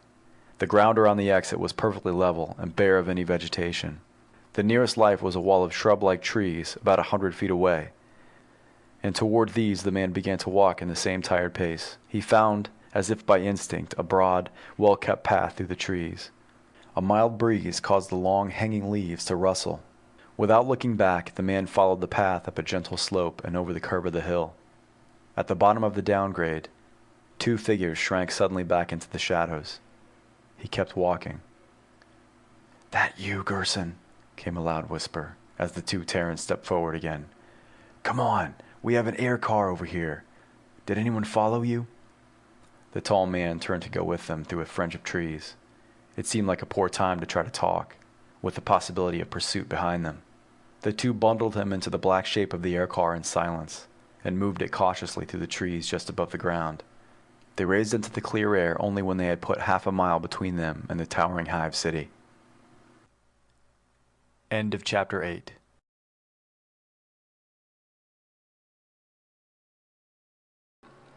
In the library, between Smith's corner office and the conference room that adjoined the communications center, Westervelt sat and watched Leidman pore over a technical report in the blue binding of the Department of Interstellar Relations. Half a dozen other volumes, old and new, technical and diplomatic, were scattered about the table between them. The youth caught himself running a hand through his hair in Smith's usual manner, and stopped, appalled. He judged, after due reflection, that it might be worse. He could have picked up some of Leidman's peculiarities instead. Probably, he told himself, he ought to show some better sense and imitate the suavity of Parrish, if he had to adopt the manners of anyone in the department. Unfortunately, he did not like Parrish very well, even when he was not engaged in being actively jealous of the man. "Someday, Willie," he mused, "you'll snap too. When you do, it would be just your style to take after this massive beef in front of you." Immediately he was ashamed of the thought. Leidman had been, in his way, nicer to him than anyone else.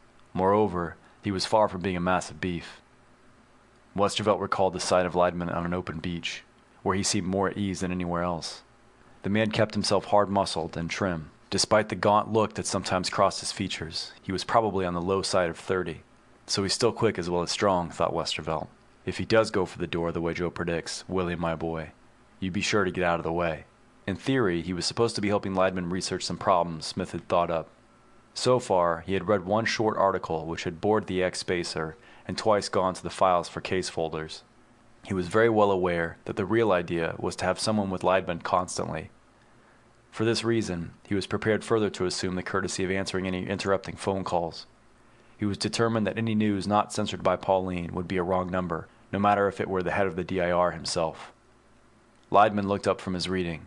"I'm getting hungry, aren't you, Willie?" "I guess so. I didn't notice," said Westervelt. "How about phoning down for something? Get whatever you like." That was typical of Leidman, Westervelt realized. The man did not care what he ate. Smith would have been specific, though unimaginative. Parrish would have sent instructions about the seasoning. The girls would choose something sickening by Westervelt's standards. He shoved back his chair and stood up. "I'd better see what they're doing up front," he said. "I think Mr. Smith was talking about being quicker to raid our own food locker. I'll be back in a minute." Leidman raised his gray-blue eyes and stared through him curiously. "No hurry," he said mildly. Westervelt thought that the man was still watching him as he walked through the door, but he did not like to look back. It might have been so. When he reached the main office, he found both girls replacing folders in the bay of current files opposite Simonetta's desk. "How about letting me at the buried treasure?" he asked. "The thought of food is infiltrating insidiously." "Willie," said Simonetta, "you'll go far here. None of the other brains had such a good idea. I'll phone for something if you'll see what people want." "I think Mr. Smith wants to use stuff we have in the locker," said Westervelt, blocking the way to her desk. "Hold it a second while I check." He rapped on Smith's door as he opened it. He found the chief with most of the papers on his desk shoved to one side, so that a built-in tape viewer could be brought up from its concealed position. Smith was scowling as if obtaining little useful information from whatever he was watching. "They're getting hungry," Westervelt whispered. "Is it all right to raid our guest locker?" Smith shut off his machine and scrubbed one hand across his long face. "Right, Willie," he agreed. "The sooner the better. Take out whatever you think best and pass it around. Meanwhile, I'd better check on the situation downstairs. Come to think of it, when you called, did you get an outside line and punch the numbers yourself?" "No, but I have an understanding with Pauline," said Westervelt. He was thinking that Smith had put him in charge of the food, which was perhaps a little better than being sent around to take personal orders, as the girls had assumed he would do, but which was still a long way beneath the conference status he had appeared to have an hour earlier.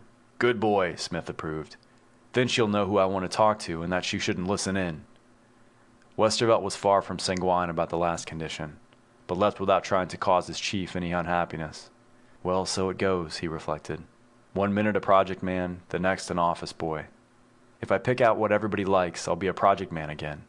But if they like it too much, I'll turn out to be the official chef around here whenever someone important stays to lunch.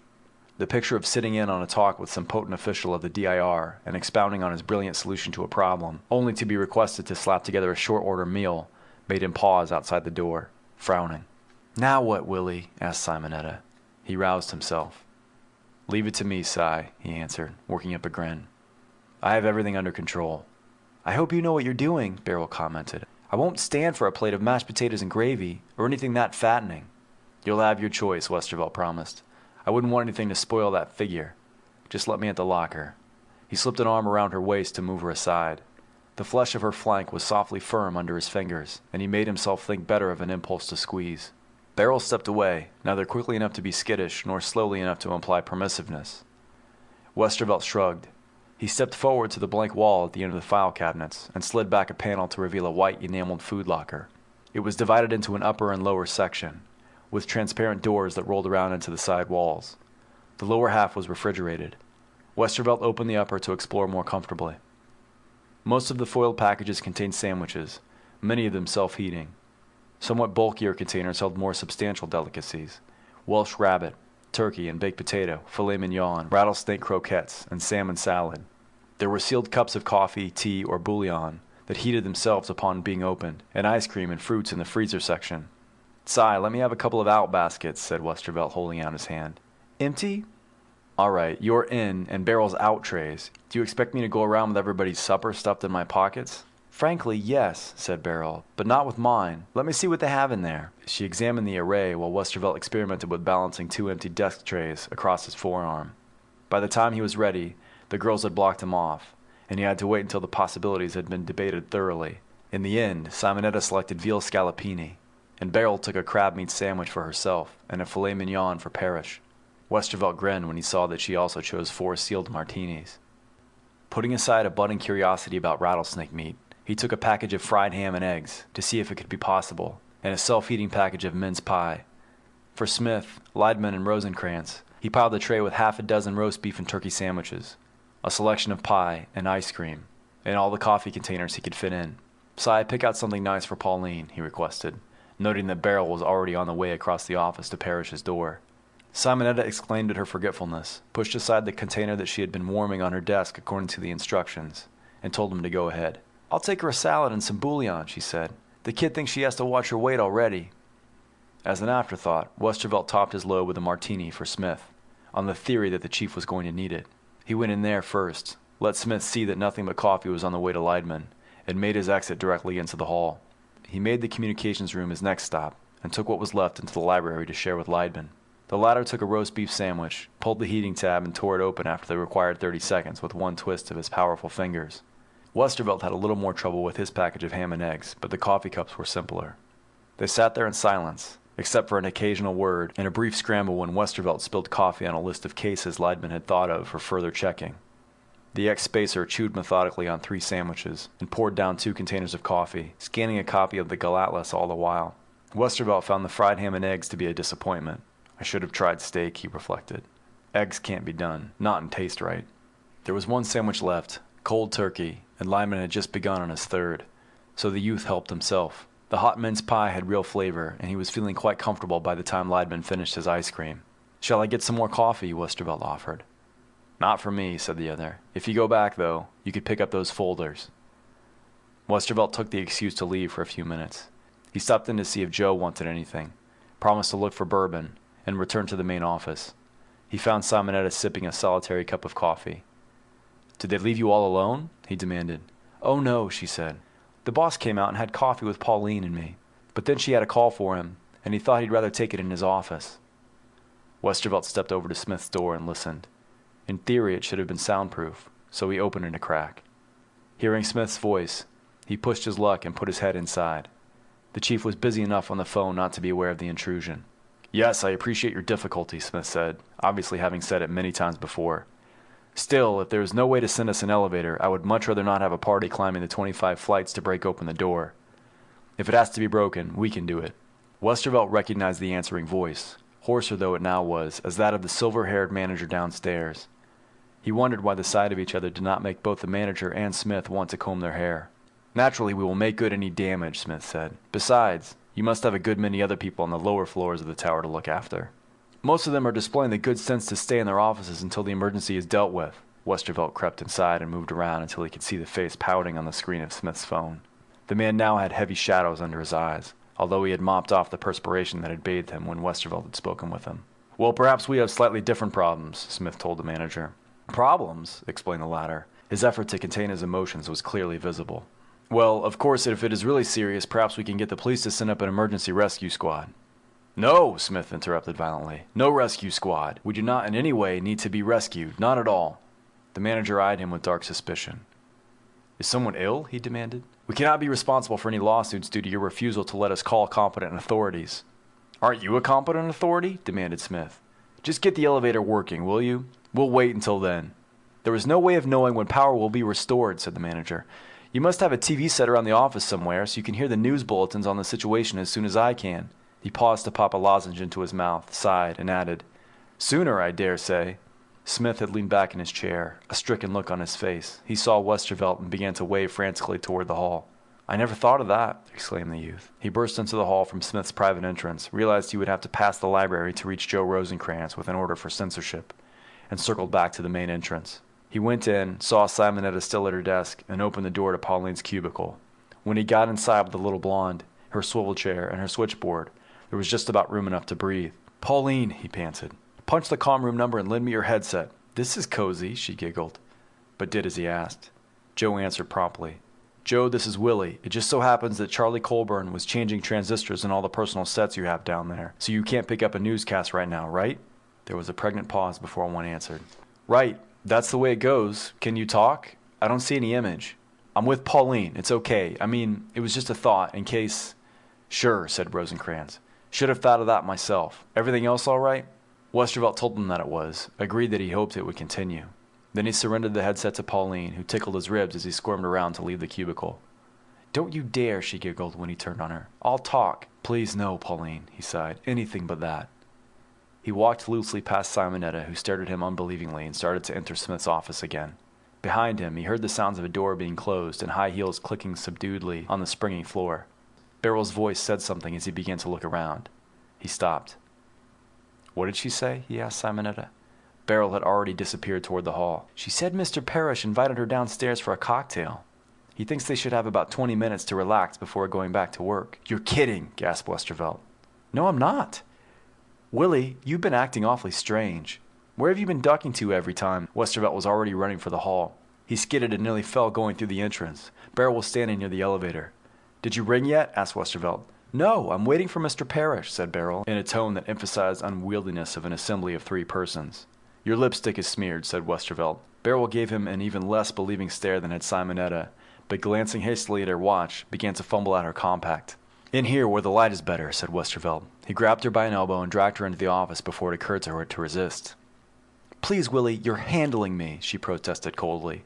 Westervelt was already out the door, bent upon taking the other entrance to Smith's office, when he saw the hall door of Parrish's office open. He reversed direction in time to meet Parrish as the latter stepped into the corridor. "Beryl said to tell you she'll be right back," he said, waving a thumb vaguely in the direction of the restrooms. "Oh, thanks, Willie," answered Parrish. "I'll wait inside." Westervelt reached Smith's office before Parrish had completely closed his own door. From the corner of his eye, he saw the blue of Beryl's dress. "Mr. Smith," he called as he thrust his head inside, "I think I need your help." End of Chapter 9.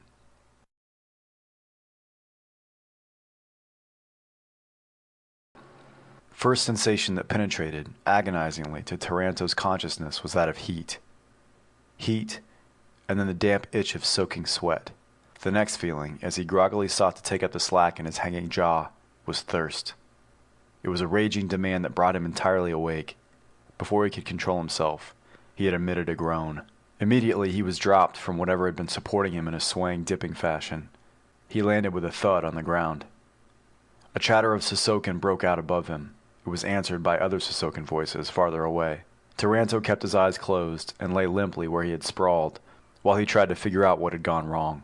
Shortly before dawn, he and Myers had each swallowed his capsule as directed. He remembered a period of vague drowsiness after that, then nothing more until he had been awakened just now. From his still dizzy mind, he sought to drag the outline of events expected. They had hoped to be taken out to the desert, possibly to a Sisokan burial ground, according to the local custom, and left to be dried by the desiccating blaze of the sun. It had been planned that a spaceship would land in the late afternoon to pick them up. Undoubtedly, it would take the Sisokans several hours to report the deaths, and to secure official permission for disposal of the bodies, even though they were less given to red tape than Terrans. Still, they should have abandoned the bodies long before Taranto had expected to awake. He risked opening one eye a slit.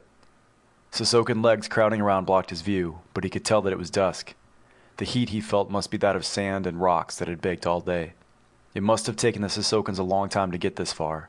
He wondered whether they had brought him an unusual distance into the desert, perhaps to avoid contaminating their own burial grounds, or whether they had simply indulged in some long-winded debate as to the proper course to pursue in regard to deceased aliens. "My God," he thought, "what if they decided to dissect us? I never thought of that. I wonder if the joker that sent those pills did." Whatever had gone wrong, he was well behind schedule. He could imagine the chagrin of the DIR man watching the proceedings through his little flying spy eye. Taranto hoped the spacers hired for the pickup were still standing by. At the worst, they would have water. Cautiously, he tried to move his tongue inside his mouth. It stuck against his teeth. He suspected that the taste would be terrible, if he could taste at all. The heat, he thought. I've been soaking up heat all day and not sweating. Now it's jetting out of every pore. Whatever the drug had done, or failed to do, it must have nearly suspended most of the normal functions of the body. No wonder he was perspiring so heavily as he began to recover. Even so, he felt as if he had a fever. He began to hope that he had not been carried for very long. Unless he had been lying in the cell, or better, in some examination room at ground level, for most of the elapsed time, while disputes held up disposal of his body, some instinct told him he was very likely to die. Someone rubbed a hand roughly over his face, slipping through the film of sweat. At this demonstration, renewed exclamations broke out above him. One of the Sisokans shouted some gabble, as if to another some way off. A moment later, Taranto heard a hoarse yelp that could have come only from a Terran throat. Then words began to form, and he realized that it must be Myers. "That blew the pipes," he thought, and opened his eyes. A Sisokan looking down at him hissed in astonishment. Others, who had been watching another group about 20 feet away, turned to stare down at Taranto. He was hauled to his feet by the first pair that thought of it.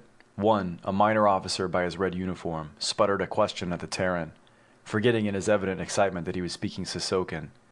Taranto wiped his face with his shirt sleeve. He was beginning to feel a trifle cooler as his perspiration evaporated in the dry air, but his surroundings seemed feverishly unreal.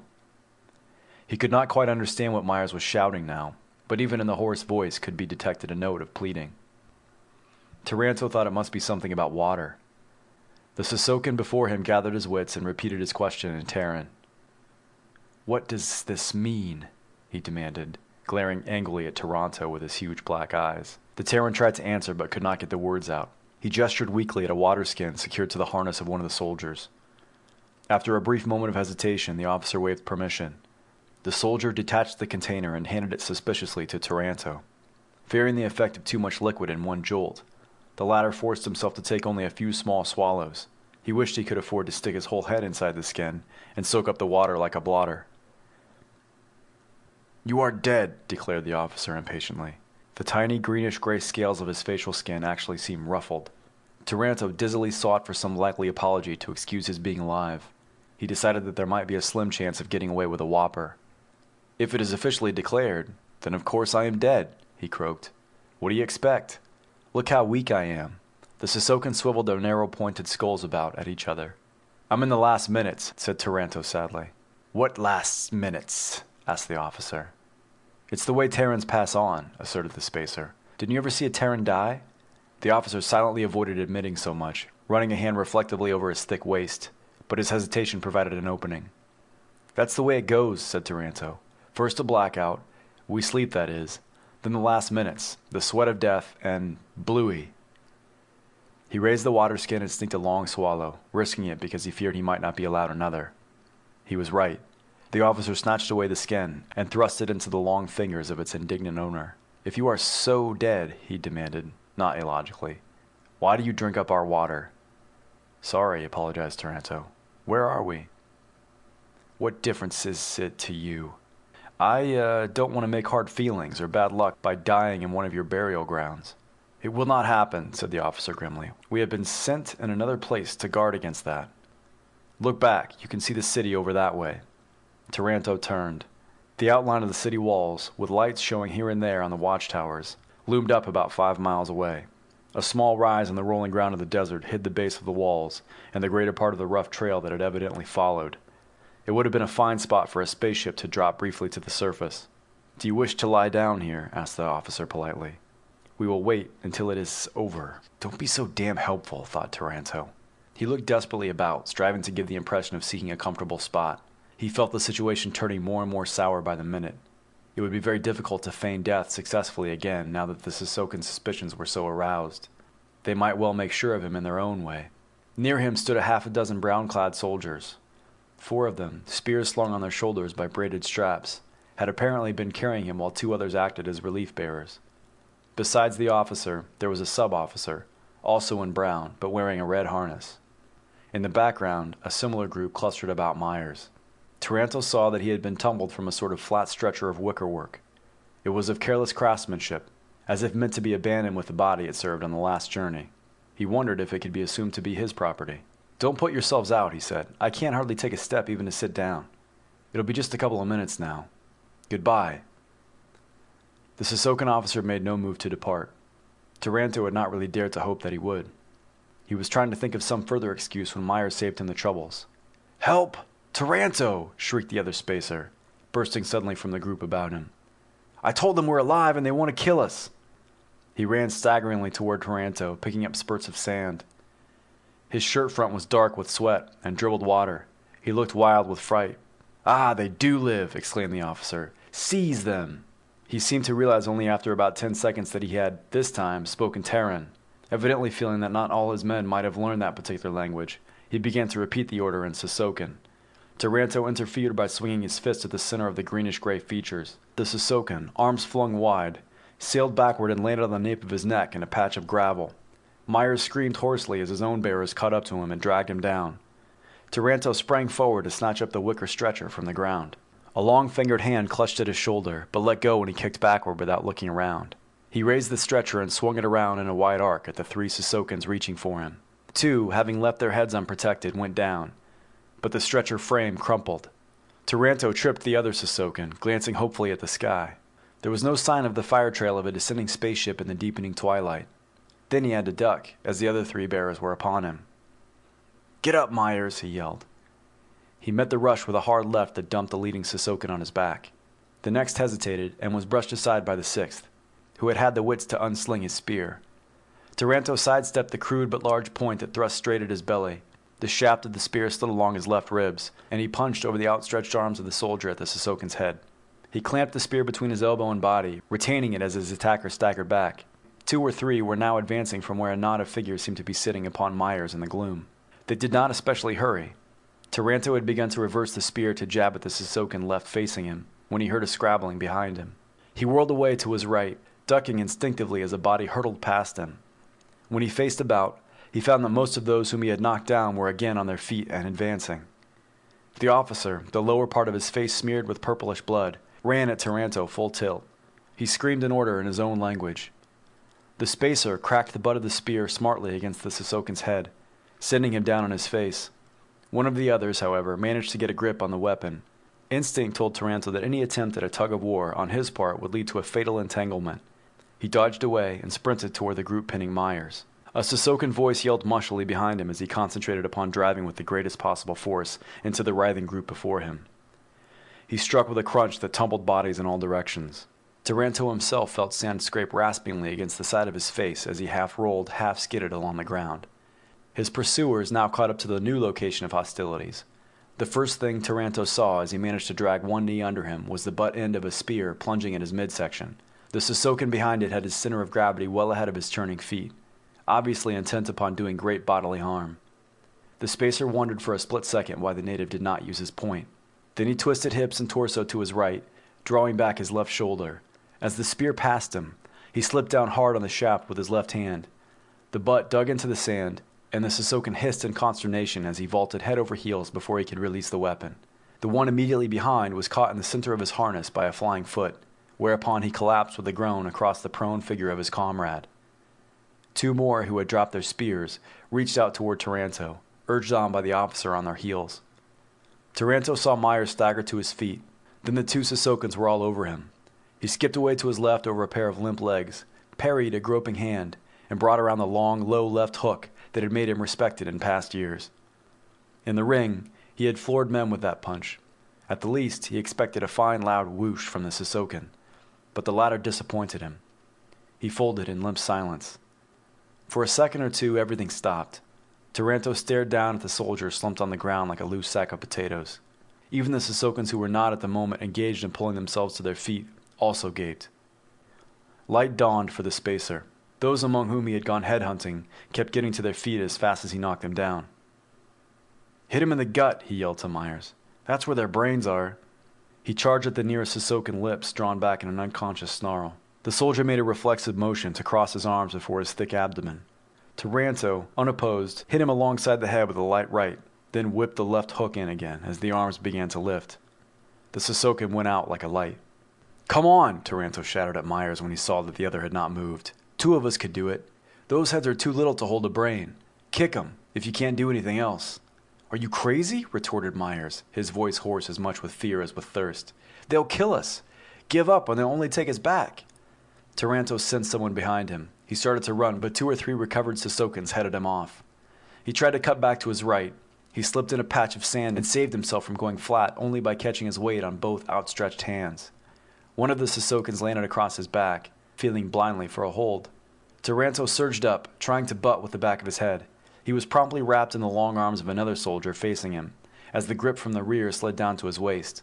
The fellow behind him seemed to think he could hurt him by kneading both knobby fists into the spacer's belly, but there was too much hard muscle there. The Terran again butted forward this time and brought up his knee. This was less effective than it should have been, but it helped him free one arm so that he could drive an elbow backward. The officer ran up with a reverse spear. From the look in his big black eyes, Taranto realized that the Sisokan had also learned something during the melee. That explained, no doubt, why he was an officer. He swung the spear in a neat arc at Taranto's head. It cracked against the Terran's skull. Even though he did his best to ride with it, he felt his knees buckle.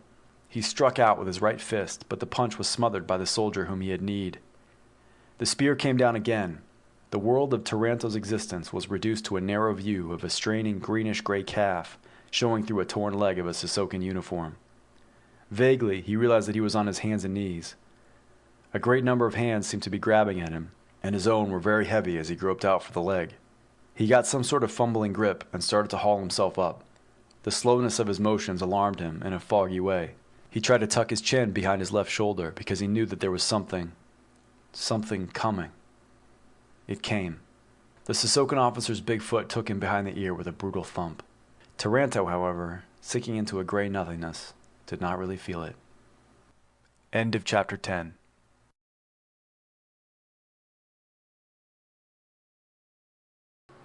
Smith stood at the corner of the corridor, leaning back every half minute or so to peek around at the stretch leading toward the library and communications room.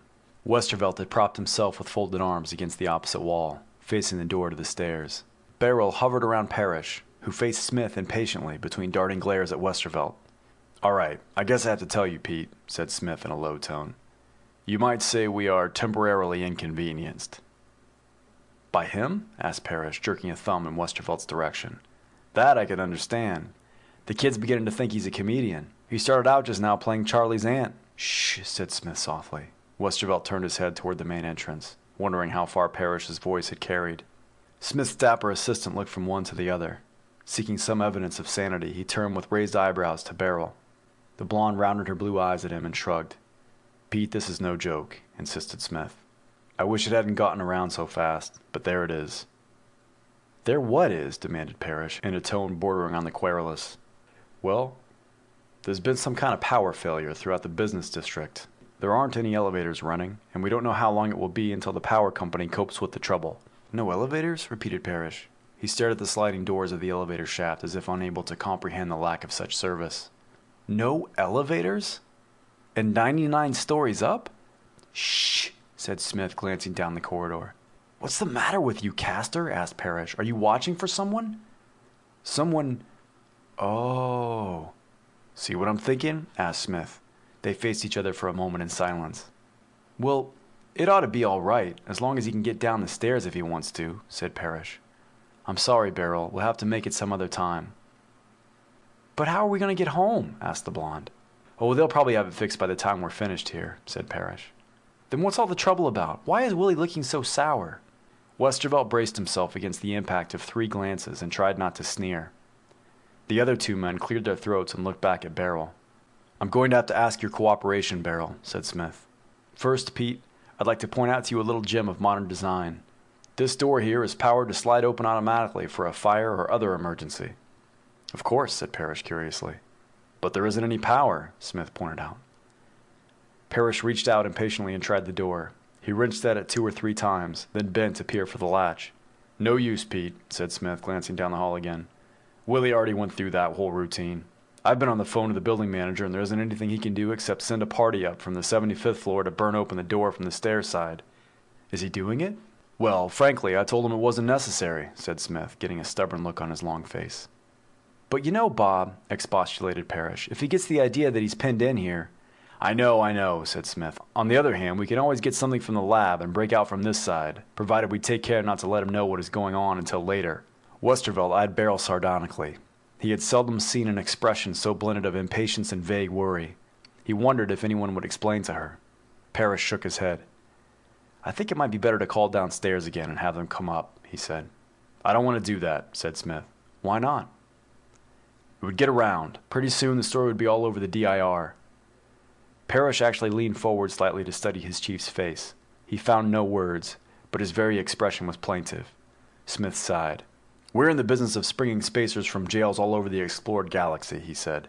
"We're supposed to be loaded to the jets with high-potency brainwaves and have a gadget for every purpose. How is it going to look if we're locked in our own office and can't get out without help?"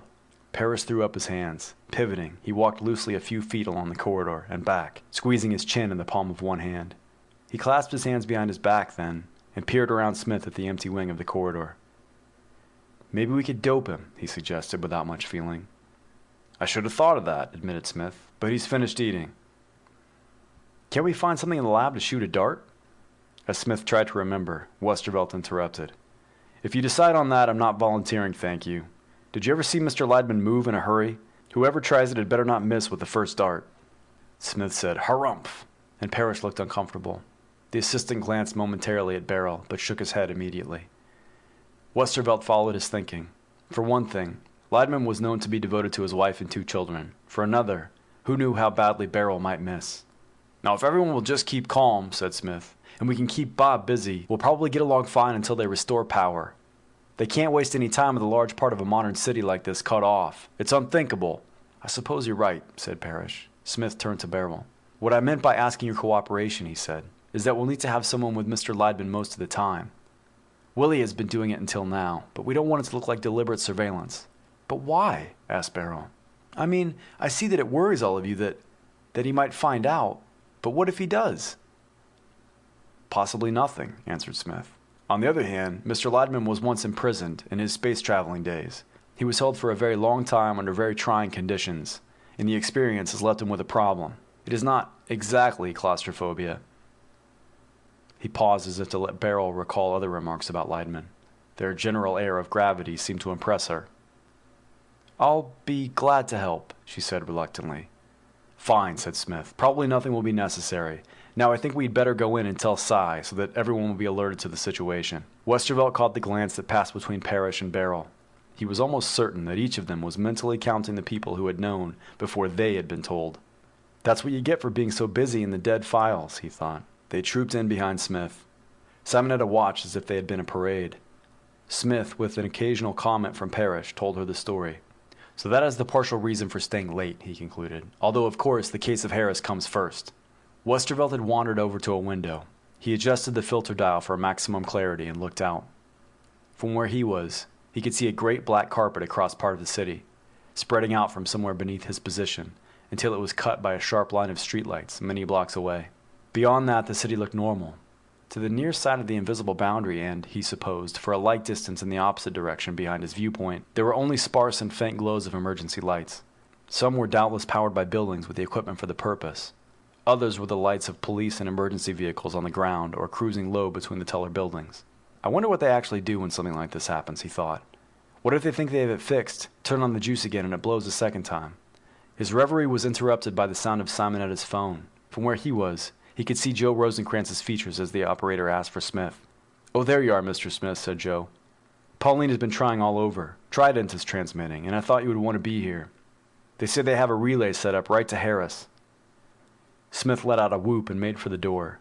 He'll be right there, Simonetta told the grinning TV man. Parrish and Westervelt trailed along. When the latter looked back, he saw that Simonetta had replaced Beryl, and he could hardly blame the blonde for seizing the chance to sit down and collect her thoughts. He felt like crawling into a hole somewhere himself. Passing the library, Parrish cocked an eyebrow at him. Westervelt nodded. He went in and told Leidman about the call. The ex-spacer was interested enough to join the procession. When Westervelt followed him into the communications room, Joe Rosencrantz was explaining the setup to Smith.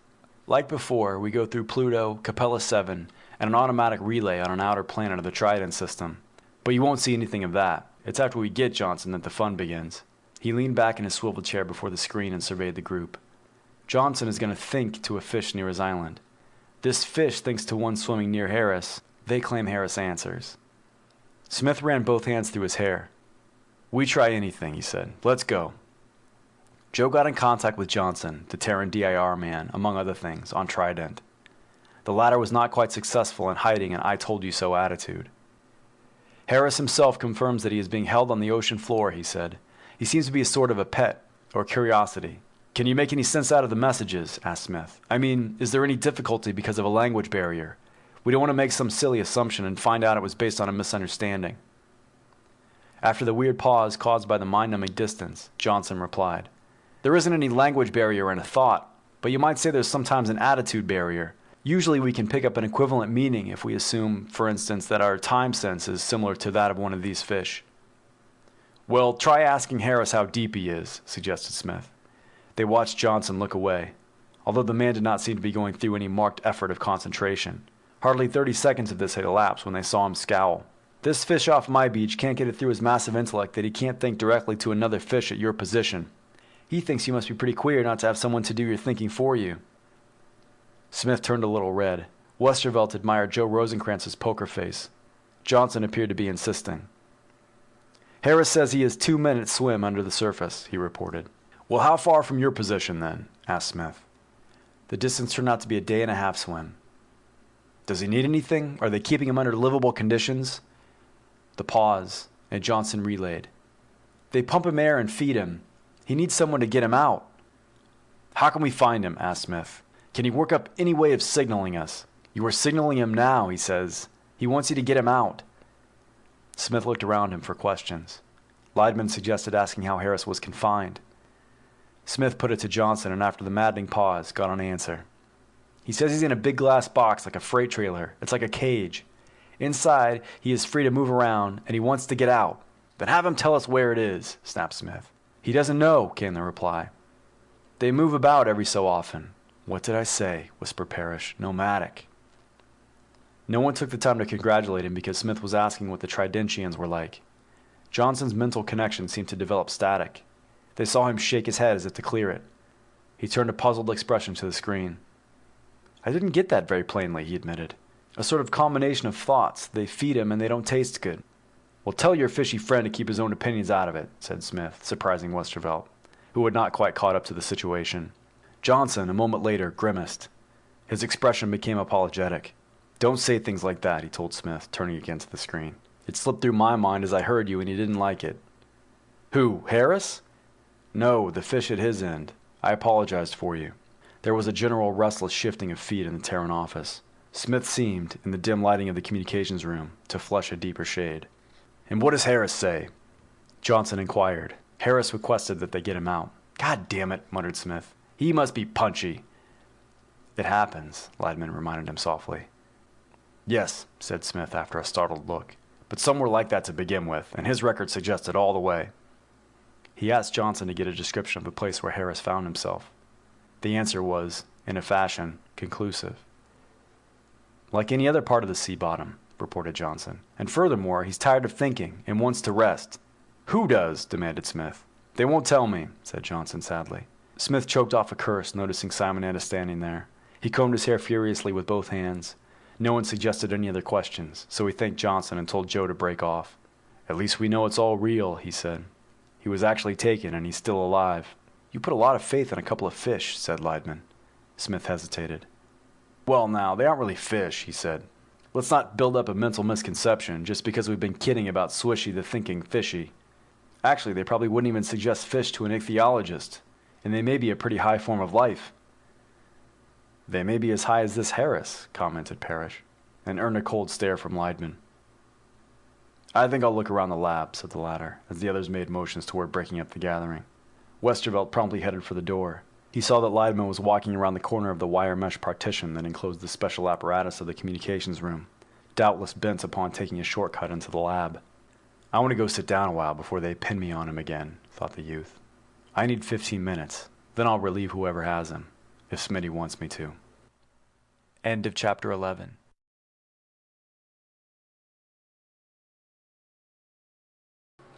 The light, impotent after penetrating 50 fathoms of Tridentian sea, was murky and green-tinted. But Tom Harris had become more or less used to that. It rankled, nevertheless, that the sea people continued to ignore his demands for a lamp. He knew that they used such devices. Through the clear walls of his tank he had seen night parties swimming out to hunt small varieties of fish. The watercraft they piloted on longer trips and up to the surface were also equipped with lights powered by some sort of battery. It infuriated Harris to be forced arbitrarily to exist isolated in the dimness of the ocean-bottom day or the complete blackness of night. He rose from the spot where he had been squatting on his heels. So smooth was the glassy footing that he slipped and almost fell headlong. He regained his balance and looked about. The tank was about 10 by 10 feet and twice as long, with metal angles which he assumed to be aluminum securing all edges. These formed the outer corners, so that he could see the gaskets inside them that made the tank watertight. The sea people, he had to admit, were quite capable of coping with their environment and understanding his. The end of the tank distant from Harris was opaque. He thought that there were connections to a towing vehicle as well as to the plant that pumped air for him. The big fish had not made that quite clear to him. All other sides of the tank were quite clear. Whenever he walked about, he could look through the floor and find groups of shells and other remnants of deceased marine life in the white sand. Occasionally, he considered the pressure that would implode upon him should anything happen to rupture the walls, but he had become habitually successful in forcing that idea to the back of his mind. Along each of the side walls were 4 little airlocks. The use of these was at the moment being demonstrated by one of the sea people to what Harris was beginning to think of as a child. The parent was slightly smaller than Harris, who stood 5 feet 5 and weighed 130 pounds Terran. It also had 4 limbs, but that was about the last point they had in common. The Tridentian's limbs all joined his armored body near the head. 2 of them ended in powerful pincers. The others forked into several delicate tentacles. The body was somewhat flexible, despite the weight of rugged shell segments, and tapered to a spread tail upon which the crustacean balanced himself easily. Harris felt at a distinct disadvantage in the vision department. Each of the Tridentians had 4 eyes protruding from his chitinous head. The adult had grown 1 pair of eye stalks to a length of nearly a foot. The second pair, like both of the youngsters, extended only a few inches. The Terran could not be sure whether the undersea currency consisted of metal or shell, but the Tridentian deposited some sort of coin in a slot machine outside one of the little airlocks. It caused a grinding noise. Directly afterward, a small lump of compressed fish, boned, was ejected from an opening on the inside. "Goddamn blue lobsters," swore Harris. "Think they're doing me a favor." He let them wait a good 5 minutes before he decided the prudent course was to accept the offering. Sneering, he walked over and picked up the food. On days he had been too angry or too disgusted to accept the favors of sightseers, his keepers assumed that he was not hungry. In the beginning, he had also had a most difficult time getting through to them his need for fresh water.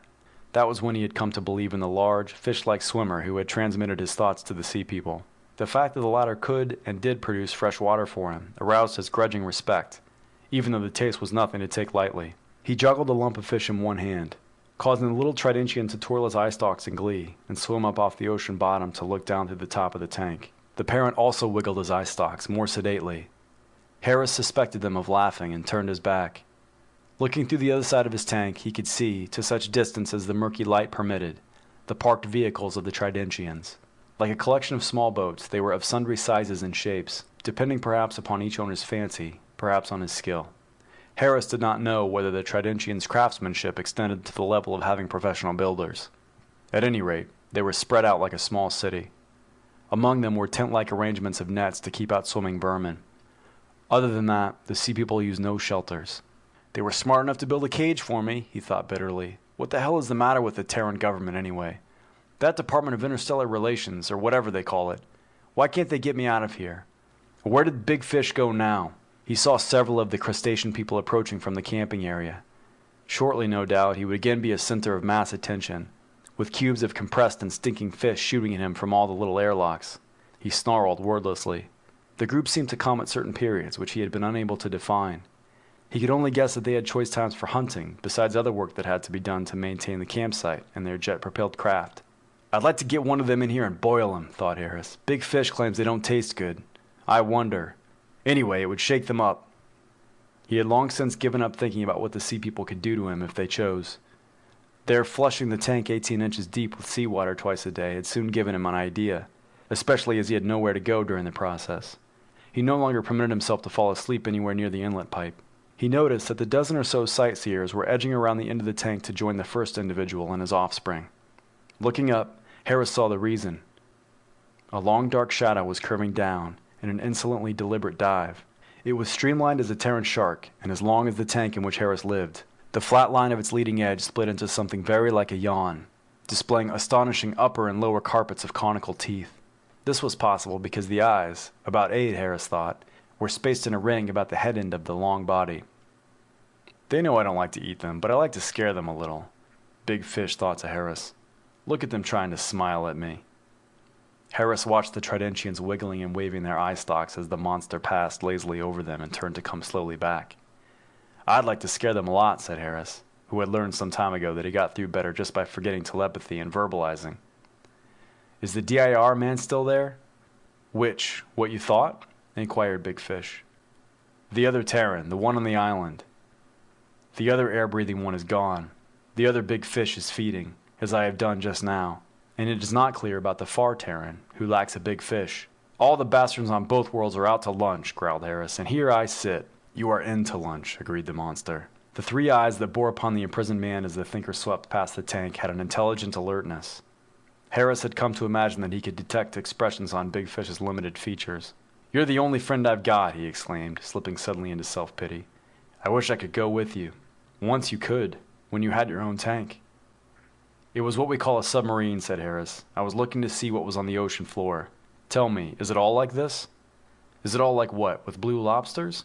Harris still retained enough sanity to realize that the Tridentians did not suggest Terran lobsters to this being who probably could not even imagine them. That was an automatic translation of thought furnished out of his own memory and name-calling. "No," he said. "I mean, is it all sand and mud with a few chasms here and there? Where do these crabs get their metals?" "There are different kinds of holes and hills. It is all mostly the same. You cannot swim in it anywhere, although there are little things that dig under the soft sand. Some of them are good to eat, but you have to spit out a lot of sand. The crabs dig with machines sometimes, in big holes, but what they catch I do not know." "Isn't there anything that catches them?" asked Harris bitterly. "No, they are big enough to catch other things, except a few. Things that are bigger than I am are not smart." The monster made a pass along the ocean bed near the Tridentians, stirring up a cloud of sand and causing Harris's captor to shrink against the side of his tank. He clapped the backs of his fists against his forehead above the eyes and wiggled his forefingers at the Tridentians on the other side of the clear barrier.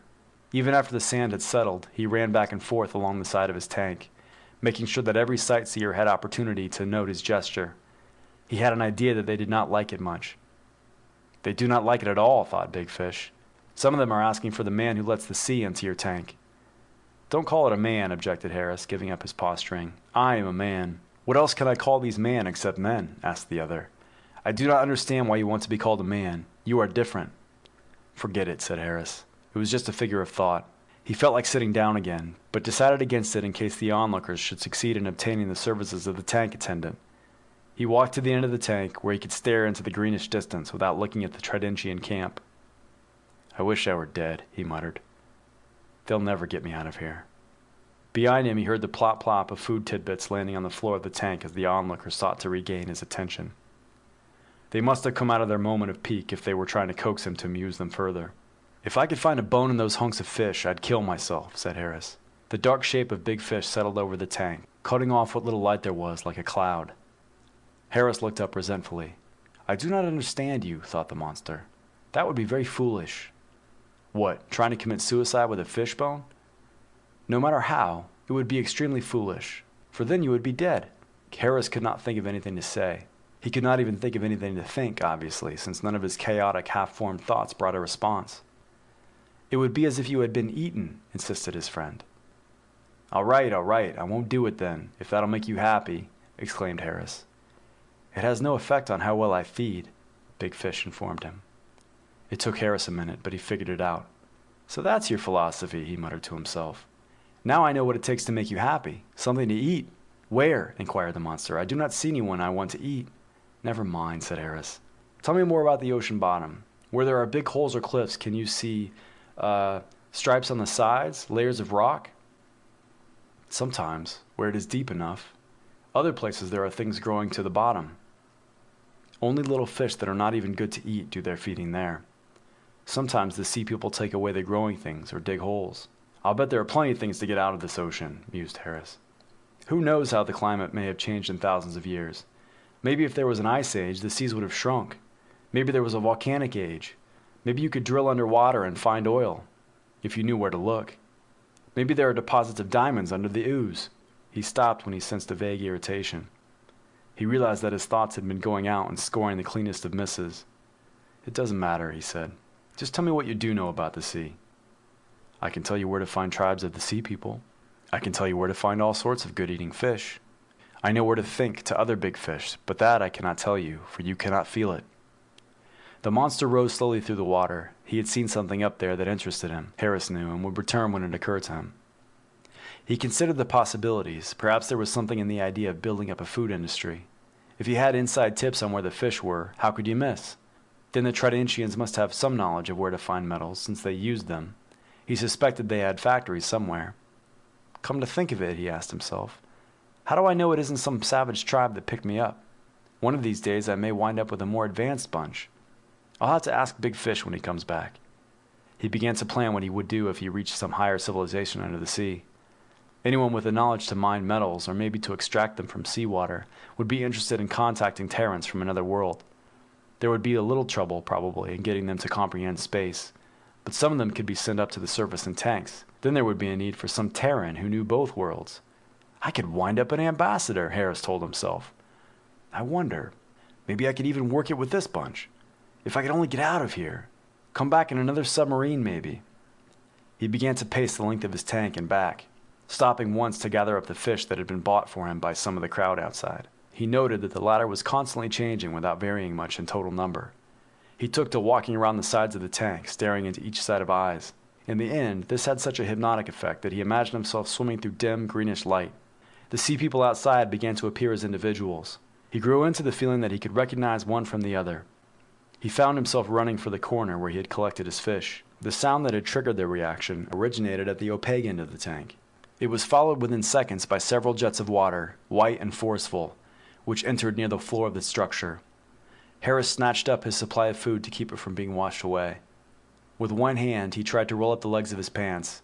He never seemed to be prepared when the time came, but he was constantly too chilled to go around with the trousers rolled up all the time. The water swished about the calves of his legs. After a few minutes, it began to recede as the Tridentian machinery pumped it out. Soon, the tank was clean of everything but Harris, the fish, and the thick smell of seawater. He was good, came a thought. I see you are eating too. A large shadow passed overhead. Most of the Tridentians wiggled their eye stalks in an effort to look amiable. Harris dropped his fish to the damp floor. No, I'm not eating, he said. I'm all wet. So am I, answered Big Fish. But I'm not usually, said Harris. I know. It is unkind the way they let you dry out. Would you like me to knock on the end of the tank? You could have all the water you want. Not right now, said Harris calmly. He sat down, crossing his legs. I'll have to grow some gills first. It may not take much longer at that. He looked at the Tridentians who looked in at him. Again, he felt the sensation of being able to recognize individuals. Perhaps he should talk to them more often through Big Fish. Maybe some of them are really nice fellows, he muttered. No, his friend told him. They are not very good to eat. End of chapter 12.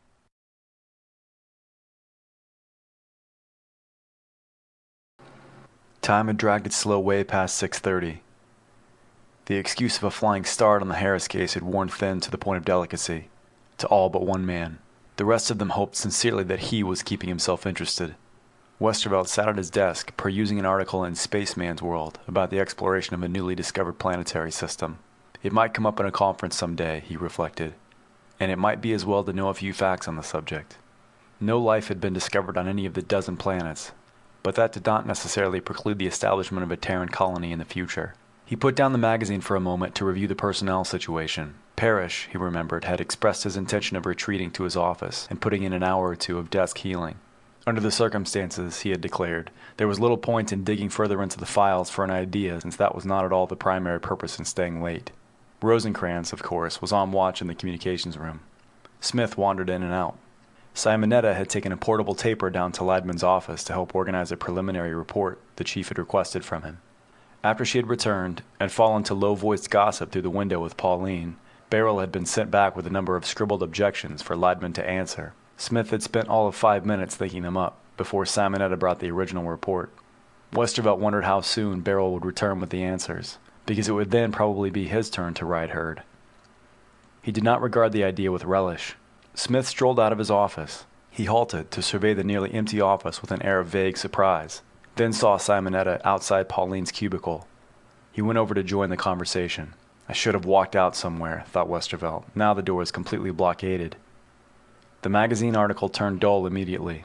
Sure enough, in a few minutes Smith approached Westervelt's corner. Who's on watch, Willie? He asked, attempting a jovial wink. Beryl, I think, answered the youth. Must be. She hasn't been around.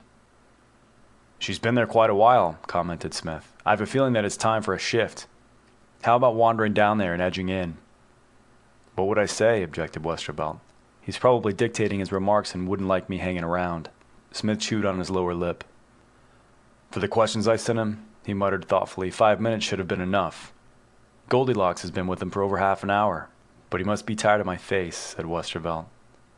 I don't have anyone else to send, unless you want me to think up an excuse for Pauline. Asking him to help with her homework would be pretty thin. Westervelt thought it over. Parrish, in his present mood, was not likely to be of any help. Simonetta had just done her stint, and Joe was needed on the space set. It would have been nice if there were a message for Leidman to listen to, but that was wishful dreaming. "All right, Mr. Smith," he surrendered. "Maybe I can take along this article and ask if he's seen it yet.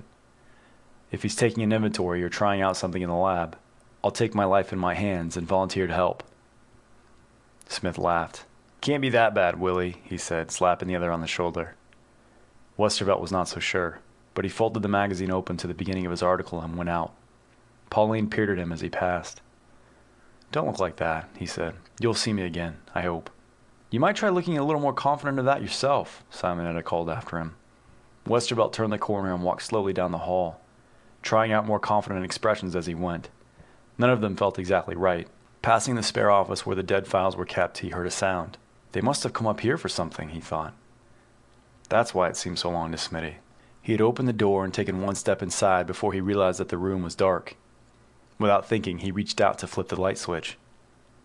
Beryl Austin leaped to her feet with a flash of thought that hardly registered on Westervelt in the split second of his astonishment. Then he saw that she had not been alone on the settee that stood beside the door. Parrish rose beside her. The suddenness of their movements and the ferocity of their combined stares had the impact of a stunning blow upon Westervelt. The implications of the blonde's slightly disheveled appearance, however, were obvious. He could not, for a moment, think at all. Then he began to have a feeling that he ought to say something to cover his escape. Beneath that, somewhere, surged the conviction that he had nothing to apologize for. In the face of such hostility and tension, it called for a lot of courage. "You little sneak," spat Beryl. Westervelt noted with a certain detachment that her voice had turned shrill. Not knowing of anything else to do, he stared as she tugged her dress into place. This seemed to outrage her more than anything he could have said. He also saw the gleam of Parrish's teeth, and the grimace was not even remotely a smile. The man took a step to place himself before Beryl. "What do you think you're doing?" demanded Parrish with a good deal more feeling than originality.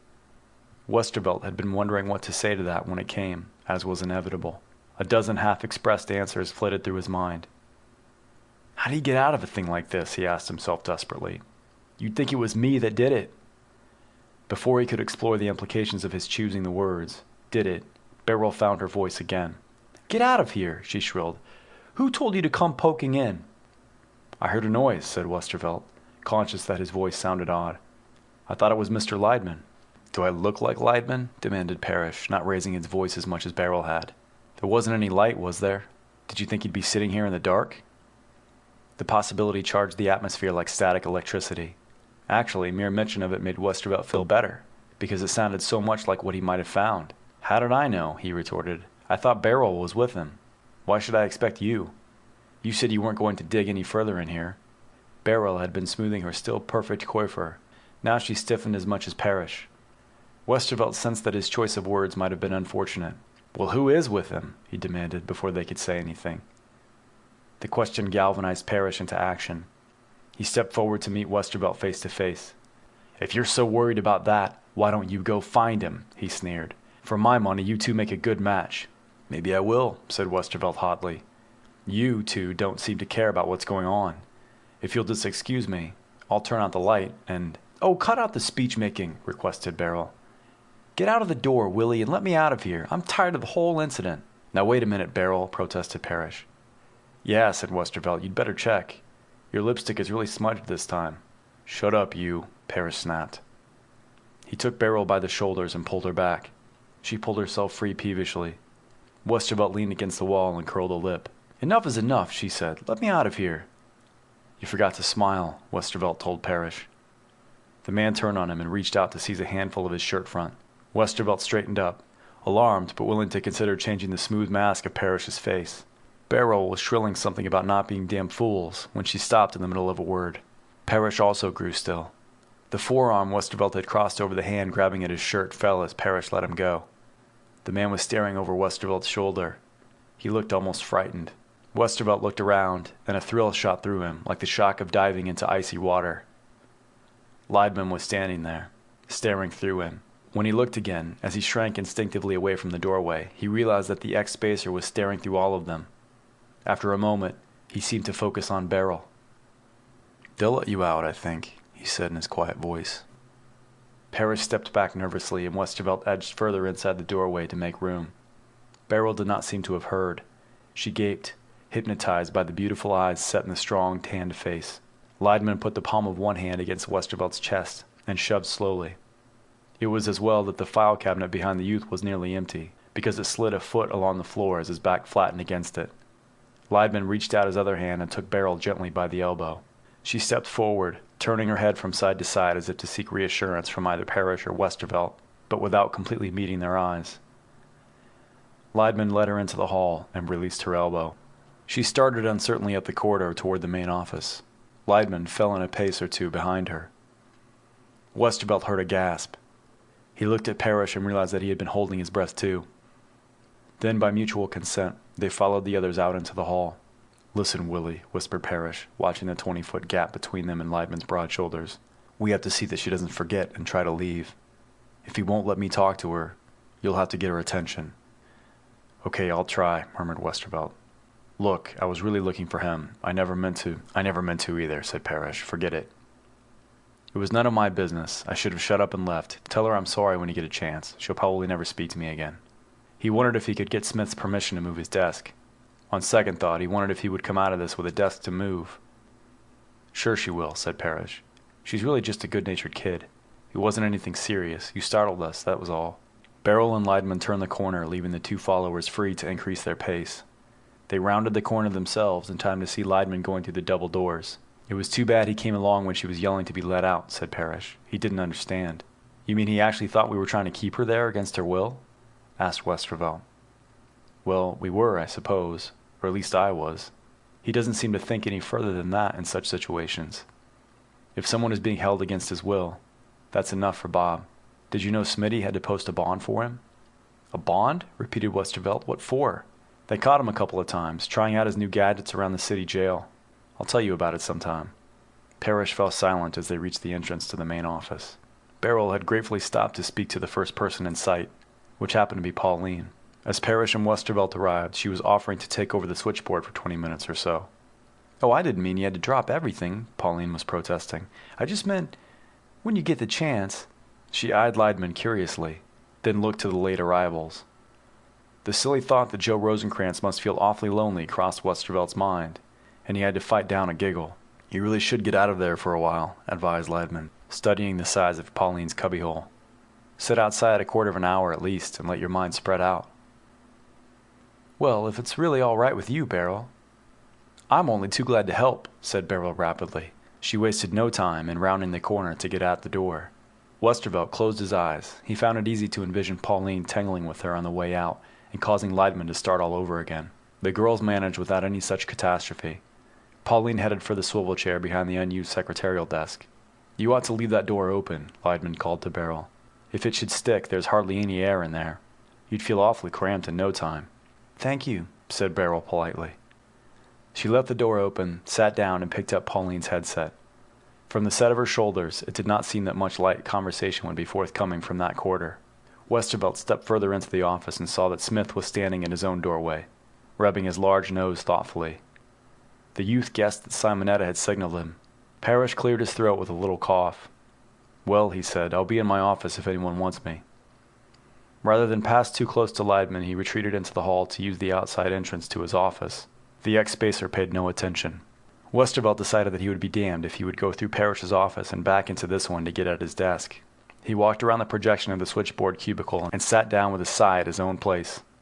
He leaned back and looked about to discover that Leidman had gone over to say a few words to Smith. Pauline glanced curiously from Westervelt to the two men, then began to shop among a shelf of magazines beside the desk of the vacationing secretary. After a few minutes, Leidman turned and went out the door. Westervelt tried to listen for footsteps, but the resilient flooring prevented him from guessing which way the ex-spacer had gone. He saw Smith approaching and went to meet him. "I've changed my mind," said the chief. "For a little bit, anyway. We'll leave him alone. He said he was sketching up some gizmo he wants to have built, and needed peace and quiet." "Did he say we were talking too loud?" asked Westervelt, looking at the doorway rather than meet Smith's eye. "No, that was all he said," answered Smith. There was a questioning undertone in his voice, but Westervelt chose not to hear it. After a short wait, Smith asked Simonetta to bring her taper into his office. He mentioned that he hoped to phone for some technical information. Westervelt watched them leave, then sank down on the corner of the desk at which Pauline was relaxing. Beryl turned around in her chair. "Psst, Pauline," she whispered. "Is he gone?" "They all left, except Willie," the girl told her. Beryl shut the door promptly. The pair left in the office heard her turn the lock with a brisk snap. "What's the matter with her?" murmured Pauline. "Nothing," said Westervelt glumly. "Why don't you take a nap or something?" "I'd like to," said Pauline. "It's going on 7 o'clock, and who knows when we'll get out of here." "Shut up," said Westervelt. "I mean, don't bring us bad luck by talking about it. Take a nap and let me think." "Oh, you big thinkers," jeered Pauline. "What I'd really like to do is go down to the ladies' room and take a shower. But you always kid me about Mr. Parrish maybe coming in with fresh towels for the machine." "I lied to you, Pauline," said Westervelt. "The charwoman brings them." "Well, I could always hope," giggled Pauline. "Not tonight," said Westervelt. "Believe me, kid, you're safer than you'll ever be." End of chapter 13.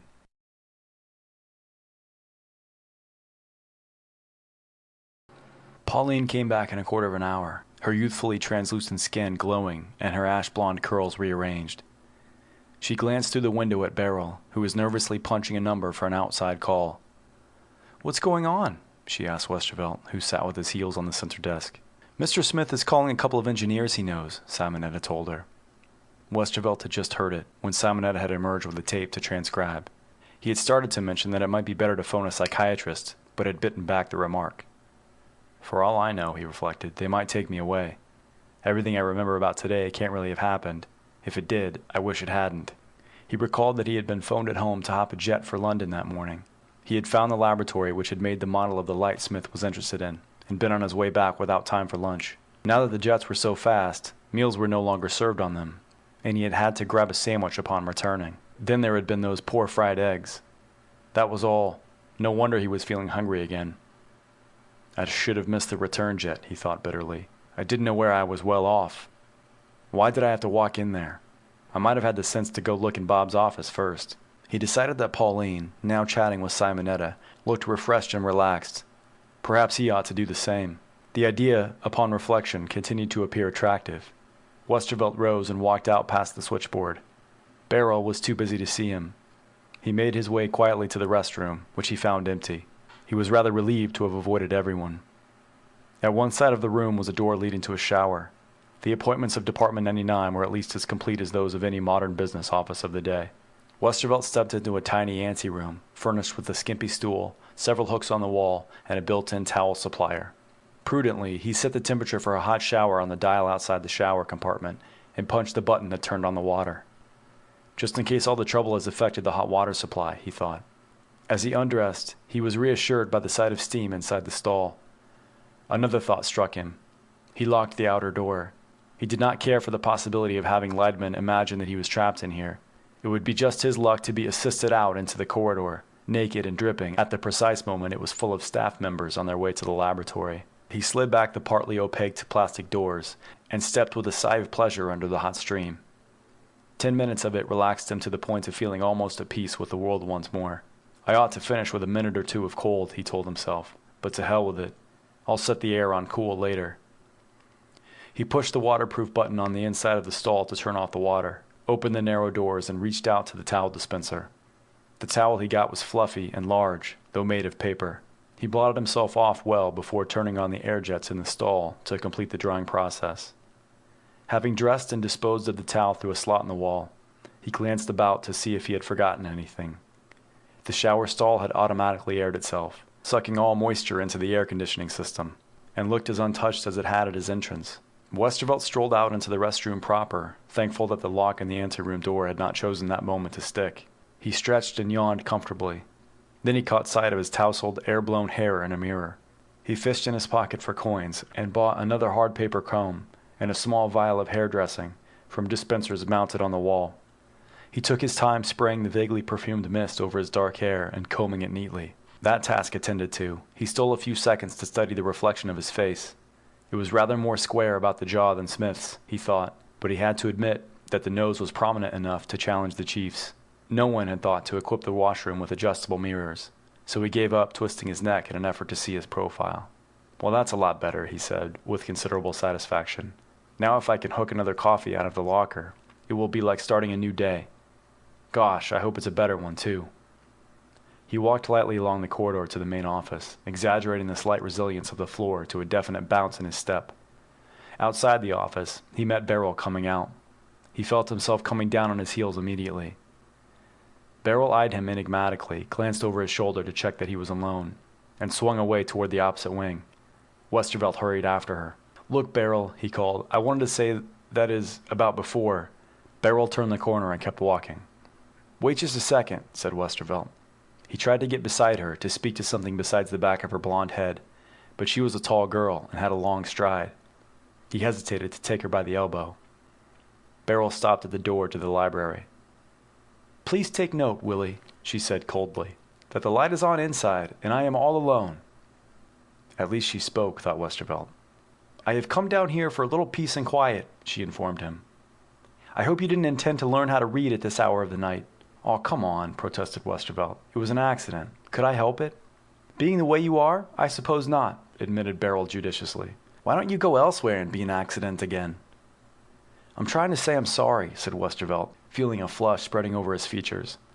"I don't know why I have to apologize anyway. It wasn't me in there, filing away in the dark."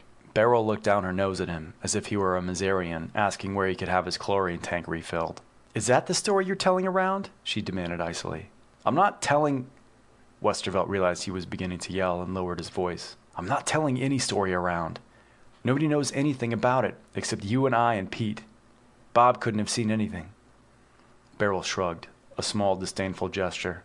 Westervelt wondered why he had allowed himself to get into an argument over the matter, since it was obvious that he was making things worse with every word. "I don't know why you should be so sore about it," he said. "Even Pete said to me I should forget about it." "Oh, you two have been talking it over," Beryl accused. "Pretty clubby. Do you take over for him on other things, too?" Westervelt threw up his hands. "You don't seem to mind anything about it except that I should know you were in there with him," he retorted. "If he was so acceptable, why am I a disease? Nobody ever left this office on account of me." "It could happen yet," said Beryl. "Oh, hell. The trouble with you is you need a little loosening up." He grabbed her by the shoulders and yanked her toward him, slipping his left arm behind her back as she tried to kick his ankle. He kissed her. The result was spoiled by Beryl's turning her face away at the crucial instant. Westervelt drew back. The next thing he knew, lights exploded before his right eye. He had not seen her hand come up, or he would have ducked. He saw it as he stepped back, however. Despite a certain feminine delicacy, the hand clenched into a very capable little fist. Beryl took one quick stride into the library. "I don't like to keep hinting around," she said, "but maybe that will play itself back in your little mind." She slammed the door 3 inches from his nose. Westervelt raised a hand to open it, then changed his mind and felt gingerly of his eye. It hurt, but with a sort of surrounding numbness. Realizing that he could see after all, he looked up and down the corridor guiltily. It seemed very quiet. Right square in the peeper, he thought ruefully. She couldn't have aimed that well. It must have been a lucky shot. I ought to go in there and belt her. It was not something he really wanted to do. He could not foresee any pleasure or satisfaction in carrying matters to the extent of open war. "You lost again, Willie," he argued. "You might as well take it like a man. She got annoyed at something you said, like as not, and it was too late when you began." He prodded gently at his eye again and decided that the numb sensation was being caused by the tightening of skin over a growing mouse. He set off up the corridor, past the main door with his face averted, and hurried down to the washroom before someone should come along. Spying out the land through a cautiously opened door, he discovered the place unoccupied. In the mirror, the eyes showed definite signs of blossoming. The eyebrow was all right, but the orb itself was bloodshot and tearing freely. Beneath it, the flesh above the cheekbone was pink and puffy. "Oh my God," breathed Westervelt. "It'll be blue tomorrow. Probably purple and green, in fact. Or does it take a day or two to reach that stage?" He ran cold water into a basin and splashed it over his face, holding a palmful at a time against the damaged eye. When this did not seem sufficiently effective, he watered a soft paper towel, soaked it in water, and applied it until it lost its chill. "Am I doing right?" he wondered. "I can never remember whether it's hot or cold you're supposed to use." He thought about it while holding the slowly disintegrating towel to his eye. Someone had told him, as nearly as he could recall, that either way helped, depending on when heat or cold was applied. Keep the blood from going into the tissues. That must be it. But if you're too late for that, then heat would keep it from stiffening. Now the question is, did I start in time? He examined the eye. It did not feel too sore, but it was still red and slightly swollen. The flow of tears had stopped, so he decided there was little more he could do. He dried his face and walked out into the corridor, blinking. He went to the laboratory door and opened it quietly. The room was dark and unoccupied. Westervelt swore to himself that if he stumbled over anyone this time, he would punch every nose he could reach without further ado. Unless, he amended the intention, he ran into Leidman. He was squeamish about turning on a light, which left him the problem of groping his way through the maze of tables, workbenches, and stacks of cartons. He set down for future conversation the possibility of claiming that the department was as normal as any other business. It, too, possessed the typical messy back room out of range of the front office. He had negotiated about half the course when he felt a cool breeze. At first, he thought it must come from an air conditioning diffuser, but it blew more horizontally. Someone must have opened a window, he decided, or perhaps broken one trying out a dangerous instrument. He succeeded in reaching the far wall, where he felt around for the door leading to the communications room. This was over near the outside wall, but he reached it without bumping into more than 2 or 3 scattered objects. Once through the door, he could see better because a little light was diffused past the wire mesh enclosure around the power equipment. He walked along the short passage formed by this, turned a corner, and came in sight of Joe Rosencrantz sitting before his screen. "Hello, Joe," he greeted the operator. The other jumped perceptibly, looking around at the door. "It's Willie," said Westervelt. "I came around the other way." He was pleased to find that Rosencrantz had the room as dimly lighted as was customary among the TV men. Joe stared for a moment at him, and Westervelt feared that the other's vision was too well adjusted to the light. "I didn't think anybody but Leidman used that way much," said Rosencrantz. "It's a shortcut," said Westervelt evasively. He found a spare chair to sit in and inquired as to what might be new. Rosencrantz told him of putting through a few calls to planets near Trident, asking DIR men stationed on them to line up spaceships for possible use, either to go after Harris or to ship necessary equipment for plumbing the ocean. He offered to let Westervelt scan the tapes of his traffic. "That's a good idea," said the youth gratefully. "Even if I don't spot an opening, it will look like useful effort." "Yeah," agreed the other. "Time drags, doesn't it? Wonder how they're making out down in the cable tunnels. It can't last much longer. That's what this here Harris is saying too, I should think. Now there's one guy who was really packed away. Well, they've pulled some good ones around here, but I have a feeling about this one," insisted the operator. "I'd bet 10 to 1 they won't spring Harris." Westervelt took the tapes to a playback screen and dragged his chair over. "I told Smitty they ought to offer to swap for him," he said. "At the time, I meant it looked like the perfect way to unload undesirables. Come to think of it, though, I wouldn't mind going myself." "What the hell for?" asked Rosencrantz. Westervelt realized that he had nearly given himself away. "Oh, just for the chance to see the place," he said. "Nobody else has ever seen these Tridentians. How else could somebody like me get a position as an interstellar ambassador? Maybe Harris wants the job for himself. He sure went looking for it." The phone buzzed quietly. Rosencrantz answered it, then said, "It's for you." Westervelt went to the screen. It was Smith. "I thought you must have found a way out, Willie. Where did you get to?" Westervelt explained that he was looking at the tapes of the Trident calls to familiarize himself with the background. "I figured there was plenty of time for me to—" He broke off as he saw Rosencrantz straighten up to focus in a call from space. "Joe is receiving something right now. I'll let you know if it has anything to do with Trident." "Department 99, Terra," the operator was saying when Westervelt turned from the phone, as if the mere call signal had not satisfied the party at the other end. "Department 99, Terra." There seemed to be a lot of action on the screen. Men were running in various directions in what appeared to be a large hall with an impressive stairway. "Yolene!" Rosencrantz flung over his shoulder. "Tell Smitty." "Mr. Smith," said Westervelt, turning back to the phone screen. "Joe says it's Yolene coming in. Maybe you'd like to see it yourself. Something looks wrong." "Coming," said Smith, and the phone went dark. Westervelt looked around to see that most of the running figures had hidden themselves. A voice was coming over, and he listened with the operator. "Knocked apart, so I have to use one of the observation lenses they have planted around the embassy. He's shooting up the place good. I'm taping until someone gets here," said Rosencrantz. "Better tell me what happened, just in case." Yolene, thought Westervelt. That would be, let me see, Gerson, the kidnap case. Do they mean that he's shooting them up? "And after he left me with this mess in the comm room, he headed for the stairs," said the voice of the unseen operator. "He seems to be trying to get out of the embassy. We don't know why. The boys got him there without any trouble." "Was he all right?" asked Rosencrantz, cocking an ear at the door. "He looked pretty sick, as if he wasn't eating well, and he had a broken wrist. They took him along to the doctor with no trouble. Then the chief went up to see how he was and found Doc out cold on the floor. He set up a yell, naturally. Someone finally caught up with Gerson in the military attaché's office. What did he want there? Asked Rosencrantz. We don't know yet. He left a corpse for us that isn't answering questions. End of chapter 14.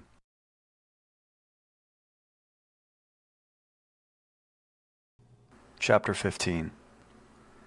In the building to which the two Terrans had brought him, Gerson crouched behind the ornate balustrade edging the mezzanine. He was near the head of the stairway and hoped to get nearer. A look down the hall behind him showed no unwary heads in view. He studied the sections of the hall below, which he could see through the openings in the railing.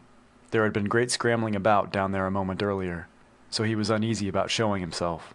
He had armed himself as chance provided, a rocket pistol of Yoli-Knight manufacture, doubtless purchased as a souvenir, and a sharp knife from a dinner tray he had come upon in one of the rooms he had searched. Because of his injury, he had to grip the knife between his teeth. Something bothered him about this arrangement. He had the papers thrust in his shirt. He held the rocket pistol in one hand. One hand was hurt, yet the only way left to hold the knife was in his teeth. It did not seem exactly right, but he had had no time to ponder. The Terrans were keeping him busy. Since he had been brought to this building, he had seen 4 threes of Terrans. One, the medical worker, he had rendered helpless. Then he had gone to search for secrets, and that other one had seen him. By that time, he had found the rocket pistol. He had left that Terran dead, but others had come running. Something had told him to shoot up the communications equipment, although the Terran working it had escaped. He was somewhere behind Gerson, behind one of the many doors leading off that high, bright corridor. He believed that he had seen one other duck into a doorway ahead of him, along the hall on the other side of the mezzanine. There was yet another hiding behind the opposite balustrade. Gerson wondered idly if the last one was armed. He tried to review the probable positions of those on the main floor. One had definitely run out the front door, which faced the bottom of the broad stairway about 30 feet away. There was a shallow anteroom there, but Gerson had seen him all the way across it. Of the others, one had ducked into a chamber at the front of the main hall, to Gerson's left as he would be descending the stairs. Another had run back under cover of the stairway on the same side, and the remaining 4 were looking somewhere to the right, either behind the stairs or in adjoining chambers. He leaned closer to the balustrade in an effort to see more. In the act, his injured limb came into contact with the barrier and made him grimace in pain.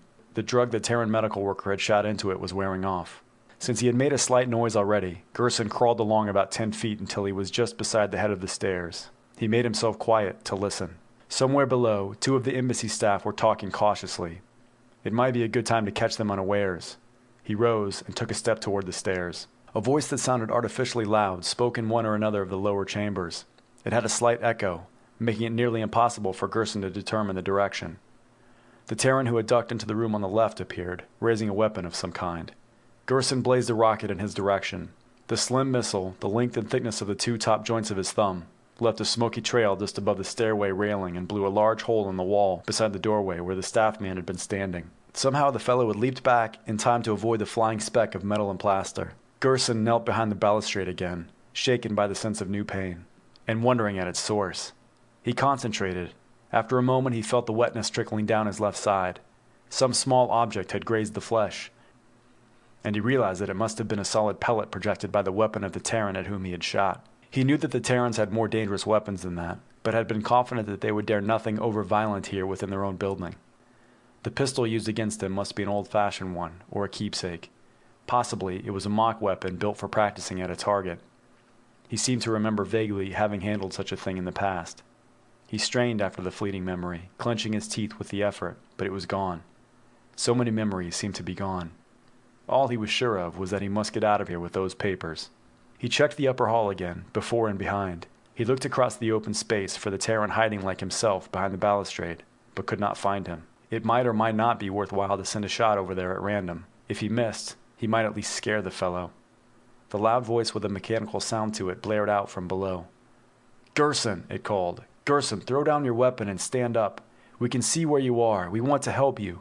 Gerson showed no reaction. Analyzing the statement, he reminded himself that one Terran had shot him. Not very seriously, it was true, but it was not in the nature of help. Either the voice lied, or it had no control over the individual who had fired at him. He did not blame it for the presumable untruth, since he was not deceived by it. It would not be preferable to kill the man who had shot him, but he must bear in mind that his main task was to get out of the building. "Gerson," called the voice again, "we know you are injured. You are a sick man. We beg you to drop your weapon and let us help you." Gerson wondered what the voice meant by the expression sick. It was possible that someone had seen him wounded by the last shot, or did they mean his sore limb? The Terran he had killed back along the corridor had flung a small ceramic dish at him, and Gerson had been slow in raising his injured limb to block it.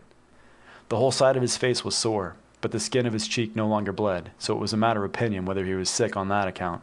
The voice must mean the last wound, when it called him sick. That meant that the Terran he had shot at was the voice, or that there was another Terran in the room with him. Gerson did not think that any of the others could have seen.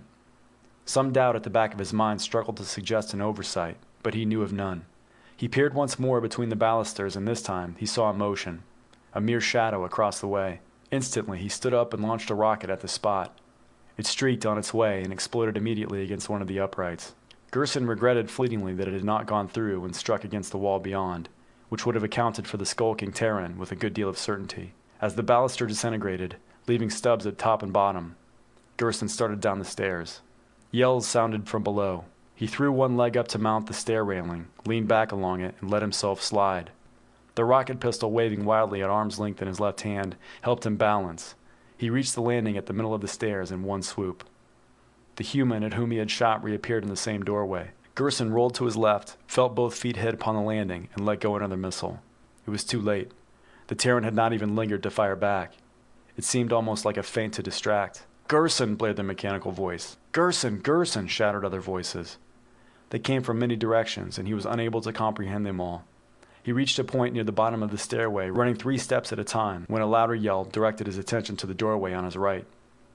Without breaking his stride, he whipped his left hand across his body and fired a rocket.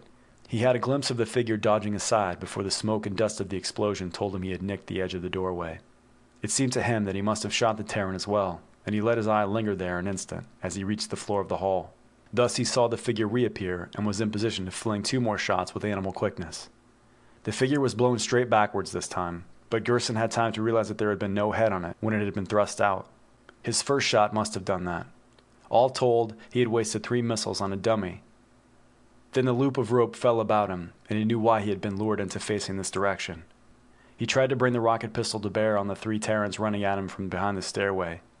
The 4th, at the end of the rope, heaved Gerson off his feet. He crashed down upon his sore limb, letting out a groan at the impact. One of the runners dove headlong at him, batting at the pistol as he slid past on the polished floor. Gerson felt the weapon knocked out of his grasp. It rattled and scraped along the floor out of reach, but he kicked the one who had done it in the head. 2 of the Terrans were trying to hold him down now. He got the knife from his mouth into his left hand, let a Terran see it, then bit him viciously on the wrist. The Terran let go, and Gerson found it simple to knee the remaining one in the groin. He rolled over to get a knee under him, pushed himself up with a fist gripping the knife, and saw Terrans running at him from all directions. One of them had a broad, white bandage on his head. Gerson recognized him as the medical worker. The men carried a hypodermic syringe. Unreasoning terror swept through Gerson. He knew that he must, at all costs, avoid that needle. He whirled around to slash at the men coming up behind him. The nearest fell back warily. "Put it away, Gerson," he said. "We don't want to hurt you, man. Why, you're half dead on your feet." "What's the matter?" asked another, more softly. "We can see that you're not normal. What did those bastards do to you?" Gerson looked from side to side, seeing them closing in, but unable to spot an opening for a charge. "Just listen to me a minute," said the medical worker. He made the mistake of holding the hypodermic out of sight this time. Too late. "Gerson, talk to me. Say something. Whatever the trouble is, we'll help you." It was the only opening. Gerson took a careful, hesitant step toward him, then another. He held up his damaged limb. "Yes, your wrist is broken," said the Terran. "I was going to put a cast on it for you, remember? Now just relax, and we'll take care of—" He saw Gerson's eyes and leaped back. The knife swept up in a vicious arc that would have disemboweled him. Without wasting the motion, Gerson slashed down and left at another as he plunged forward. The point grazed an upflung arm, drawing a startled curse from the victim. "Tackle him," shouted one of the Terrans. "Careful, he's already hurt bad enough," cautioned another. Gerson tried to feint and throw his weight in the opposite direction, but his legs would not obey him. He recovered from the slip only to have one of the men push him from behind. Someone clamped a tight hold on his left arm as he staggered. A moment later they twisted the knife out of his grasp and bore him to the floor. He kicked ineffectively and then caught one of them by surprise with a butt. The man recoiled, blood spurting already from his nose. He brought his fist around despite warning yells and clipped Gerson on the temple. "Hold him, damn it," shouted someone. "Get that rope over here. Do you want to kill him? Just hold him still." "You try it," invited one of those holding Gerson pinned. "I think he's weakening," said another. "Watch out, he may be playing possum." The talk seemed to come from far away. Gerson felt them tie his ankles together. They hesitated about his hands. One was injured. One voice suggested tying his left wrist to the stairway railing, but it was decided that they could watch him well enough as long as he could not run. The weight lessened as those pinning him arose to look to their own bruises. Gerson was vaguely surprised to discover that all of them were off him. He still felt as if great weight were holding him pressed against the floor. He found it difficult to catch his breath. They had taken the papers from his shirt, he noted. One of the Terrans passed them to a man in a dark uniform, who began to leaf through them worriedly. A Terran came in through the front door. "Have you got him?" the newcomer asked. "That helicopter is still floating around up there. I've been watching it for half an hour with the night glasses. They sure as hell are waiting for something, and there isn't anyone else in this neighborhood they could be interested in," said a deeper voice. "Well, McLean, what did you let him get his hands on from your secret file?" Gerson rolled over quietly and started to drag himself along the floor. He'd actually moved a yard before they noticed him. They were gentle about turning him on his back again. The discussion about the papers was dropped while the medical worker cut his shirt away from the bleeding wound in his side. Hushed comments were made, but Gerson paid no attention. He was concerned with the fact that one of the Terrans had planted a foot between his legs, above the rope around his ankles, so that he was quite securely anchored to the spot. "Looks like a broken rib besides," said the Terran, examining him. "Do you think we could get him upstairs?" "I'm no doctor," said the deeper voice, "but even I can see you'd never make it in time." The voice came closer, though the vision in Gerson's eyes was blurring. "Tell me, boy, what happened? How did they make you do it? What do they want?" "Gerson," said the man in the dark uniform, "did you know what you were after when you took these papers?" He was a dark blur to Gerson, who felt as if the weight on his chest had been increased. His lips were dry. He thought it would be nice to have a little water, but could not find words to ask. The deep voice was flinging a question at the dark blur. "Why, no, sir," said the Terran with the papers. "Nothing important at all. Just a few old shipping lists. A record of the planetary motions in this system that anybody could obtain, and an article on shortcuts to learning the Yolanite language. I think I had the batch lying around the top of my desk. Why did he take them?" someone asked. "Damned if I know. You fellas had me scared to death. From what you said, I thought he might have pinched the deadly top-secret code and my personal address book to boot." "Simmons," shouted the deeper voice, "are you getting this? Are you making a tape for Terra? Oh, right out, eh? Scrambled, I hope. It's not the kind of thing to publicize to the galaxy." The mechanical voice boomed in the background. Gerson paid it no attention. He felt the doctor's hands touching the old injections and heard the man swearing. Whoever was holding his left arm was actually squeezing and stroking his hand. The taste of failure was in his mouth. "That's what they must have started with," said the doctor. "In the end, they put an awful mental twist into him. Poor guy." "I told you they were up to something," said the dark blur. "Those little bastards had big ideas. But they won't catch us napping with any more spies, conditioned or not. Now maybe they'll read my reports on Terra." Gerson opened his mouth to breathe better. He rolled his head from side to side on the hard floor. Somewhere deep inside him, a little silent voice was crying, frightened. He had failed, and there would be no other chance. The little voice took leave of its fear to laugh. They had not let him remember how to read. And so he died, a tall, battered Terran lying on a hard floor, and grinning faintly up at the men who had helped him die. End of chapter 15.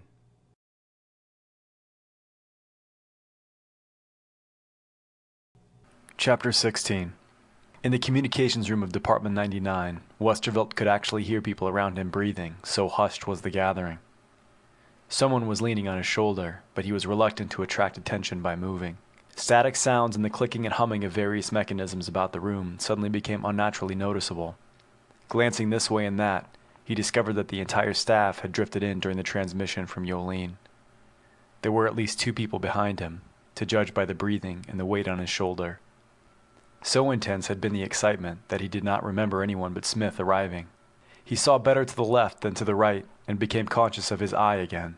Westervelt had drawn up his chair behind and to the left of the operator, and Smith had perched himself on the end of a table behind Joe. Beside the chief stood Simonetta, with Beryl behind her. Parrish was to Westervelt's left, so he concluded that Leidman and Pauline must be behind him. The grip on his right shoulder felt small to be Leidman's, but he could not see down at the necessary angle because of the puffiness under his eye.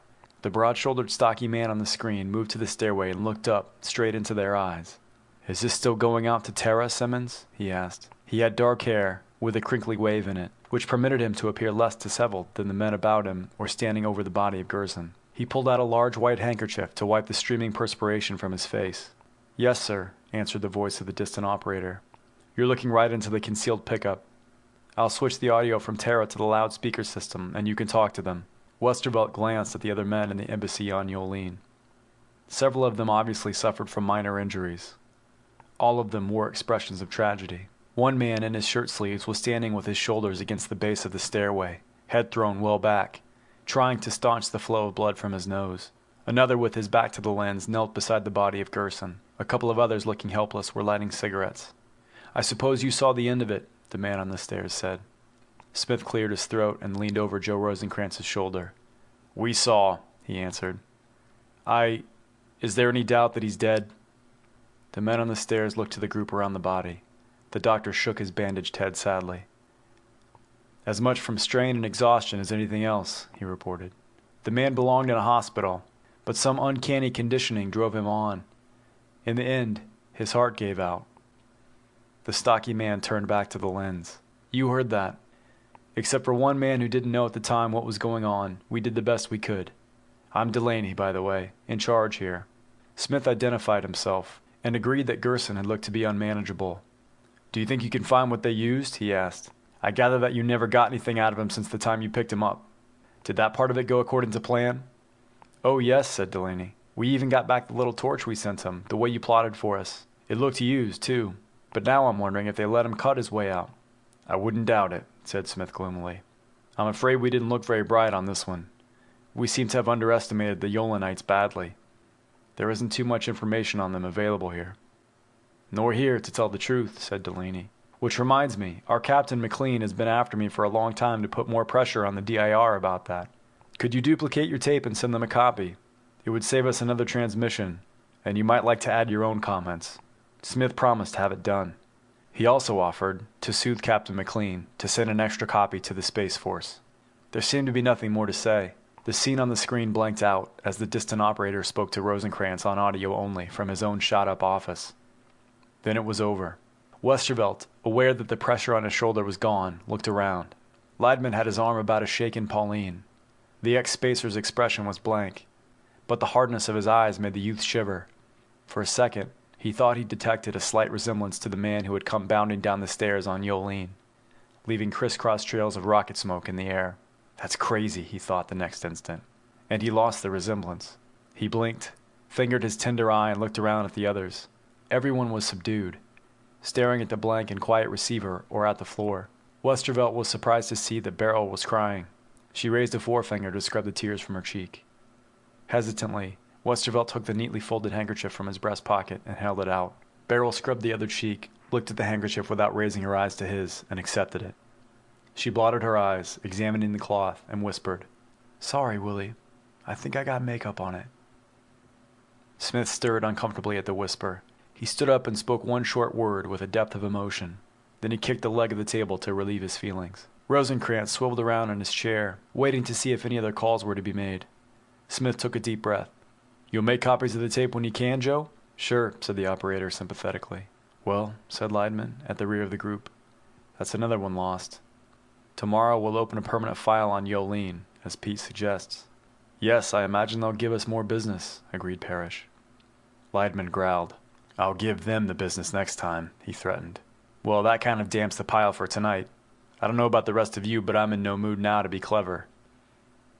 Smith straightened up abruptly. Now wait a minute," he spluttered. "I mean, we all feel pretty low, naturally. Still, this wasn't the main... Serious as this was, we were trying to push on this other case, to get a start anyway." Here we go again, thought Westervelt. Shall I try to trip him up if anything happens? Or shall I just get out of the way? He recalled the man in the embassy on Yolene, holding a stained handkerchief to his bloody nose, and measured the size of his own with the tip of a forefinger. On the other hand, if there should be a melee, it would certainly cover a little item like a puffy eye. He wondered if he would have the guts to poke out his head at the proper instant, and was rather afraid that he would. Parrish was murmuring about sticking to the job in hand, trying to support Smith without arousing the antagonism of an open argument. Leidman seemed unconvinced. "Why don't we all have a round of coffee?" suggested Simonetta. "If we can just sit down a few minutes and pull ourselves together." Smith looked at her gratefully. "Yes," he said, "that's the least we can do, Bob. This was a shock to us all, but the girls felt it more. I don't believe any of them wants to hit the street all shaken up like this. Right, Si? I would like to sit down somewhere, said Simonetta. Here, exclaimed Westervelt, leaping up. He had forgotten that he had been rooted to the chair since before the others had crept into the room during the transmission from Yolene. Never mind, Willie, Simonetta said. I didn't mean I was collapsing. Come on, Beryl, let's see if there's any coffee or tea left. Wait for me, said Pauline. I've got to take this phone off the outside line anyway. Smith stepped forward to plant one hand behind Leidman's shoulder blade. I could use a martini myself, he called after the girls. How about the rest of you? Pete?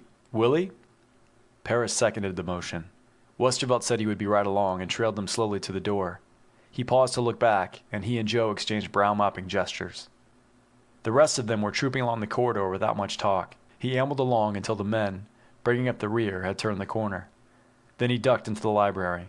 He fingered his eye again. Either it was a trifle less sore, or he was getting used to it. He still hesitated to face an office full of people and good lighting. There must be something around here to read, he muttered. He walked over to a stack of current magazines. Most of them were technical in nature, but several dealt with world and galactic news. He took a few steps to his seat at the long table and began to leaf through one. It must have been about 15 minutes later that Simonetta showed up, bearing a sealed cup of tea and one of coffee. So that's where you are, she said. I was taking something to Joe, and thought maybe I'd find you along the way. Westervelt deduced that she had phoned the operator. You can have the coffee, she said, setting it beside his magazine. Joe said he'd rather have tea this time around. Westervelt looked up. Simonetta saw his eye and pursed her lips. Well. How does it look? Asked Westervelt glumly. Kind of pretty. If I remember the ones my brothers used to bring home, it will be ravishingly beautiful by tomorrow. That's what I was afraid of, said Westervelt. Simonetta laughed. She set the tea aside and pulled out a chair. I don't think it's really that bad, Willie, she told him. I was only fooling. It shows, though, huh? Oh, yes, it shows. That's what I like about you, Si, said Westervelt. You don't ask nasty, embarrassing questions like how it happened or which door closed on me. Following which, he told her nearly the whole story, leaving out only the true origin of the quarrel. He suspected that Simonetta could put two and two together, but he meant to tell nobody about the start of it. Oh, Willie, she said with a grin at the conclusion. If you had to fall for a blonde, why couldn't you pick little Pauline? I guess you're right. Now don't take that so seriously, too. Beryl's a good sort, on the whole. In a day or two, this will all blow over. Come on with me to see Joe. Then we'll go back and say you got something in your eye. But when? Oh, during the message from Yolene. You didn't want to bother anybody at the time, so you foolishly kept rubbing it until it got sore. That's all right, said Westervelt. But Beryl knows different. If she opens her mouth, I shall personally punch her in the eye, declared Simonetta. She giggled at the idea, and he found himself grinning. They went along the corridor to deliver the tea to Rosencrantz, and then returned to the main office. An air of complete informality prevailed, a reaction from the scene they had witnessed. There was a good deal of wandering about with drinks, sitting on desks, and inconsequential chatter. No one seemed to want to talk shop, and Westervelt guessed that Smith was just as pleased to be able to kill some time. He himself quietly slipped around the corner to his own desk, where he propped his heels up and sipped his coffee. Westervelt listened as Parrish and Smith told a few jokes. The stories tended to be more ironic than funny, and no one was expected to laugh out loud. Pauline from her switchboard buzzed the phone on Simonetta's desk, since most of those present had gravitated to the end of the office. Smith looked around in the middle of an account of his struggles with his radio-controlled lawnmower. Want to take that, Willie? He said with a bare suggestion of a wink. Westervelt lifted a hand in assent. He climbed out of his chair and went to the phone on Beryl's desk, where he would be as nearly private as possible. Who is it, Pauline? He asked when she came on. It's Joe. He wants to talk to Mr. Smith. Give it here on number 7, said Westervelt. The boss is talking. Pauline blanked out and was replaced by the communications man. Rosencrantz showed a flicker of surprise at the sight of Westervelt. Smitty's in a crowd, murmured the youth. Something up? Not much, maybe, said the other. A message came in by commercial TV. I guess they didn't think it was too urgent, but I'll give you the facts if you think Smitty would like to know. Hold on, said Westervelt. Let's see, where does Beryl keep a pen? He dug out a scratch pad and something to scribble with and nodded. One of our own agents, said Joe. Named Robertson. Signed this. You've seen his reports, I guess. Yeah, sounds familiar. It says, after reading between our standard code expressions, that 2 spacers and a tourist were convicted of inciting revolution on Epsilon ND2. They gave the names and all, which I taped. That's practically in our backyard, said Westervelt. Maybe he just wants to alert us, but the DIR ought to be working on that publicly. Sure there wasn't any hint it was urgent? No, and like I said, it came by commercial relay. Okay, The boss has enough on his mind at the moment. Let's figure on having a tape for him to look at in the morning. I'll find a chance to mention it to him so he'll know about it. All right? All right with me, grinned Rosencrantz. If anything goes wrong, I'll refer them to you. Be prepared to have your other eye split in. He cut off, leaving Westervelt with his mouth open and his regained aplomb shaky. The youth waited until he caught Smith's eye and shook his head to indicate the unimportance of the call. He wondered if he ought to take time to phone downstairs for a report on the situation. It did not strike him as worth the risk with all the people in the same room. He saw Beryl strolling his way and rose from her chair. "That's all right, Willie," she said calmly, setting her packaged drink on the desk. "I just wanted to give you back your handkerchief." She produced it from the purse lying on her desk and said, "Thanks again. I'm sorry about the makeup marks." "Forget it," said Westervelt. "I'm sorry about the eye, too," said Beryl, raising her eyes for the first time to examine the damage. "It doesn't look as bad as Cy said." "Well, that's a comfort, anyway. I got something in it and rubbed it too hard, you know." "Yes, she told me," said Beryl. "To tell the truth, Willie, I didn't know I could do it." "Ah, it was a lucky swing," muttered Westervelt. "Yes, well, you might say I was a little upset." "I'm sorry I started it all," said Westervelt. "How about letting me buy you a lunch to make up?" Beryl shrugged, looking serious. "I don't mind, if we make it Dutch. It was as much my fault. I hope we're both around to go to lunch tomorrow. It gives me the creeps." "What does?" asked Westervelt. "The way Mr. Leidman looks. Something about his eyes." Westervelt turned his head to stare across the room, wondering if the worst had occurred. End of chapter 16.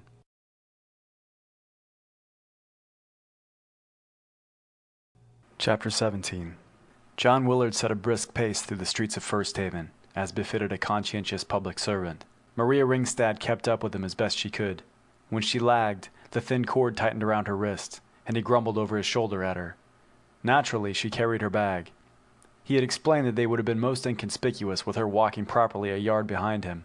Anyone would then have taken them for a man and wife, or a man and servant, had it not been for her Terran clothing. "To walk the street with you in that rig would attract entirely too much attention," was his explanation. "The only thing we can do is use the public symbol of restraint, so that everyone will know you are a prisoner." "What good will that do? Won't they still stare?" "It is considered improper as well as imprudent. No law-abiding citizen would wish to risk being suspected of a sympathetic curiosity about a transgressor." "You make it sound dangerous," said Maria, holding out her hand obediently. Anything to be inconspicuous, she had thought.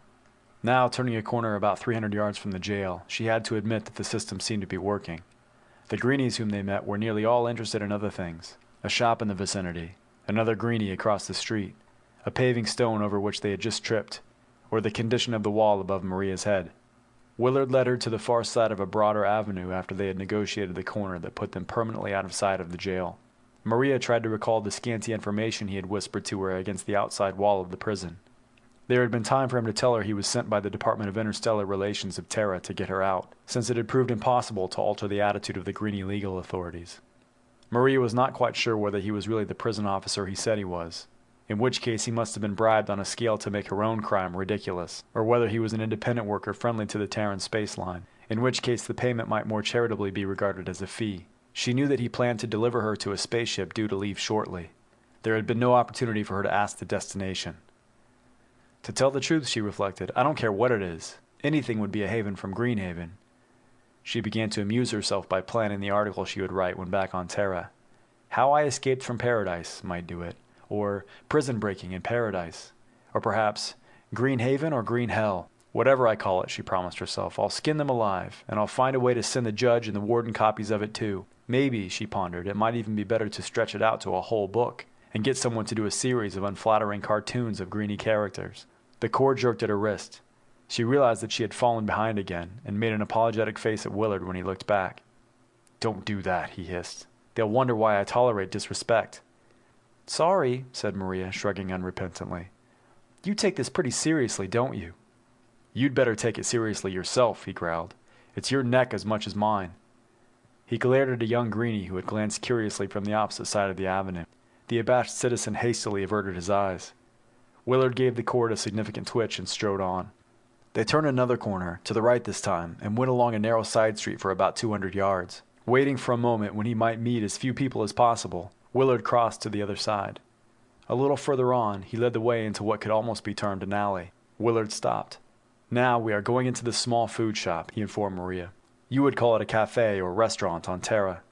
It will seem normal enough for an officer to provide his charge with food for a journey, so that will be reasonable. Is the food any better than what I've been getting? Asked Maria. It doesn't matter. We won't stop there, since it would be impolite to inflict the sight of you upon honest citizens at their meal. I shall request a private room, and the keeper will lead us to the rear. Humph. Well, if that's the way it is, then that's the way it is.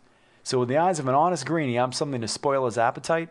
What can I do about that? What you can do is keep that big, flexible, active mouth of yours shut, declared Willard. Otherwise, I shall simply drop the end of the cord and take off. You can find your own way out. I'm sorry, apologized Maria, a shade too meekly. I promise I'll be oh so good. Do you want me to kneel down and lick your boots? Or will it be enough if I open a vein in the soup? It will be enough if I get out of this without committing murder, mumbled Willard. Now the expression is fine. Just wipe that grin off your mind and we'll go in. He pulled her along the few yards to the entrance of the food shop. He opened the door and entered. Maria followed at a respectful distance. There were a half a dozen greenies eating plain, wholesome meals at plain, sturdy tables and exchanging a plain, honest word now and then. The sight of the cord on Maria's wrist counterbalanced the sight of her lascivious Terran costume, and they kept their eyes on their food after one startled glance. A greenie woman stood at a counter at one side of the food shop, and Willard made known his desire for a private dining room. A man cooking something that might have been stew looked around from his labor at a massive but primitive stove to the rear of the counter. Maria thought he took an unusual interest in her compared to what she had been observing recently. It rather helped her morale, and she thought she did not blame the man if the counter woman were his wife. The latter now came from behind her little fortress and led the way to a door at the rear of the shop. Willard followed, and Maria trailed along, restraining an impulse to wink at the cook. She was conscious of his analytical stare until the door had closed behind her. Willard seemed to have nothing to say to the greenie woman, and Maria relented to the point of heeding his request to be silent. All this made for a solemn little procession. They walked along a short hall, and the greenie woman opened another door to a flight of stairs. What surprised Maria was that the stairs led down. She shrugged. On Greenhaven, they had their own peculiar ways. She was more puzzled when, at the bottom of the steps, they seemed to be in an ordinary cellar. The light was dim, and she did not succeed in catching the look on Willard's face. She began to wonder if she might wind up buried under a basement floor while he spent his ill-gotten bribe. Then the greenie woman pulled aside a large crate and opened another door. To pass through this one, they all had to stoop. Maria realized that they were then in the cellar of another building. The blocks of stone forming the walls looked damp and dirty. They proceeded to climb stairs again, and to traverse another hall. Maria thought they ended up going in a direction away from the street. The woman led them through a small, dark series of rooms, and finally into one with windows set too high in the walls to see out. There she halted and faced Willard. The greenie prison official dropped the cord and reached into an inner pocket of his drab uniform. He withdrew a thick packet of Greenhaven currency. The numbers and units were too unfamiliar for Maria to guess at the value from one quick glance, but the attitude of their hostess suggested that it was substantial. Willard handed it over. Maria decided it was time to set down her bag. The woman went immediately to a large chest in a corner of the room and opened it. She set aside a mirror she took out of the chest, then began to pull out other objects. There was a case which she handed to Willard, and a great many articles of clothing that were probably considered feminine on this world. The point is, Willard said in low tones, you are going to have proper clothes to look natural on the street. See if that dress will fit you. Maria took the thing distastefully, but it looked to be about the right length when she held it up against her. The greenie woman nodded. She added a sort of full-length flannel slip and a petticoat to the dress. Now I know why the greenie women look so grim, said Maria. It would be almost worth dying to stay out of such a rig. Hold your tongue, said Willard. Maria made a face. Present company accepted, of course, she added. Change, ordered Willard. We have no time to waste. He took the mirror and a small case to a rude table under one of the windows. He opened the box so that Maria caught a glimpse of the contents, which looked like an actor's makeup kit. The greenie woman joggled Maria's elbow and spoke for the first time. I must not be long, or it will be noticed, she hinted. Give her your clothes to burn and get into the others, said Willard, bending over the table with his back to her. As soon as I get myself fixed here, I'll change your face too. Maria looked about in a manner to suggest that she hoped they knew what they were doing. The greenie woman waited. Maria reached up and began to unbutton her blouse. She dropped it across her bag. The woman picked both of them up and waited. She looked a trifle shocked at the sight of the thin slip when Maria unzipped her skirt and hauled it over her head. By the time the slip followed, she was standing with downcast eyes. Maria eyed the broad back and the drab uniform as she unfastened her brasserie. This would make a good story someday, but to tell it in the wrong company might be to invite catty remarks about her attractiveness. She could think of other men who might not have kept their backs so rigidly turned as did Willard. It was almost provocative. She slipped down the brief panties, stepped out of them, and handed them over. The greenie woman pointed silently to the shoes.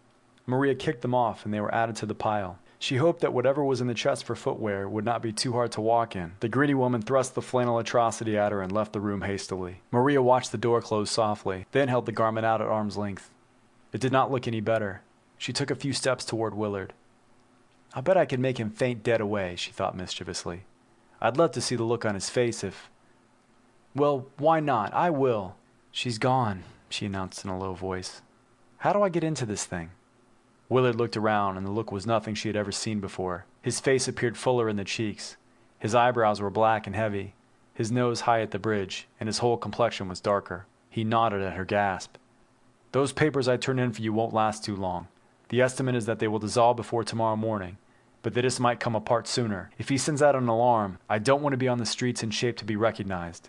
"That's wonderful," said Maria enthusiastically. "Are you going to make me up, too?" "Yes," said Willard. "Get into those things so I can start." Maria watched his eyes flicker to her breasts, and then sweep down the rest of her body. She thought he was taking it very well, unless it was the makeup. "Will you help me with this thing?" she begged. "I never saw one before." She held out the flannel garment with a helpless smile, planting the other hand on her bare hip. "Will you quit teasing, you little bitch?" Willard snapped. "I'm no greenie, if that's what you thought. You could get us involved to the point of missing the ship." Maria felt her eyes popping. A tingling hot flush lit her face.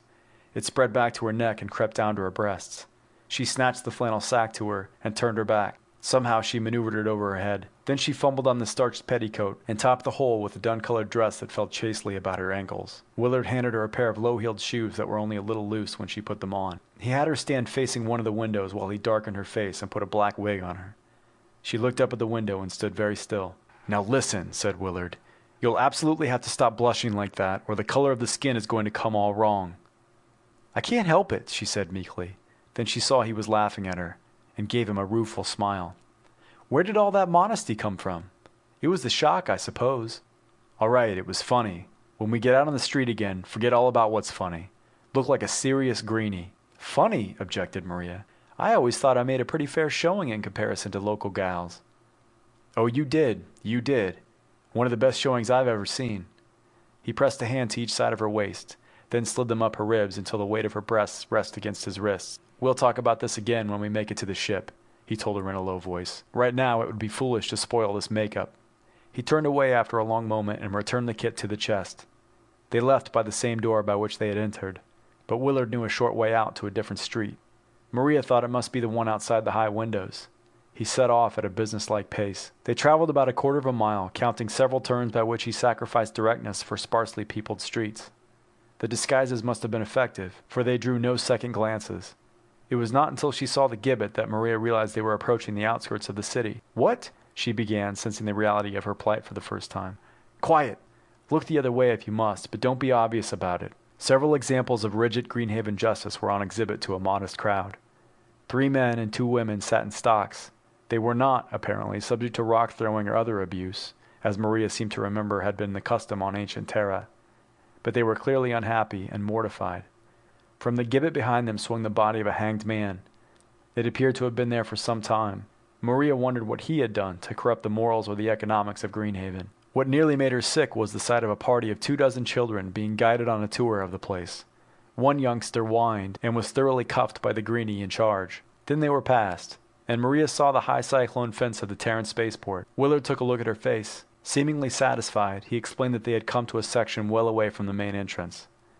He had her along the fence for perhaps 100 yards, found a small gate, and unlocked it with a key produced from under his belt. Maria, remembering their exit from the jail, was not surprised to feel a good-natured slap on the bottom as she stepped into Terran land.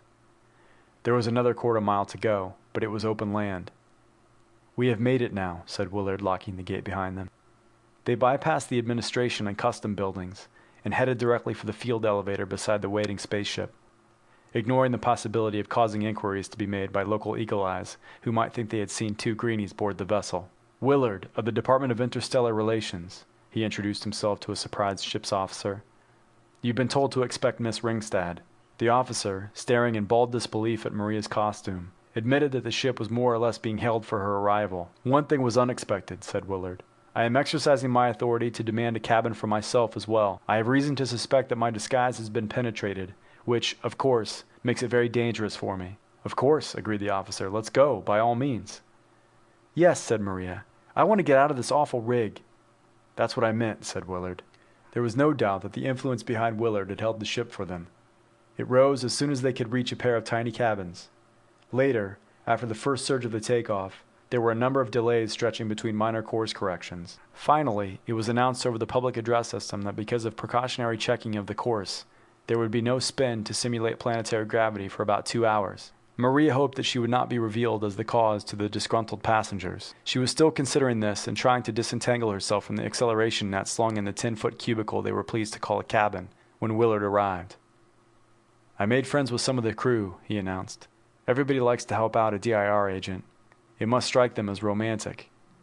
They should know, said Maria, thinking of the long, suspenseful walk through Greenhaven streets.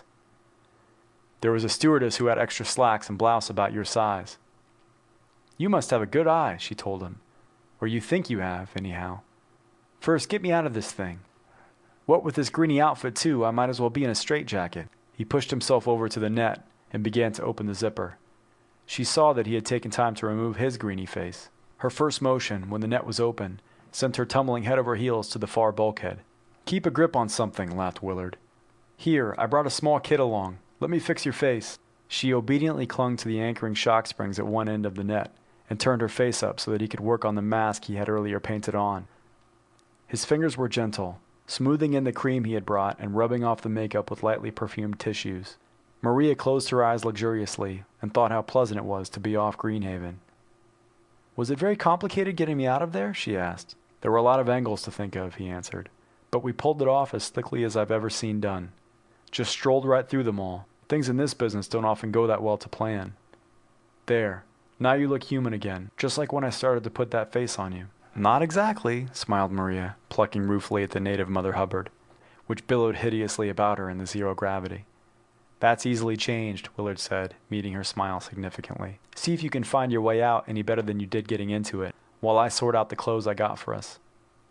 Between the reaction from the strain of the past few hours and a glow of gratitude toward her rescuer, Maria began to sense the stir of an emotion within her that took a few moments to recognize.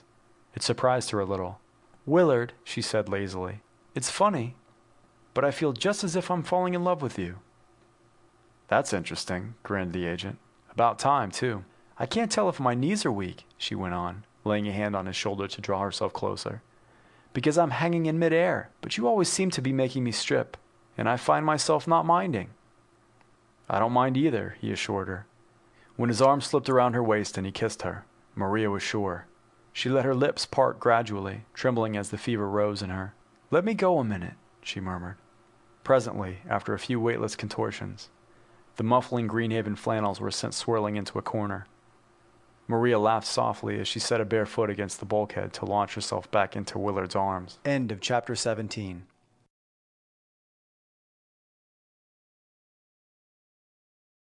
Chapter 18. Was it the pain in his head that made everything seem to sway? Or was it the swaying that made his head hurt? Taranto opened his eyes slowly. For 2 or 3 minutes, in the darkness, he did not understand what he saw. Gradually, comprehension developed. He was on a litter again, and the bearers were descending a rough track into a shallow valley. There was no sign of the city, or of any other landmark even vaguely familiar. Jagged rocks formed a ridge to his left, curving around to enclose the depression. Other rocky buttes, he saw through slitted eyes, projected from the barren rubble of the valley floor. There seemed to be little sand, unless it had blown down into the lower areas. Cautiously, letting his head roll with the lurching motion of the bearers, he learned that another group was ahead. He thought they must be guarding Myers. The red-uniformed officer marched just preceding Taranto's litter. That meant that there must be 2 soldiers behind, out of his view. What now, he asked himself. It was a good try, but it didn't work out. It seemed hopeless to attempt anything further until he found out where he was. Nor would it do any harm to learn how he was. They must have crowned him beautifully. He tried to move his arms and legs slightly without being obviously restless. Nothing felt broken. There was just the sore throbbing behind his left ear. Were they taking him and Myers further into the desert to make sure they could properly be reported dead? Or was the party on its way back to the city? Taranto moved about stealthily as the litter heaved from side to side and bounced about with the efforts of his bearers to negotiate outcroppings of rock. He was surprised that his arms and legs were not tied. He wondered how long he had been out cold. Perhaps the Sissokans believed he really was dead from that spear across the skull. You shouldn't have underestimated that guy just because you dropped him a few times, he told himself. You caught on to the difference, but he learned it from you. From ahead and lower on the path came voices. There was a brisk breeze, but Taranto thought he could recognize Myers giving vent to an outraged whine. Wonder how much of a grudge they'll hold, he thought.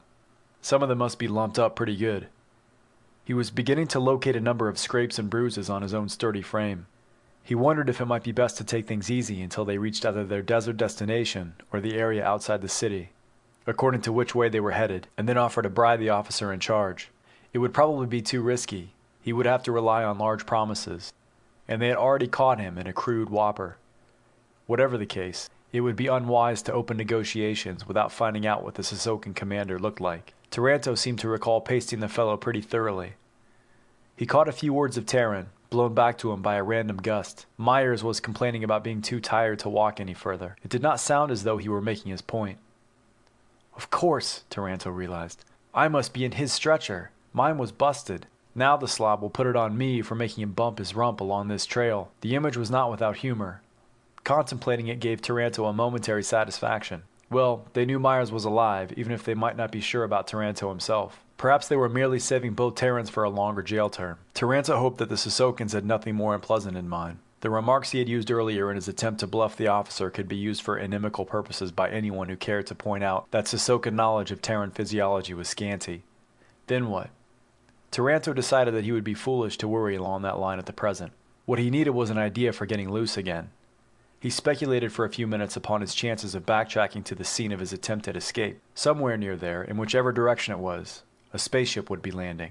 If they ain't been and gone already, he thought. In his supine position on the stretcher, he was able to see the sky without moving. That was why the distant trail of light was visible to him for some moments before any of the Sissokans could notice it. I can't wait it out, after all, he realized. The ship would be heard presently, and the flare of its braking rockets would arouse the guards. Taranto peeked around again and saw that they were nearing the foot of the slope. Following the natural motion of the bearers, he let himself roll a little too far each time the litter swayed. The Sissokans struggled to compensate while scrabbling for safe footholds on the hard, slippery surface. In the end, one of them slipped. The litter crashed down. Taranto added a twist to the natural force of gravity so that he rolled downhill. The fallen bearer picked himself up, mumbling something in Sissokan that sounded remarkably belligerent. One of the others moved to recover the stretcher. Taranto kept on rolling. At the first yell, he gave up the pretense and regained his feet with a lithe bound. For the next 60 seconds, he needed every last smidgen of concentration to escape taking a fatal spill on the sloping rocks. Hurtling downward in great leaps, he was forced to hurdle large rocks because his velocity prevented him from changing course by even a foot. Once he skidded, thinking his time had come. Near the bottom, where the incline curved to meet the horizontal, he did go down, plowing up a spatter of loose chips and pebbles. He was up and running again, without quite knowing how. A dark shape loomed up before him, a rock twice his height. Before passing it, he took the chance of looking back. The litter party was in a state of confusion. The officer and 2 soldiers were bounding after him, slanting away on a more reasonable path. One Sissokan was still in the process of picking himself up, and most of the others were either milling about or just beginning to heed their leader's shouts to follow Taranto. The intention of yelling to Myers flashed across his mind, but he dismissed it as being useless. A hasty glance in the opposite direction showed him the fire trail setting behind another ridge to his front. The valley bore a certain resemblance to a meteor crater. Taranto sprinted past the huge rock and bore right toward the distant ridge. He would try to locate the ship if and when he reached the ridge. The immediate necessity was to keep out of the clutches of the burial party. Running in the starlit darkness was risky, as he soon found. The ground was strewn with occasional patches of loose stone, traps of nature suitable for tripping the unwary or causing a sprain. The only thing that kept Taranto reckless was the sounds of pursuit behind him. He had gone about 200 yards when he realized that some of the rock-scattering noises came from his right more than from behind. The Sissokan were better runners than he, and used to the local terrain besides. He could not tell whether they had seen the trail of the spaceship, or if so, whether they connected it with him. But they know enough to head me off whichever way I go, he thought. He came unexpectedly to a patch of sand, and swore as he felt his speed slacken. A desperate glance over his shoulder revealed no pursuers, though he knew they were there somewhere. He could see 2 runners who had flanked him on the right 50 yards off, and these forced him into bearing away from his desired course. Instead of passing to the right of a tall outcropping of rock ahead, he turned left. It took him farther from the direction of the spaceship, but there was no help for it. He floundered over a low dune of sand, and then was out of it and running on flat ground. He circled to the left of the hill, hearing a howl from the rear. Must have seen me against the open valley, thought Taranto. They sound closer than I like. He ran on, scanning the shadowed rocks towering over him for a place to climb. It was a foregone conclusion that the 2 flankers would be on the lookout for him as he came around the hill. At last he thought he saw a way up, a sloping ledge leading to a small plateau before the rock reared higher in a sheer cliff. Up he went, on hands and toes. The rock was ridged, but in the wrong direction, and he slipped to hands and knees twice before he was up. He slowed to a quick walk as he reached the level expanse. It was 10 or 12 feet above the valley floor and curved off to the right around the base of the cliff. Taranto was panting by now, but his main reason for slowing was that he wanted to make less noise until he spotted the 2 Sisokans he expected to meet. The broad ledge he was following dipped, rose a few feet, and dipped again to less than 10 feet above the level ground. Taranto flattened himself suddenly. The 2 Sisokans came loping along the shadowy edge of the outcropping, spears at the ready. From around the cliff sounded a call. The first soldier threw back his head to answer. As the howl left his throat and masked the noise of the Terrans scrambling, Taranto launched himself upon the back of the second. They went down with a thump upon hard rocks. Taranto, saving his ribs from being caved in by fending himself off from a jagged rock with his forearm, kicked out and caught the downed Sisokan in the belly. As the soldier subsided, the Terran snatched up the spear and rose to face the other one. It had all gone so fast that the leader was just turning back. Perhaps he thought merely that his companion had fallen, but the stocky silhouette of the spacer disabused him of that idea. He advanced, with the point of his spear weaving about menacingly. "You think you're good with that stick, eh?" growled Taranto. "We'll try this for something different." Gripping his spear near the head, he swung the heavier butt like a bat, putting as much power into it as he could. It was crude, but he knew better than to try to match skills with a soldier trained to the use of the weapon. The butt cracked resoundingly against the shaft of the Sisokan spear, tearing it from the grip of his leading hand. Taranto's own hands were numbed by the shock. He dropped his spear and slid inside the Sisokan's one-handed grip before it could be reinforced. The feint of a left hook to the belly made the soldier relinquish his weapon completely and grapple with the spacer. Taranto found his left arm entwined with the right of the Sisokan. He tried twice to punch to the body with his free hand, but was smothered. Before he could think of it himself, the Sisokan stamped hard upon his toes. "Bastard!" spat the spacer. He butted, successfully but profitlessly. He rabbit-punched twice with his right hand, reaching around under the soldier's armpit. Only when he gouged at a large black eye did the defending arm come up. Taranto set his feet and banged 3 times to the midsection, getting plenty of body twist into his motion. He found himself holding a very limp Sisokan, who slid down as the spacer stepped back. Taranto sucked in a gasping breath. He staggered aside to pick up the spears, feeling better now that he was armed, no matter how primitively. He had hardly straightened up when he saw the officer round the edge of the little butte, a mere 50 feet away. The Sisokan hesitated at the sight of the Terran standing over 2 of his soldiers, and Taranto threw one of the spears. The trouble was that he did not know how to handle one. A spear, after all, was not standard equipment on a spaceship. The point twisted away from the target, and much of the force went into a slow spin. The officer hissed a disdainful comment and caught the weapon out of the air with one hand. Taranto stooped for a rock, which he hurled with more effect. It shattered with a fine crack against the cliff, near enough to the Sisokan to make him throw himself behind a boulder for cover. Taranto left him in the middle of a yell to his soldiers and sprinted off into the open valley. Carrying the spear did not help matters much, but he thought the Sisokans might regard it as a more dangerous deterrent than he knew it to be in his untrained hands. The next time he looked around, he saw that he could rejoice in a splendid lead of 200 yards. On the other hand, the officer now had a numerous group with him, and would probably get organized at last. Taranto slowed to a jog, to save himself against the time when they should begin to catch up. "Taranto!" said a small voice. He broke automatically into a dead run without even looking around. "Wait, Taranto!" called the little voice. "Look up, for the spy eye!" The spacer slowed as understanding burst upon him. He looked back and saw a spark of light gaining on him.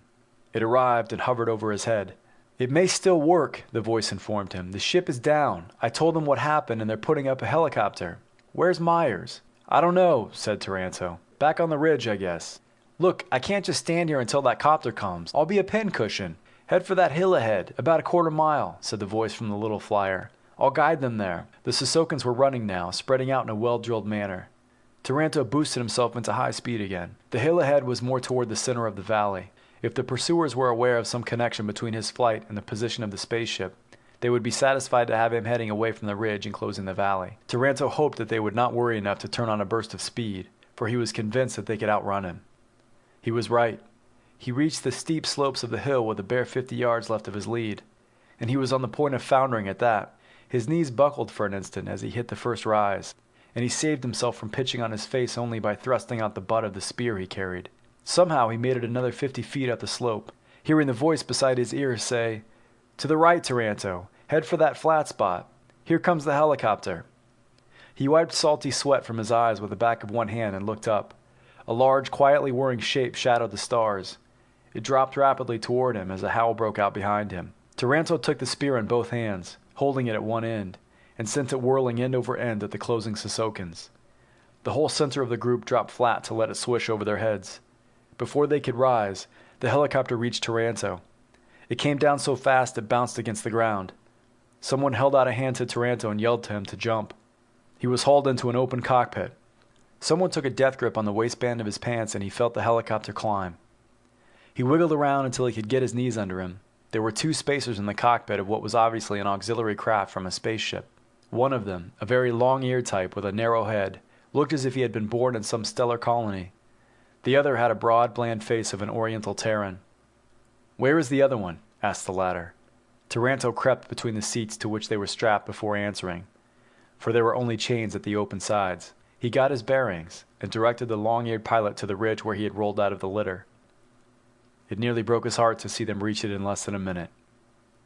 "There may be guards with them," he warned. "Maybe he took off too. We shall see," said the broad-faced spacer. He ran a spotlight along the ridge, stopped, and brought it back to bear upon a lonely figure. Myers stood up and waved. No Sissokan was in sight. The officer must have taken them all with him. He knew what he was doing, thought Taranto. The guy's still here. The helicopter eased down to hover over a large rock. Myers climbed laboriously upon it and was hauled aboard. Taranto squeezed himself back behind the seats to make room. "It's about time you got here," puffed Myers. "I'm worn out."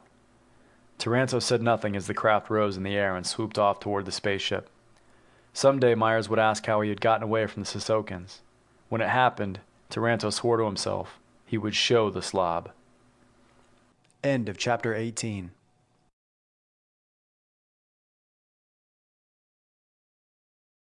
Chapter 19. It was 20 after 8 when Westervelt found himself back at the communications room with Smith. Rosencrantz had alerted them to a message coming in from Sissoka. "They didn't expect to hit us during office hours," he explained, "but as long as you're here, I thought maybe you'd like to get it fresh." Smith had told the girls to pass the word to Leidman and Parrish, and Westervelt had followed him down the hall with the feeling that he had displayed his eye under the good lighting long enough. Now they listened as a slim brown-haired man, with a faintly scholarly aura, completed his report on the escape of Louis Taranto and Harley Myers, spacers. Joe Rosencrantz was fiddling with an auxiliary screen and murmuring into another microphone. "So it was a rather close call, even though the formula you sent us appears to have worked perfectly," said the scholarly man. "I have not been able to determine exactly what caused the delay on the part of the Sissokans, since it seemed imprudent to display my little flying spy eye where it might be seen, or even damaged." "Maybe you can pick up some rumors in the future," suggested Smith. "If you do, we'd appreciate hearing them, to add to our file and make the case as complete as possible." The transmission lag was much less than that occurring with Trident. The DIR man on Sissoka agreed to forward any subsequent discoveries. "Those spacers you contacted are already heading out system," he told Smith. "I think they did a nice clean job. It was too bad that they were seen at all, of course. But it will be news to me if the Sissokans drop around with any embarrassing questions." "Well, there is a large foreign quarter there," Smith recalled. "Why should they suspect Terrans after all?" "Oh, they will. They will. They suspect everyone. But they must know so little that I feel sure I can bluff them. I can prove that I was here at the official residence all day." "Good," said Smith. "Just in passing, I take it that no one was much hurt." The man on Sissokan grinned briefly. No one on our side, he said, although I understand the prisoners were suffering some from exhaustion and dehydration. This Louis Taranto seems to be quite a lad. There is reason to believe that he killed 2 or 3 of his guards with his bare hands. At least I saw the burial party carrying bodies with them as they marched the rest of the way back to the city. Smith laughed. I'll have to add a note opposite his name and contact him. I could use a field agent like that. Well, my operator tells me I have another call coming in. Thanks for your work on this. A pleasure, said the man on Sissoko. I really didn't expect to contact you directly. My relative time atlas must be a little old. No, it's just that we never sleep, you know, quipped Smith, and signed off. He looked around, saw that it was Parrish who had entered, and added, At least it looks as if we'll never sleep. I'm getting tired of it myself. So is everybody except Joe here, said Parrish. A con-man isn't normal anyway. You gotta learn not to let all this stuff coming through bother you, said Rosencrantz wisely. If I soaked up all these crazy calls, I'd have nightmares every day. As it is, I'm as normal as anybody when I leave here. You haven't been with us long enough, said Smith.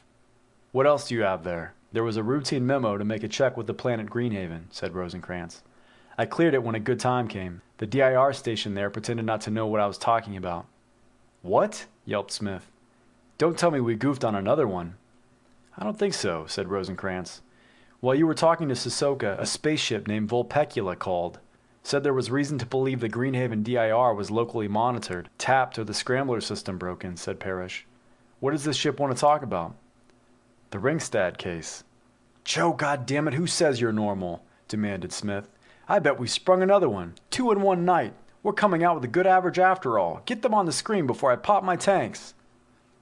Westervelt listened to the transmission from the spaceship.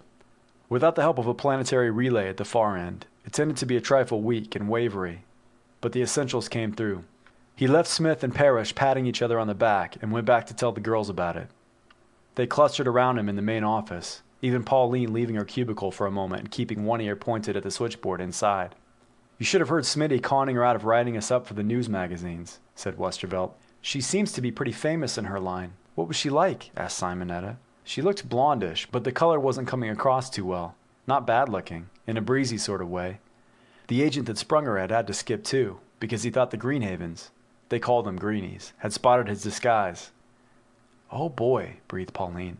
The cops must be hot on their trail. Either that, or he wanted to go along with her for other reasons, said Westervelt. They seemed kind of chummy. Can they do that? Asked Beryl. I mean, without orders and all that? Westervelt grinned. I don't know, he admitted, but he's doing it. He can't go back now. Anyway, Smitty simmered down fast and promised a draft for expenses would be waiting for him when the ship made planetfall. Technically, the DIR ought to pay, because it turns out the guy is on their rolls and was only working with us temporarily. Simonetta nodded wisely. You watch our boss, she predicted. He'll add this man on our lists. He always gets free with money when he sees a good prospect from the main branch. Even if they stay in the honest side of the outfit, they cooperate with the back room here. Smith walked in with Parrish, beaming. His eyes found Westervelt. Willie, he said, make a note, and tomorrow look up the planet Rochin 2. I had to send credits, and I didn't want to stay into wide space that I didn't know where it is. Bad for the department's prestige. He looked about genially. I see you've told the news, he commented. It was a lift for me, too. We haven't done too badly after all. 1-2, lost 1. Damn, and 1 is still a stalemate. Anyone tell Bob? Asked Parrish quietly. They all exchanged searching glances. Smith began to lose some of his ebullience. After a moment, he turned to Pauline. Buzz his office, he said in a preoccupied tone. Westervelt tried to subdue a mild chill along the backbone as Pauline gave Smith a wide-eyed look and slipped into her cubbyhole. He couldn't have phoned downstairs, he assured himself. Pauline would say all the lines were busy, or cut off or something. But what if he looked out a window? Smith had sauntered over to her center desk, where he waited beside the phone. It seemed to be taking Pauline a long time. Check with Joe, advised Parrish. Then try around the other rooms. 10 to 1, he's in the lab. Has anyone seen him in the last half hour? Asked Smith. Westervelt pointed out that he had been in the chief's company in the communications room. The girls had not seen Leidman, but admitted that he might have gone past in the corridor without their having noticed. Yeah, he doesn't make much noise, Parrish agreed. Smith had a thought. He moved toward his own office, paused to jerk his head significantly toward Parrish's, and opened his own door. Parrish went over past Beryl's desk and thrust his head into his own office. Leidman was not in either room. Mr. Smith, called Pauline in a worried tone. I'm sorry, but I can't seem to reach him. "Oh, Christ," said Parrish. "He isn't talking again." He did something Westervelt had never seen that self-possessed man resort to before this evening. He began to gnaw nervously upon a knuckle. He saw the youth staring and snatched his hand from his mouth. Smith glowered unhappily at the floor. Westervelt thought he could hear his own pulse, so quiet had the office grown. The chief backed up to the unpleasant decision. "We'd better spread out and wander around until someone sees him face to face," he said. "If he wants to be let alone, let him alone. Just pass the word on where he is." Westervelt volunteered to go down one wing, while Parrish took the other. As they left, cautioned to take their time and act natural, Smith was telling the girls to open the doors to the adjacent offices again, and keep their ears tuned, in case Leidman should come looking for him or Parrish. Westervelt turned right past the stairs and went to the door of the library. "It will be perfectly natural," he told himself. "We made out on 2 cases. I just want to tell him about it, in case he hasn't heard. Why the hell don't they get that cable fixed? They want their bills paid on time, don't they?" He could hear the newscasts now, about how tough a job the electricians faced, and how tense was the situation. Westervelt decided he would not listen. He opened the door to the library casually and sauntered in. The pose was wasted. Leidman was not there. Westervelt went on to the conference room on this side, and found it empty as well. He looked in on Joe Rosencrantz, who, from the door, appeared to be alone. Just to leave no stone unturned, he retreated up the hall to the door marked shaft, and poked his head inside. He had to grope around for a light switch, and when he found it, was rewarded with nothing more than the sight of a number of conduits, running from floor to unfinished ceiling. A little dust drifted down on him, from atop the ones that bent to run to outlets on the same floor. "Well, nobody can say I overlooked anything," grumbled Westervelt. He went back to the communications room. Rosencrantz was listening in on some conversation from a station on Luna that was none of his business. "Any sign of Leidman around here?" asked Westervelt.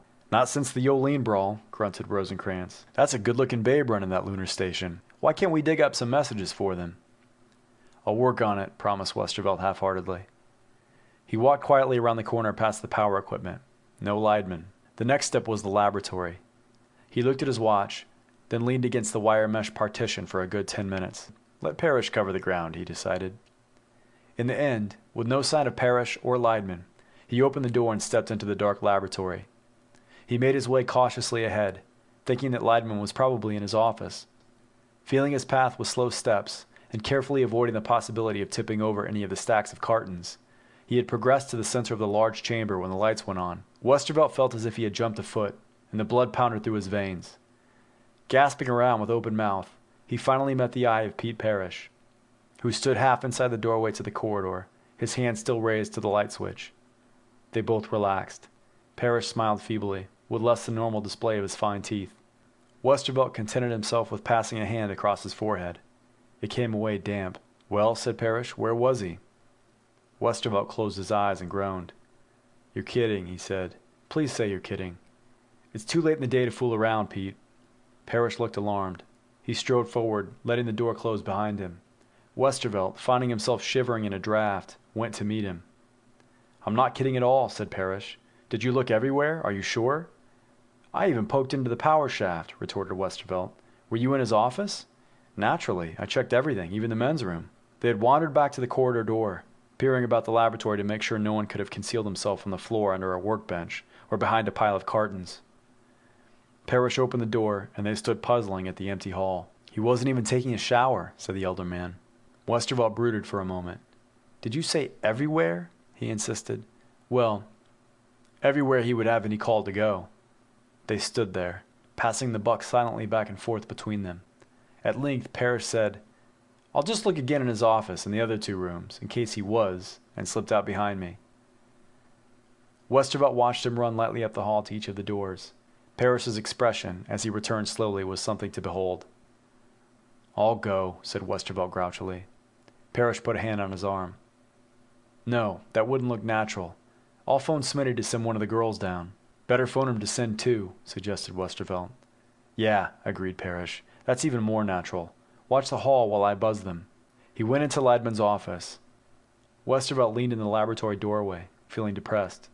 After some delay, he sighted Simonetta and Beryl turn in the far corner with their pocketbooks in hand. Neither one looked particularly pleased, but their expressions lightened a bit at the sight of him. "You there, Pete?" murmured Westervelt. "Right at the door," whispered Parrish from inside Leidman's office. The girls clicked in muffled unison along the hall. Beryl paused at the entrance to the ladies' room. She raised her eyebrows uncertainly at Simonetta. The dark girl threw Westervelt a puzzled shrug, then pushed past Beryl and went inside. The blonde followed, almost on her heels. Westervelt waited. When he thought he could no longer stand it, Parrish hissed, "How long are they in there, Willie?" "I don't know," said the youth, "but maybe we'd better—" The door opened. Simonetta and Beryl walked out, staring quizzically at the two men, who had taken a few steps toward them. "What is this gag?" asked Simonetta. "There's no one in there. Who would be in there?" Parrish swore luridly, and none of them seemed to notice. "It can't be," he exclaimed. "You're sure?" "Of course we're sure," said Beryl. "What if the power came on and we didn't notice?" mused Parrish. "You know him better than I do," commented Beryl. "I'm beginning to wonder, from what you told us on the phone, if he jumped out of a window somewhere." "I know it's a terrible thing to bring up." Westervelt stopped listening to her. He was remembering the draft he had felt, twice now, in the laboratory. End of chapter 19.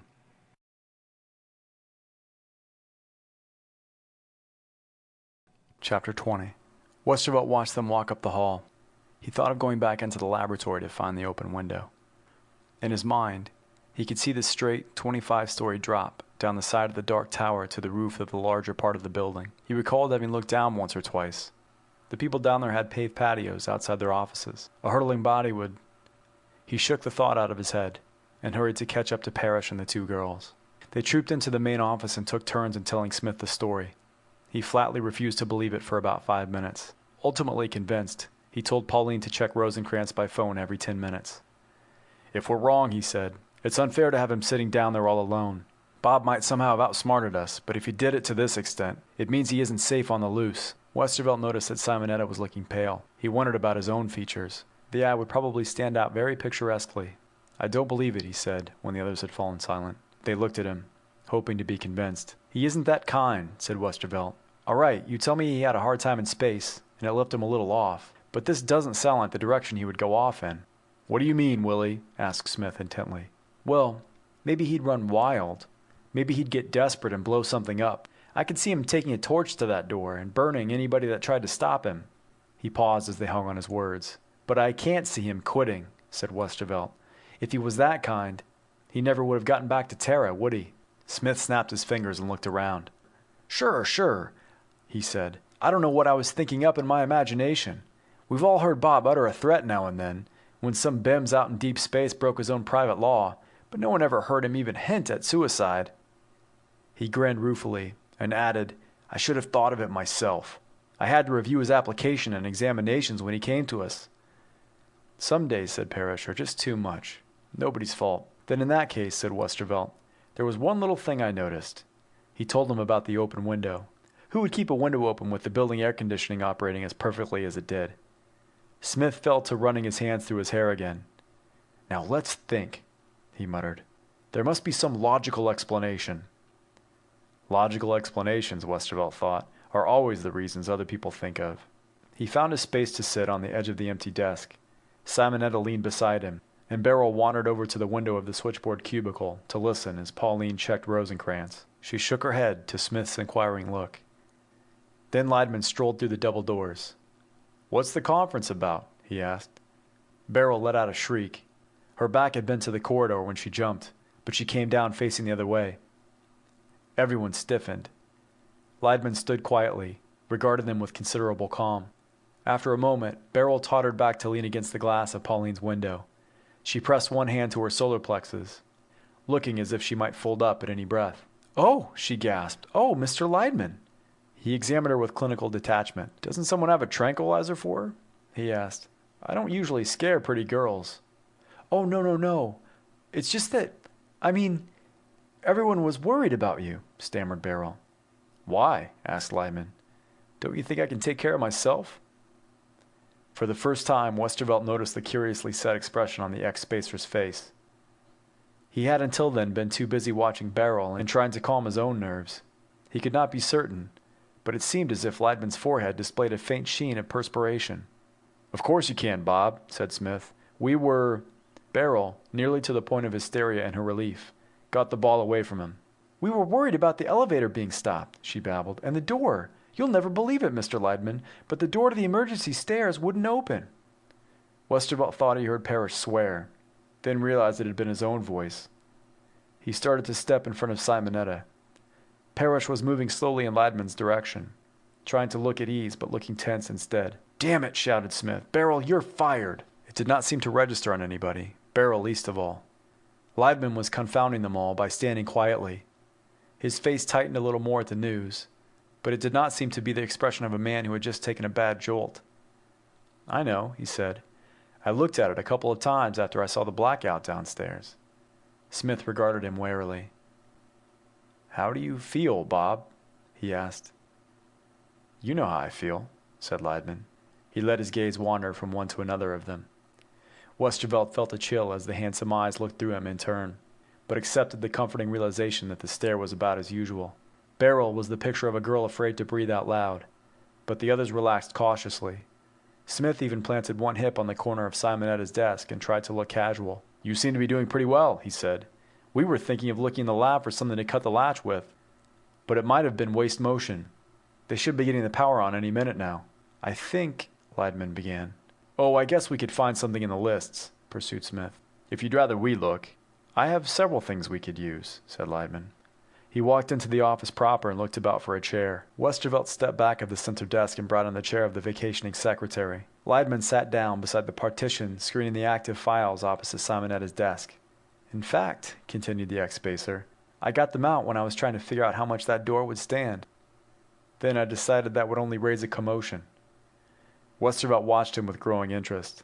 Now that he had the man at closer range, he was sure that it was a tremendous effort of will that kept Ladman so relatively calm. The man seemed to be seething underneath his tautly controlled exterior. "What did you think of doing?" asked Smith carefully. "Oh, I dug out a better gadget, one that would do me more good anyhow," said Ladman. "It's a little rocket gun attached to a canister of fine wire ladder." "Wire ladder?" repeated Smith. "Yeah, about 6 inches wide at the most. I opened a window and shot it up to the flight deck. Say, did you know some hijackers stole all 3 of our copters?" "Stole all 3 of—" Smith's voice dwindled away. When no one else broke the silence, he forced himself to resume. "Yes, I knew. What I would deeply appreciate, Robert, is your telling me how the hell you knew," he finished yelling. Westervelt thought he looked at least as bad as Ladman. Anyone 20 feet away would have completely misjudged him. "Just as I said," answered Ladman with his tight calm. "I shot this ladder to the roof and climbed up." "You climbed up? Outside the building?" "Of course, outside," said Ladman for the first time, showing a trace of snappishness. "I couldn't stand it inside." He looked around at them again, surprised that there was the slightest hesitation to accept his statement. "We'll have to redesign that ladder, though," he said. "It's a mite too fine. Cuts the hell out of your hands." He held out his palms. Across each were several welts. One, on his right hand, had apparently resumed bleeding, stickily, since Ladman had come in. He fumbled out a handkerchief with his other hand and blotted it. Smith held his hands to his head. "I can't swallow it yet," he groaned. "So you feel uneasy in here, so you go out a window 99 floors in the air?" "Only 24 above the setback, really," Ladman corrected him. "It's enough, isn't it? So you go out, climb up to the helicopter roof, and then climb down again, and back through the window? And you pretend to feel better? I would have had a heart attack." "Who wouldn't?" said Westervelt. The mere conception of what it must have been like made him feel sick. "As long as I know it's there," muttered Ladman. "As long as I know it's there. I can use that way any time. Just don't anybody pull that little ladder down." "Would—" The meek little syllable came from Beryl, who had now managed to stand without the support of the partition. Every head in the room swiveled to bear upon her. She gulped and found part of her voice. "Would there be an old martini lying around in the locker?" she asked. "I'm afraid to go for it myself because my knees feel as if they'll collapse at the first step." There was a general outburst of laughter that revealed the enormity of their relief. Parrish hurried over to put an arm around the blonde, and Smith himself went to the locker and opened it. With the break in tension, Beryl managed to walk pretty well, perhaps with a little more swagger of the hips than usual, Westervelt thought. Smith found a drink for her, and insisted that Ladman have tea. The chief pulled the tab himself and held the cup for the few seconds required to heat the beverage. Most of them, like Westervelt, had had too many coffees or sandwiches, and were content to sit down and regain their composure. Westervelt was mildly surprised to see Parrish take a position behind Ladman, and knead the big man's neck muscles to relax him. "Did they tell you the news yet?" asked Smith. "We got 2 out. Sosoka and Greenhaven. No, said Leidman, managing a smile. Tell me, but if I get up and leave in the middle, I'd rather you didn't stop me. Nobody's stopping anybody tonight, said Smith, and fell to giving his assistant an account of Taranto and Myers. Westervelt got up quietly and patted into the switchboard cubbyhole. Lend me your headset, Pauline, he murmured, and punch Joe's number. Sure, said the little blonde. She left the screen off and kissed him behind the ear just as Rosencrantz answered. Nothing personal, Willie, she giggled. I just feel so relieved. Who is it now? Demanded Rosencrantz's voice. You left the lens off. Did you know that? It's Willie, Joe. He came back and he's sitting down having tea. Back? Where was he? Westervelt told him. Then he told him again and switched off. Joe, he thought, would have to live with it for a while. When he stepped out of the cubicle, everyone was watching Smith narrate, with broad gestures, the flummoxing of the state authorities of Greenhaven. The chief was not above calling upon Parrish for an estimate of the charms of Maria Ringstad that caused an outcry among the girls. Leidman smiled politely, but not from the heart. He was still quietly reserved. Everyone was watching Smith. No one paid any attention to the red-haired man who drifted into the office area just as Westervelt squirmed past Pauline and stepped out of the switchboard room. The youth blinked at the topcoat over the man's arm. He focused upon the wavy hair and reached for the man's shoulder to turn him around. Charlie Colburn, he yelped. Smith got it first. Well now, he said, standing up. If it's getting so everybody and his brothers start parading through that door at this time of night, I'm leaving. Where's my hat, Si? Leidman had caught on almost as quickly and was on his feet before the general whoop went up. I just want to phone my wife, said Colburn. It's so late I might as well stay here the rest of the night. What's keeping all of you? They glared at him. The power's been on for 15 minutes, he told them. I would have been up sooner, but that nut of a building manager insisted on running test trips with all the elevators before he'd let anyone come up. Leidman had started for the elevator, in shirt sleeves as he was, and carrying a cup of tea in one hand and a bloody handkerchief. There was no doubt that he meant to go home that way. Bob, roared Smith. All of you, listen. Leidman stopped, but did not turn around. In the first place, Charlie, said Smith, you are not going to call your wife from here unless you faithfully give the impression that you are all alone. If you slip, I'll swear to her I saw you picked up by two redheads in a helicopter and you had all the office petty cash with you. But tell her the traffic was too much. Don't tell her we couldn't get to the street. That goes for everybody else too. But why? Colburn got out. Why? You want the DIR boys throwing this up to us every time I try to get money out of them for the bare necessities of our operation? We can get people out of the dungeons on planets not even on the Galatlas, but can't even escape from our own little hideaway? It never happened, Parrish agreed quickly. Damn right, said Smith. Okay, Bob, push the button. Go with him, Willie. You girls, nobody in before noon tomorrow. We have an extra TV operator to take care of things. Look, Guy, Colburn started to say as he stepped out of Westervelt's way. Aw, thanks for phoning in the first place, grinned Smith, punching him lightly on the shoulder. Wait for me downstairs, Willie. We'll see what we can do about Harris tomorrow. Appoint him an ambassador, muttered Westervelt, coming up behind Leidman as the elevator door slid smoothly open. What an outfit, he thought to himself. I'm going to apply for field duty. End of chapter 20. End of D-99 by H.B. Fyfe.